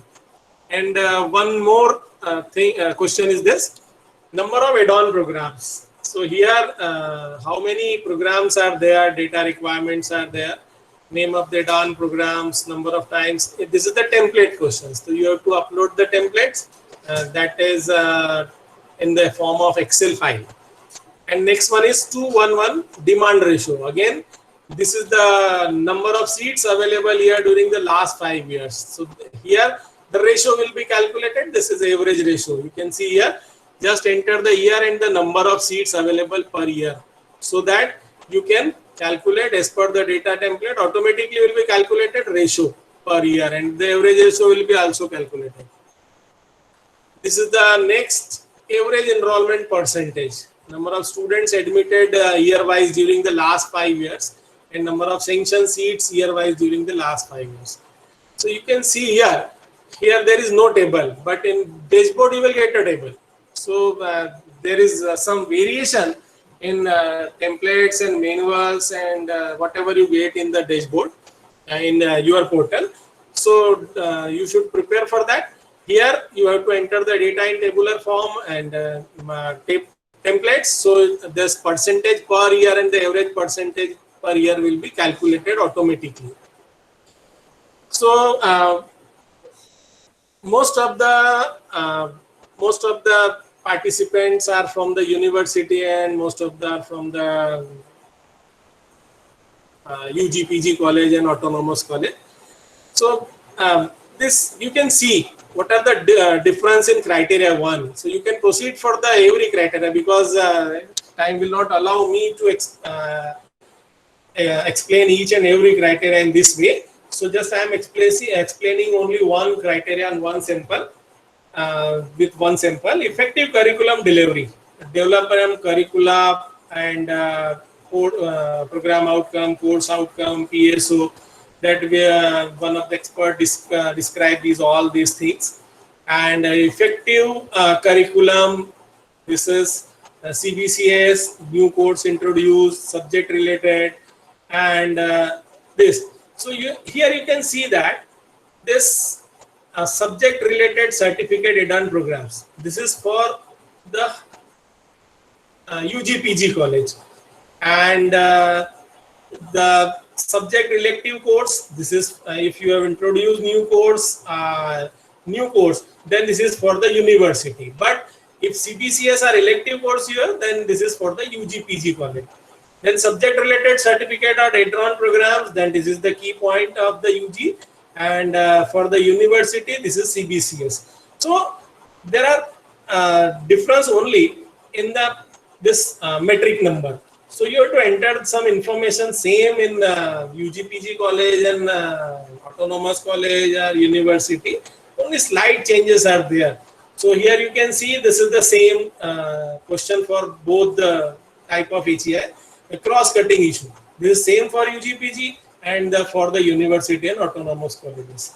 This 1.3.4 not applicable for UG means it is not in the UGPG, but student taking field project internships, and this is for the university and autonomous colleges. Feedback. This is same for both type of institution, and 1.42. This is same for both type of institutions. So this is the criteria 1 simple. These are the essential metrics. One of the participant asked that please show the list of excluded metrics. So I will show, just please wait for a minute. After this description, one of the participant asked what is the time after registration of IIQA submission. There is no time after registration.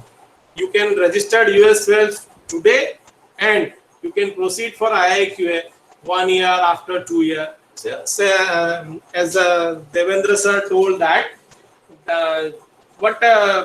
within 2022 you have to accredit yourself. So you, as per UGC guideline, this is the 2022 is the time limit for accreditation process. So there is no time limit after registration process. You can go any time after IIQA. But after IIQA, SSR should submit it within 45 days. Again, I am saying prepare SSI and then go for IIQA, because 45 days is not sufficient to prepare a SSR. So complete SSR.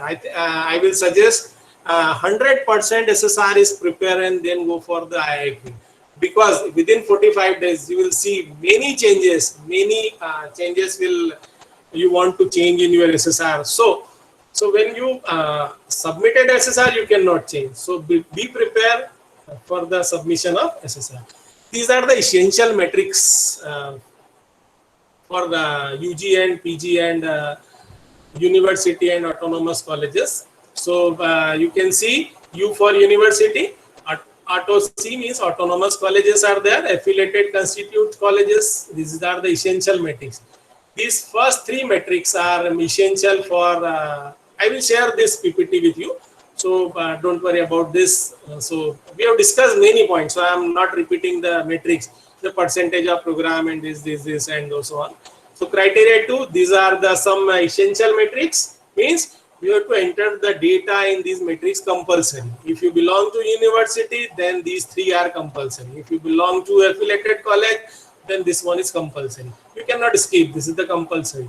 Same for the criteria 2, same for the criteria 3. U for university, autonomous college, affiliated college, constitute college, affiliated and constitute. So these criteria 3 and criteria 4, these are the some metrics. And for the criteria 5 and criteria 6, these are the essential metrics you have to enter, compulsory you have to enter the information in this. I think every metrics has been discussed. Every metrics has been discussed by experts, and some of the metrics has been repeated. So I'll not going in detail with these all. And different, so just one question is there, what the basis of marks allotment by the DVV and PAT? So just I want to share with you.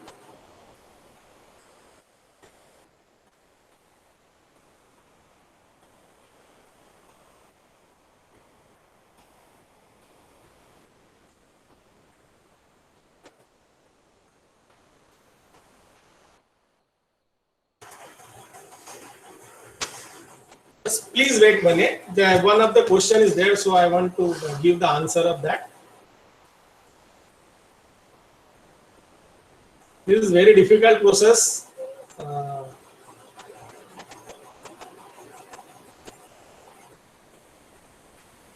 To calculate DV.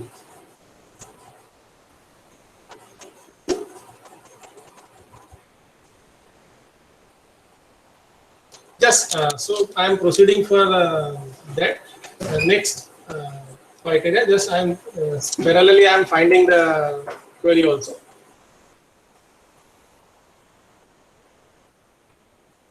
So one of the participant asked that these are the excluded metrics. How you can excluded metrics means the metrics that you can opt out.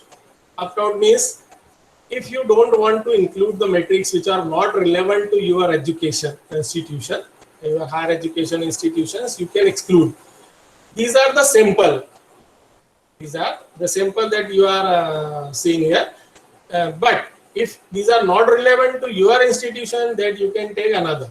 So from the metric, you can choose any of the metrics that are not applicable to you. Just see here. One of this is the example of one of the institution. Number of certificate diploma program introduced during the last year. This institute does not have any certificate programs, any diploma courses, so they opt out this metric. And percentage of full-time teacher in various bodies. So this particular metrics require the information of the teachers from various bodies. They don't want to include this one because no one teacher was there in that particular institution who participated in this body. So they have, excluded this one. Similarly, this one is, these are the some other excluded matrices. Number of PhD awarded per year. There were no any PhD awarded teachers there. So they excluded this one. Infrastructure, e-content development. Basically, this is the mostly found in the university, and for the university is compulsory to have this type of facility. So, but in the institution, they are not having this type of facility. They can omit this one. Average percentage teacher provided with the financial attended conference. These institutions, for which I am giving the example, was not giving any type of support to the financial support to the institution. So they omitted this one. And this faculty empowerment strategy fund and grant received, again this institution was private institutions, running the self-finance courses and other traditional courses. So they don't want to include this matrix because there was no any option for financial support. So fund was not there. Average number of qualitative, and there were no any qualitative initiative. They did not form qualitative their IQSC cell. So they again opt out this one. So excluded metrics are those metrics that you can omit, that you can opt out, and you can see the option in a dashboard. From here you can choose the which one, select optional metrics. I am showing with the cursor, select optional metrics. From here you can choose any of the metrics, but whatever I have seen the essential metrics, you cannot omit it. And seventh criteria is again the criteria that is compulsory. So criteria 7 is compulsory. From 1 to 6, the essential metrics I have shown you. And so you can see this again. I'm proceeding for the next one. Types of questions, and these are some types of questions you have to enter, automatically calculated because the whole process is completely online. So don't worry, you have to enter the information, but just prepare the information before that. These are the essential metrics.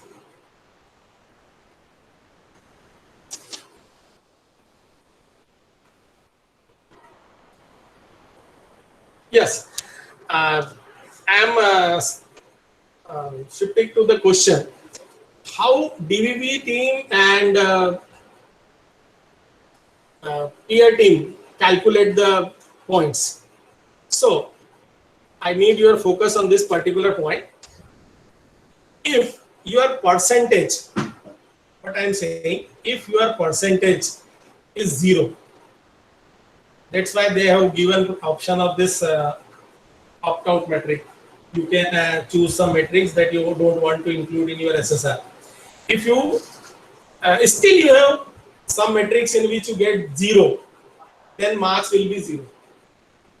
And if the percentage lies in the range 0 to 10, means less than 10, 0 to less than 10, there will be 1 point. Then multiplied by the weightage. How they will calculate? I am explaining this particular question. If the 0 to less than 10%, you will get 1 mark, and this grade point you can say, metric wise grade point you will get. If 10 to less than 40, if your average percentage is 10 to less than 40, then you will get 2 points. If your average percentage is 40 to less than 80, again 0 to less than 10%, you will get 1 grade point, and 10 to less than 40, then you will get 2. 40 to less than 80%, you will get 3, and 80 to 100, you will get 4 marks. So these grade points will be multiplied by the your weightage. That experts of all the criteria has shown what are the weightage of every matrix. So multiply by this. So if you want to calculate your marks, that what you will get grade points after submission of DVB. So in DVB, this is the criteria: 0 to 10%, 10 to 40%, 40 to 80%, 80 to 100. Again, I am repeating: 0 to less than 10, 1; 10 to less than 42; 40 to 80 per less than 83; 80 to 100 per 100%, 4. So you will get these grade points after submission of after calculation of the average percentage. Right now. Peer team visit. So every experts explain how they provide the marks, and they see some human aspects in this also, because if you get 39.48. So DVV will only consider 39.48 and less than 40. But in case of peer team, they will round off it, and you will get 40 to you will proceed for the 40 to 80 range. So this is the difference between peer team calculation and DVV calculation. So essential metrics, different types of feedbacks. One of the participant asked, what are the feedbacks? So these are some feedbacks. Feedback about the curriculum. You have to take the curriculum feedback from the student, teachers, employers, alumni, parents, experts. One of the participant asked, who are the employers in the case of government organizations? So if you are asking about your employer, then your employer is government. But if you are asking this employer that I am showing in this feedback option, then who are giving employment to your students? This employer, you have to take the feedback from the employer, means who are giving appointments, who are conducting placements, activities at your campus, then alumni, then parents, then expert. So these are the feedback. Then feedback about the teaching and learning, feedback about the individual learners, feedback about the evaluation process and reform SSS, student satisfaction survey. This is the part of SSR itself. Feedback of the events, academic and administrative events. You should take the feedback so that actions taken can be, what are the actions, what are the impacts, and impact on the your event you can measure. So next time you can proceed for the best. Feedback event is necessary. After conducting every event, you should take the feedback. Either it may be academic or administrative, because after taking the events, you may evaluate yourself. What was the event, how it was conducted, so you can get for the betterment. This is the mandatory URL. I am not, again, I need your focus. I am not discussing the different metrics, different criterias, because in last 7 days, we have discussed all the criterias at the metrics. So the points that I want to discuss, apart from that, were included in this slide. Mandatory URL. These are the many URLs are here. Strategy plan. You have to make a plan, 5-year plan. This plan may be short term and long term, and the long term plan may extend up to 20 years, and minimum is the 5 years, because this is the cycle of accreditation also. So 5-year plan must be there and 20-year plan must be there. So 20-year plan must be executed within every 5 years. Make a 20-year plan such that they can so that it can be distributed in 5-year slots. And after 5 years, every 5 years, you should monitor whether you have executed that plan or not. So make a short-term plan also and long-term plan also. POCO and PSO, these discussed very effectively by the ma'am.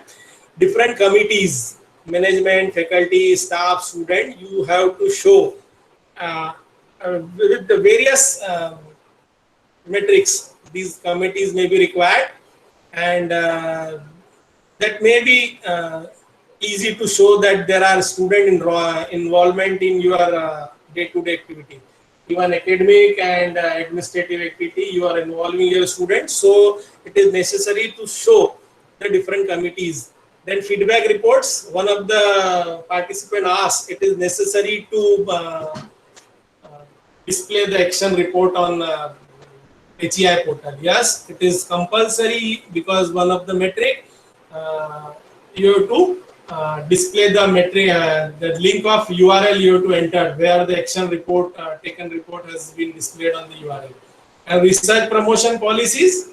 So what is the promotion policies within the organization? Academic programs offered by the department and university. IT policy, incentive to the teachers, newsletters, scholarship, different scholarship by the government and by the your higher education institutions. So you have to display maintenance procedures, lab, sport, ICT, classroom, capacity development and skill enhancement initiatives. Whatever activity you conducted within the organizations for the development for capacity and skills. The code of ethics, check malpractices and plagiarism. Again, and need your focus. These every point must be on your website, in your institute websites. Either it may be university or it may be higher educations. PhD data, consultancy policy in case of university, I have mentioned you. Possibly online feedback. One of the participants asked whether the feedback must be online or not. If you have online feedback, it's very easy to analyze it, because feedback collected is not important. Collected, analyze, and what is the action taken on the basis of the analysis report.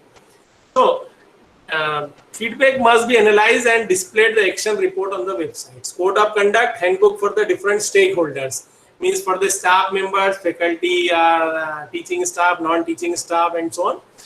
Then core values, professional code of conduct prescribed suggested by the statutory bodies like BCI or other bodies. And AAA report, AAA report. One more thing that I want to show you. This AA process is the accreditation, your academic and administrative audit. For this, one book is, you can say, the very good book for this. You can note down. I am not mentioning in this SSR. So note down this, Mr. B.L. Gupta. The whole process of accreditation, academic and administrative audit is mentioned in this particular book, Mr. B.L. Gupta, available online. You can purchase it, and very nice book for AAA process. So a AAA report must be displayed on that.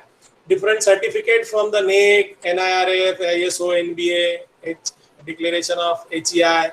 These must be directly uploaded on the websites. SSR submitted online after DVV. It means if SSR is accepted, then you should upload your SSR. Data templates, password protected if needed. If you don't want to disclose the data, then you data template, then you can upload on the website with password protected, and this password can be forwarded to the DVV team. So if you don't want to disclose the data templates, then you can password protected. Peer team reports, AQR for the second cycle. Funding agencies, website links for the organizations. If your organizations having different funding agencies, so you should provide the link for that. Report of activities, distinctiveness of institutes, e-governance process. If your exam process is completely online, means starting from submission of form to result, and even your different types of certificates required after leaving the institutions, all the process is completely online, then it can be included here in e-governance. Some faculty development, so these were all the mandatory URLs you have to mention on your portal. These are the faculty development initiatives that which can be adopted by the HEI. One of the participant asked, what are the different faculty development initiatives? So refresher courses, these all have been discussed by different experts many times. And again, some of the participants asked these questions. So refresher courses, UGC, MHRD, FDPs, faculty exchange programs, trainings, staff training, summer, winter school workshop, etc. And these, the process of all these must be online. MHRDC has different centers, HRDC centers, and now during this COVID-19, HRDC declared in coming year, the different programs will be conducted online. So you can see the every programs, you can participate in program online at your own place. These are some administrative academic activities one of the participants asked what are the administrative activities. So these are the administrative activities, and these are the academic activities. So everyone knows as a teaching fraternity, we are belong to teaching fraternity. So what are the administrative activities and academic? Again, someone asked, so I am included this. These are the points for the financial management account. Prepare. This is very important because you have to change your budget and accounting statement as per the NAAC requirement. So prepare budget every year, and this budget must be passed with your statutory bodies of your education institutions. Without passed budget, it is not having any importance. So prepare budget with seal and sign from the statutory bodies and head of the institution. Balance sheet and income expenditures of 5 years, seal signed by the CA finance officer. In case of university, head of the institutions. Maintenance of physical facilities, ICT facilities. You have to properly maintain the points for maintenance of physical facility and IT facility in your income expenditure in balance sheet. Augmentations, if you are incrementing your structure, then you should mention it. Expenditure on salary and excluding salary. With salary, without salary, there are many points, many metrics are there where this salary and excluding salary are required. Library. So in budget and in balance sheet and income expenditure, it's mostly institution untouched this one, library. Specific mention is required for the books, magazines, newspaper, journals, affiliations from the different bodies. So if you have different open source access or paid resources, so you have to mention how much you have paid for these, and you have to maintain in your budget and your balance sheet and income expenditures. So without mentioning it, the point will be zero. The research in case of colleges and seed money for the university. Research means projects. If your college is providing some, if UG and PG college provide is facility for research, or fund for the research to the to the faculty members, and seed money in case of university. So budget must be mentioned. In budget, you have to mention this one, and in balance sheet and in income expenditure. So you have to focus on these points because some of the metrics require these points, and without these must be highlighted in that. So without highlighted, without mentioning, they will neglect your points and you will lose the points. So mention it. This is the DVB process. This is very difficult process, and I am showing the one case here.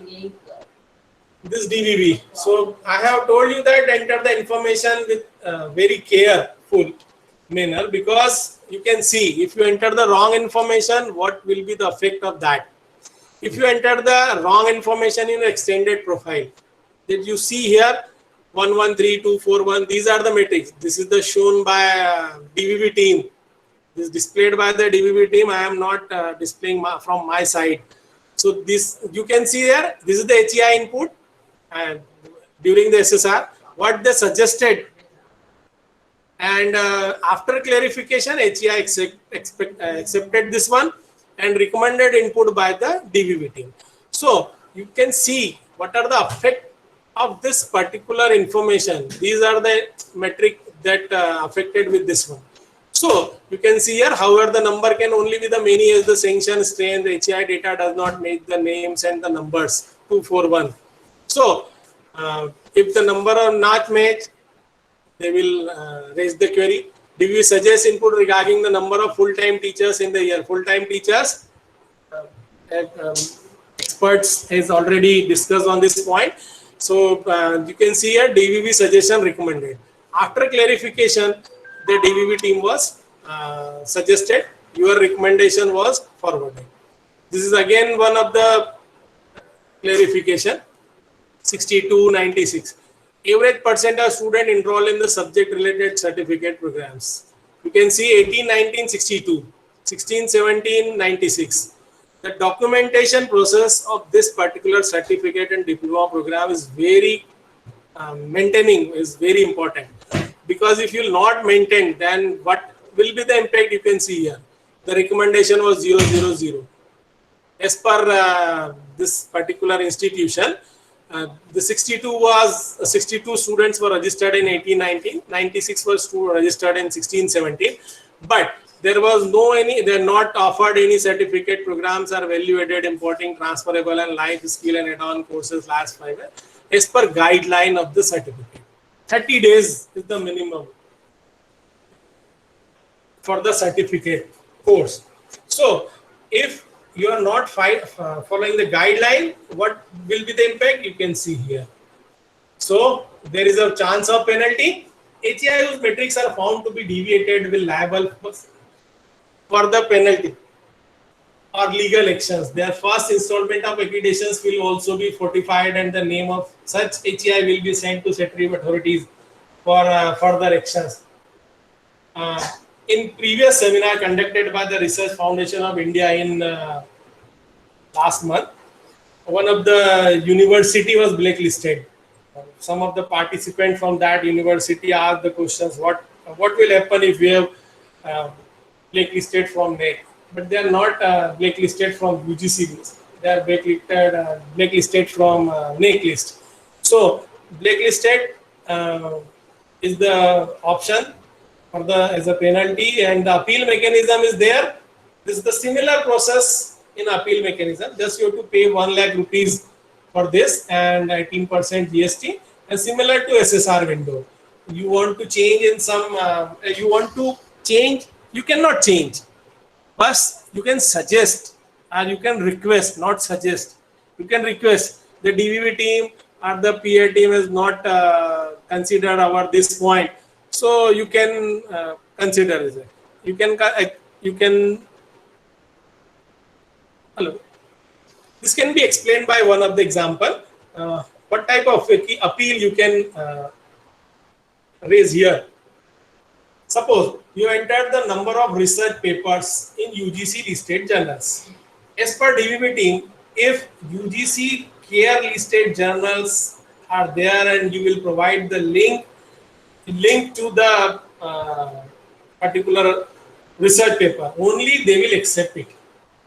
What I am saying, if in case of research paper, if you enter the DVV and you enter the data in DVV on the metric research paper published in last 5 years, and they required only UGC CARE listed journals. But UGC CARE listed journal was launched in 2019, June 19. So before that, but DVV rejects those. So you can raise the query here. But DVV team was not considering this point. At the time of clarification, you can raise this question, and also you can raise at the time of appeal. So appeal is for the points if you are not satisfied with the DVV team, or if you are not satisfied with peer team points, then you can raise.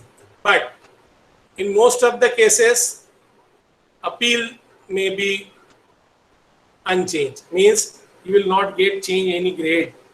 This is very practical. So make the information properly and enter the information properly. These are my contact details, and just thank you very much. With short, I have explained each and every requirement that I want to show you. So maximum question I have answered that were on the chat box, but if you want some more questions, then you are welcome.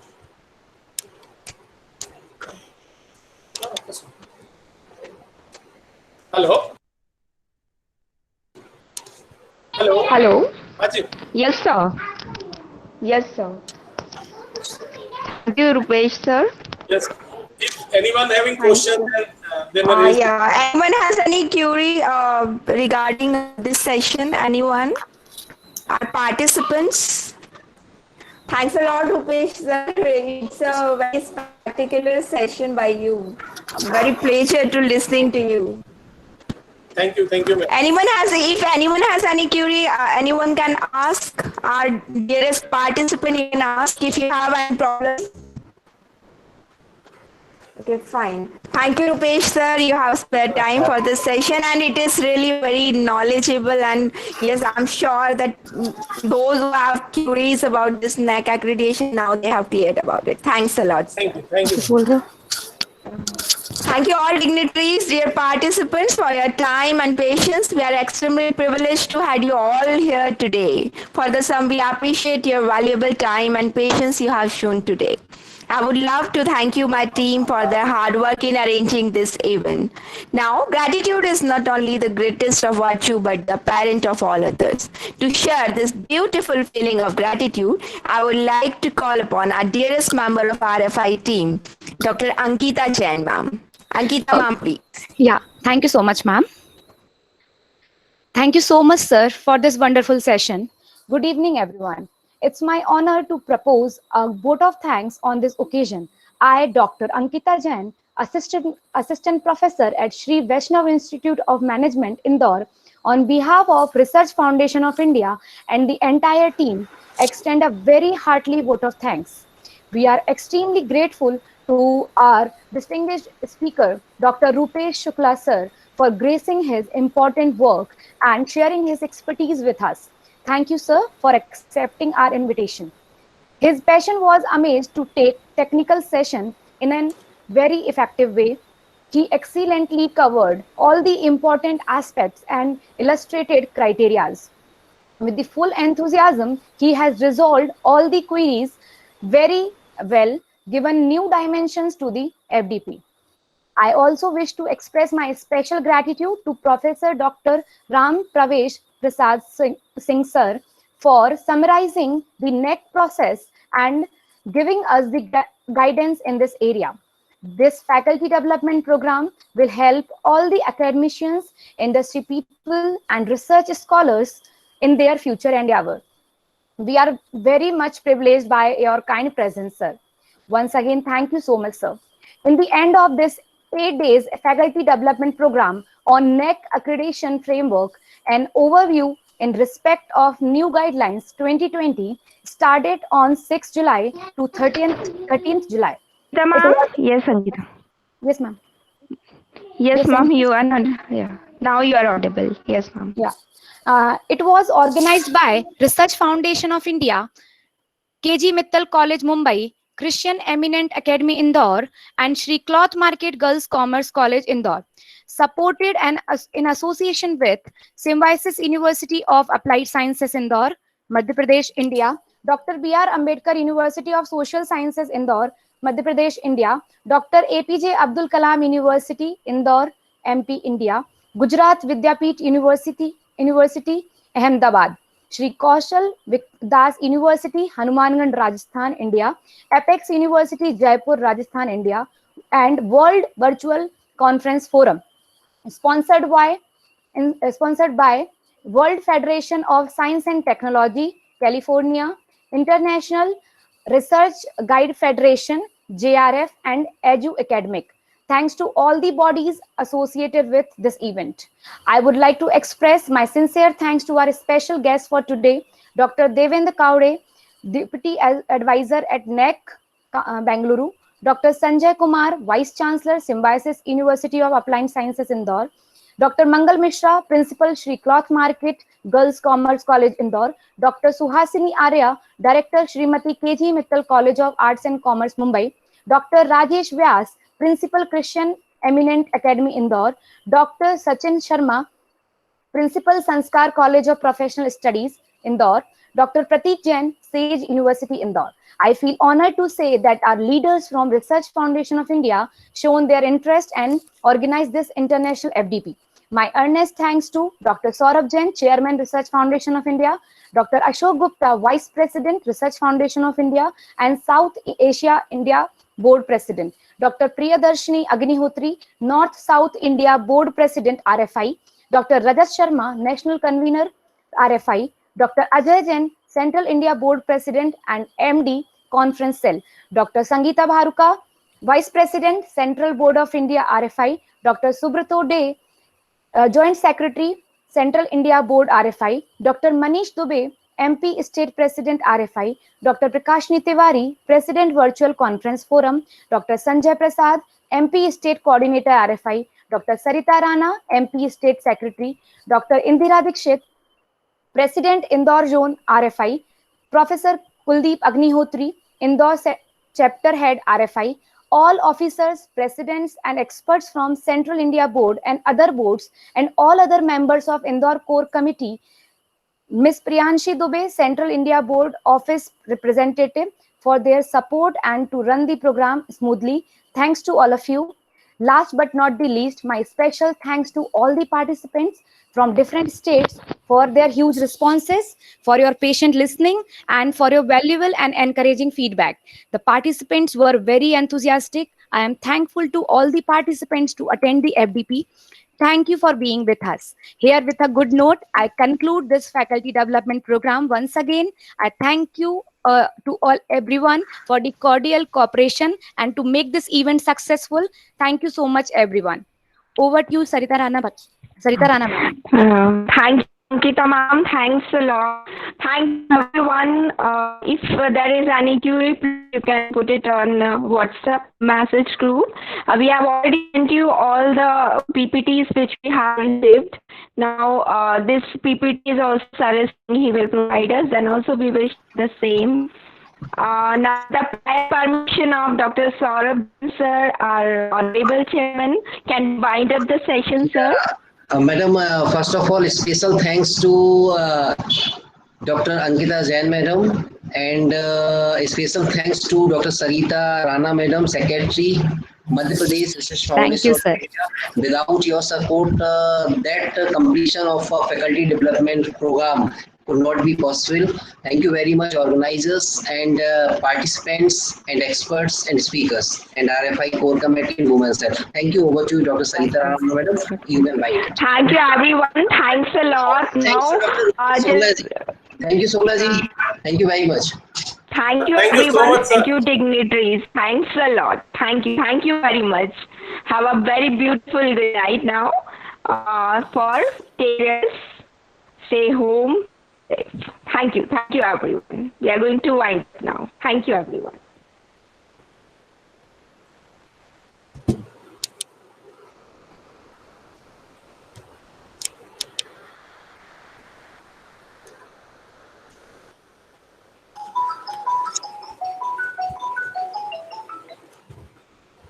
Sir sir sir देंगे ना, time नहीं था sir, last में क्या वो बाबा खा गए थे ना। Shukla ji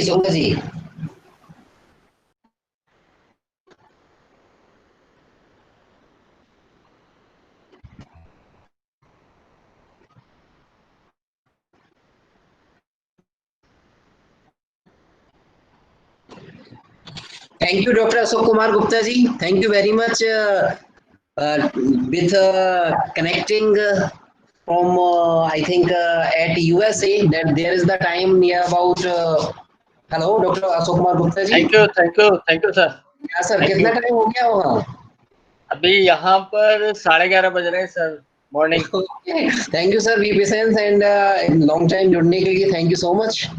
yes sir, thank you. Thank you, sir. Thank you.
बोलो भगवान कार्तिकेय की जय।